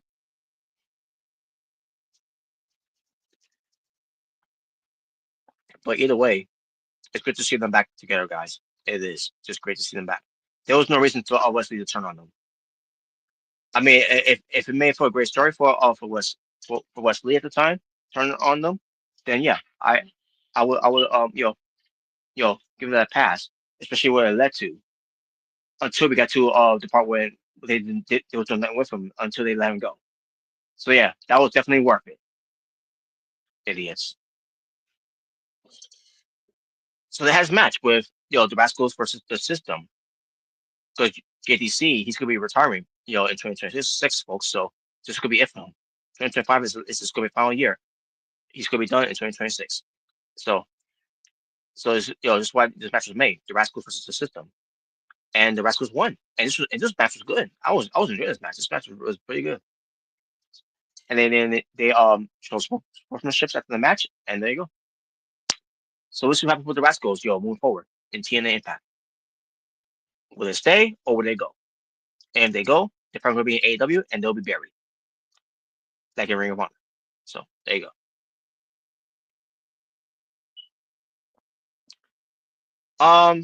Leon Slater defends his TNA Exhibition Championship in 13 minutes and 13 minutes and 24 seconds. Last I should say, against Rich Swann, and a very good match here, a very good exhibition match here that they had, and Leon Slater wins as expected. Leon Slater won in dedication to his late grandmother, who recently just passed away. Valerie Slater, unfortunately passed away. So he cut a promo after the match. Before that, by the way, after he won the match, Rich Swann, who's part of First Class, part of the heel faction team. Leon Slater extended his hand for a handshake to Rich Swann. Rich Swann did not want a handshake. He kicked his hand away, and he hugged him. I like, you know what? That's good. That was good. Because Leon Slater, after that was done, he gets interviewed by GM Miller, and they brought up the fact that his grandmother Valerie Slater has passed away, and he was getting emotional, and he starts cutting a promo, and I can relate to Leon Slater because I recently lost my grandmother months ago from my father's side, and back in 2011, I lost my other grandmother from my mother's side.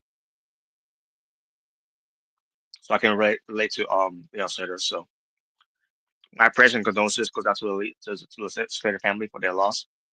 My prayers goes and condolences go out to Leon Slater, who's killing right now in TNA wrestling, who's killing right now in promotions, especially when it comes to WWE soil, even if it is NXT. But either way, Leon Slater has been killing it, especially getting on the endorsement of the phenomenal AJ Styles, who's a legend in his own right. So so when it comes to this Leon Slater is it's gonna be something to look at not only in 2025 but going into 2026 and beyond that. Even if he's no longer in TNA wrestling and he goes to WWE needs to treat him right too. 'Cause I'm pretty sure that would be his next destination. So he won this match for his grandmother, and his grandmother's looking down, looking proud of him, saying, great, great job, my grandson. So rest in peace to Valerie Slater. And the main event. Um, it was Steve Macklin, who's the TNA International Champion, teaming up with the former TNA World Champion Mike Santana, who was not there by the way until the end, to go up against the current TNA World Champion Frankie Kazarian, and get this, folks. Now he is fully a full-time the Koya Shaw Gauntlet Trophy winner because Frankie Kazarian already cashed this in. So yes, that's still a thing. That's still around because remember they were Koya Shaw Gauntlet winners of that cup. This is so confusing. This is more confusing than what AEW has been confusing us of what they're doing with the stipulations. But this match lasted 10 minutes and 33 seconds. Max Santana was not there, like I said. There was no word about having Max Santana because this is a story, by the way. The story here that they're trying to do here, and they're trying to make look at it as a shoot. Max Santana, after losing the title, he's been mad with Matt. He's been angry and upset with TNA management to a point where he no show an autograph signing. I guess to take a shot at Goldberg in a way because he according to our sources he no show a private autograph signing, which was that was not true at all. And this one, I don't believe that. I don't believe this one is true either. Because again, it's all part of a story that they're doing here. With Mike Tyson being upset with TNA management, so much that he no show an autograph signing, and then return any of the calls. He's ghosting them, like he's Andrade ghosting WWE because finding out or the tests that he took for for the wellness policy. The wellness program. But that's basically what they're trying to sell us here. But Mike Santana is showing up either way to team up with Mike Santana to defeat them, and which he did. So Frankie, and Frankie's saying by the way, he took the loss by the way. You you call a new TNA World Champion the way you did, and Frankie Kazarian, and he already loses. Great job, fucking idiots.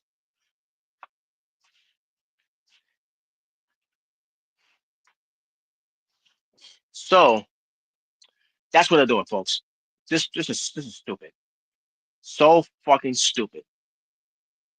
Yes, I get it. They're trying to tell a story. More so, I could say than what AW is trying to do, trying to tell stories. But this is so stupid.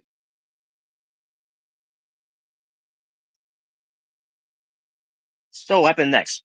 Ryan Nemeth was up to the two by the way because you can have this show out Ryan Nemeth too.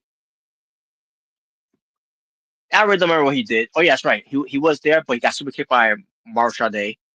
I guess they're gonna try to do a intergender match, with these two. I guess I don't know, but basically she super kicked him, and then she left, and he was laying there on the aisle.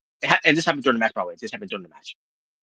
But Nick Nemeth grabs the trophy. He wants to call a shot on Frankie Kazarian, only for Brooks Jensen to attack him from NXT. And you get the rest of the NXT invaders coming in. And Robert Stone, Lexis King, Charlie Dempsey, the two black dudes, I forgot their names, but they used to be with Wesley, with Wesley, who is now Desmond Xavier.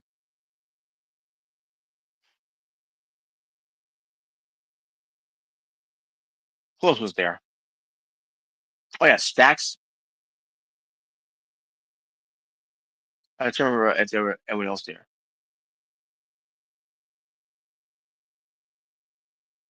So yeah, we have an NXT invasion in TNA because the showdown ain't over yet, you know. And they're beating up, Mike Santana, Nick Nemeth, Frankie, Steve Macklin.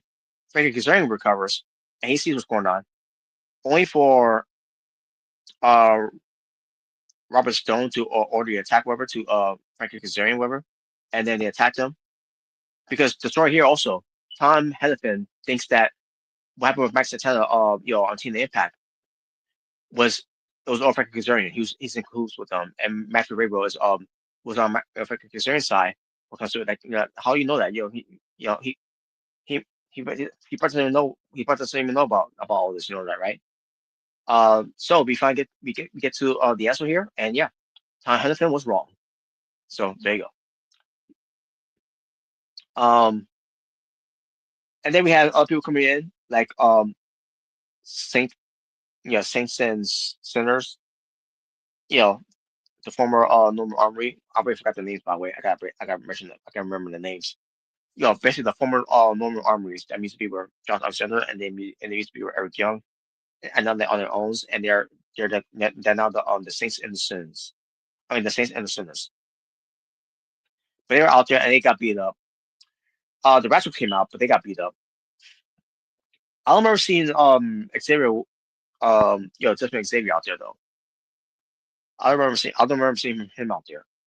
I could be wrong, but I could swear he was out there. But the Rascals were taken out too either way. And then the Hearts came out, which was steel chairs. And even with the Hearts coming out, even they couldn't stop the NXT invaders. And before they came out, Santino Marella came out too. By the way, he came out. He didn't wrestle. He didn't obviously fight them, but he came out to confront Stacks because Stacks is dating Ariana Grace. Because for those who don't know, Stacks and Ariana Grace are a real life couple. So, and I think they got married recently. I could be wrong. Let me double check. I'm pretty sure I'm pretty sure they got married. Let me just double check here.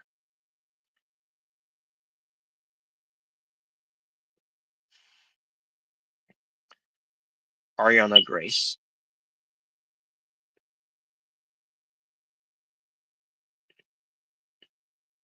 Okay. Okay, here she is. There wasn't any pictures of her, so all right, let me see.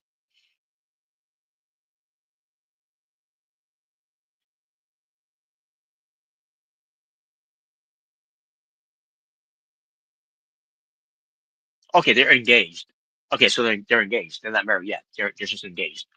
But the point is, Santino Marella sees Stacks out there, his soon to be son-in-law, because he's dating his daughter, and Stacks is telling Santino Marella to stay out of this, and Santino Marella gets attacked by Rob Stone from behind, or I believe by Brooks Jensen, whoever. But either way, Stacks was very upset with this. He but at the end of the day, business is business, you know. And then that's when the Hearts came out with steel chairs. And, even with the Hearts coming out with steel chairs, even they couldn't stop the NXT invaders. So, in a way, it backfired on them. So, well, I'll say this: with these NXT invaders, better than dumb than dark shit. You know, I mean, you could have them on Jordan too. Came to it, but then again, dark shit does their own things. So there you go. But there you go. Now, what do I think about this, by the way? What do I think about this whole NXT invaders coming in to do this to the TNA people? It, I believe it could work, but here's the thing. I'm what people are what they're saying here. You're missing Brooks Jensen, who's basically a nobody. You're missing the two black guys that used to be with Wesley. I forgot their names, and I forgot what they're calling themselves. And they were treating like jobbers, in TNA. And I don't know how they were being used on NXT. And when they were when they were paired up with Wesley, because I stopped watching because I didn't care about watching NXT, anymore. Lexus King, we all know how they've been booking him like a fucking joke, and the jobber Stacks. They just so great with Stacks, with the D'Angelo family, until they have him break away from that and do his own thing. They'll only lose all momentum afterwards.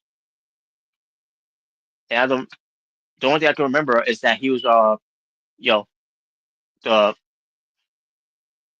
Hershey's Cup winner and they stopped that one, which best thing they ever did.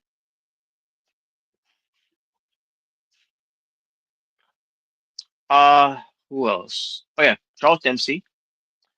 Well, Charles Dempsey, they could do some a lot. They could do more with him too, but they haven't really done much with him as well. Robert Stone, they did stuff with him in TNA before, you know, on behalf of NXT, and I hated that. I thought that was stupid, especially who he's signed with, with Tessa Blanchard and with Alicia gets a Folks.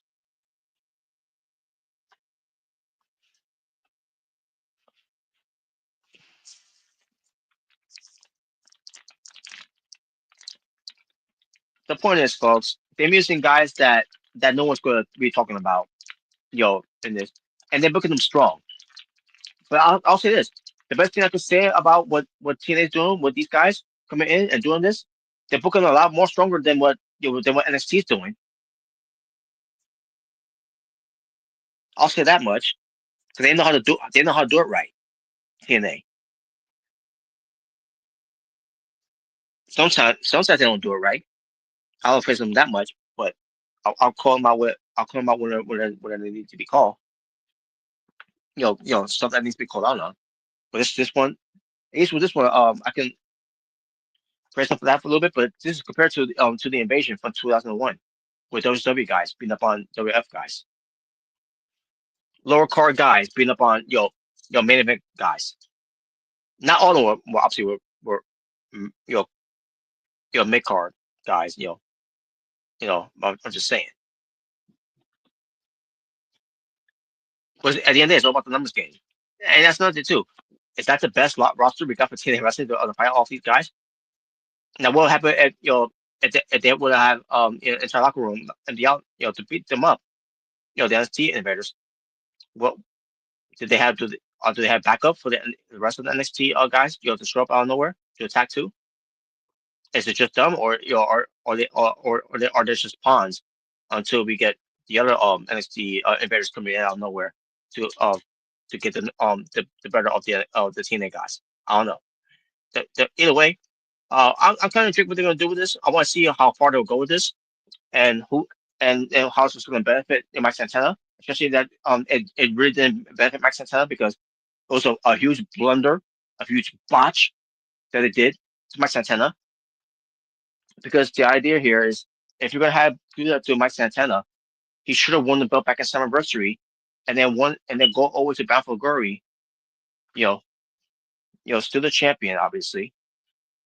And then you could have done this whole angle with NXT guys coming into to be up on Mike Santana after when he's back to Bound for Glory, only for Frankie Kazarian or Nick Nemeth, whoever you want to do it to catch in and become the new TNT champ, you know TNA champion, I should say. I was gonna say TNT, TNA world champion, and then you could build with Mike Santana against rematch at Turning Point or Final Resolution, whatever. And still continues on this program with the NXT invaders, which could have been led by Trick Williams. So yes, I believe that if Joe Hendricks to the TNT were, if Joe Hendricks to the TNA World Champion, he should have dropped the belt to Frankie Kazarian, only for Frankie Kazarian to drop it to Mike Santana at Summerversary, and then Mike Santana, goes to the Bound for Glory, and successfully defends the title, only for him to get attacked by the NXT invaders if this is the idea they want to do. And then, if you want Frankie Kazarian to win the cold shot, call it to the cup, to try to catch it on and become the TNT, the TNA World Champion again, then I would have done that too as well.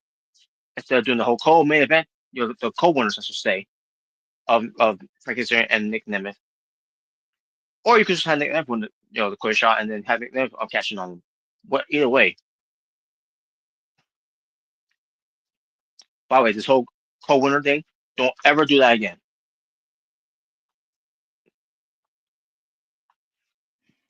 Anyways, at the end of the day, this is not good, folks. Either way, for Mike Santana. This didn't do Mike Santana any favors at all. This was shit.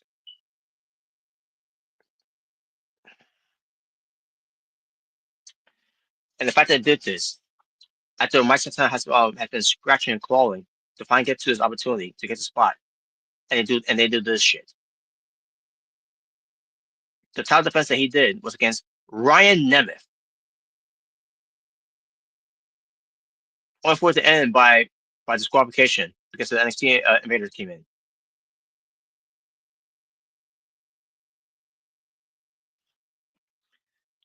And then Frankie Kazarian comes in to cash in on to close a shot and take the belt away from Mike Santana by rolling him up because he had a cramp on his arm because of the damage that was did by Robert Stone with a steel chair wrapped around the arm of Mike Santana.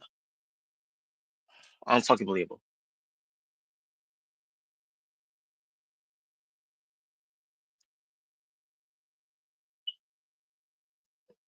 Sometimes TNA do things right, but then they do things wrong. You want to praise them, but then they do some stupid shit like this.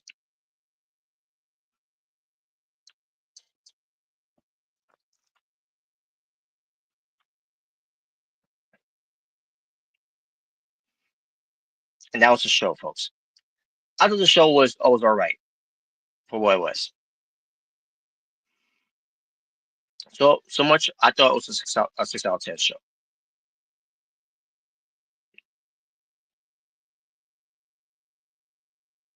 But there you go, folks. And with that being said, I'm gonna wrap it up from here. So thank you for watching. Shout out to Jordan Williams. Shout out to the two Jaber. Shout out to the Omega Red for being part of the stream with yours truly here. Shout out to at 424 shooters 270. And shout out to everyone else that watched but didn't commented in the live chat. But if you want to comment in the live chat next time, which we could do later on tonight, because we're gonna do a watch along to continue on with the Fast and Furious franchise that we're gonna do. This time, what comes to the Fast and Furious Tokyo Drift and the Fast and Furious 4, or should I say Fast and Furious 4? Yeah. But yeah, either way, feel free to comment next time in the live chat, but make sure to keep things positive, show some positive love, positive support, positive peace. Have a positive attitude with some positive energy, positive mood, positive vibe. Make sure to keep things a safe space for all parties and all parties around to keep things cool, aloof, zen, and there you go. So, folks, we see you later on tonight. We're going to do myself, Omega Red, True Japer, as we continue watching along. What comes to the Fast and Furious Tokyo Drift, Fast and Furious 4, and we'll see what we do next, other watch alongs later on, over the weekend. But we shall see. But until then, folks, for Jordan Williams, Omega Red, and the True Jaybird, it's natural born, for saying peace. On the streets, where you be well, stay safe, take care of yourself, everything that's going in the world. For I am out here. That's all for now. That's a bid you all in Abdu. Goodbye and good night to feel the bang.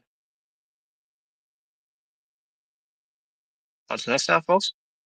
The next time we do Being the Asylum for episode 266.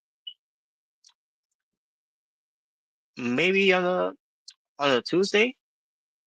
But then again, Tuesday is Gold Rush, so I'm gonna do one more watch along for that one as well.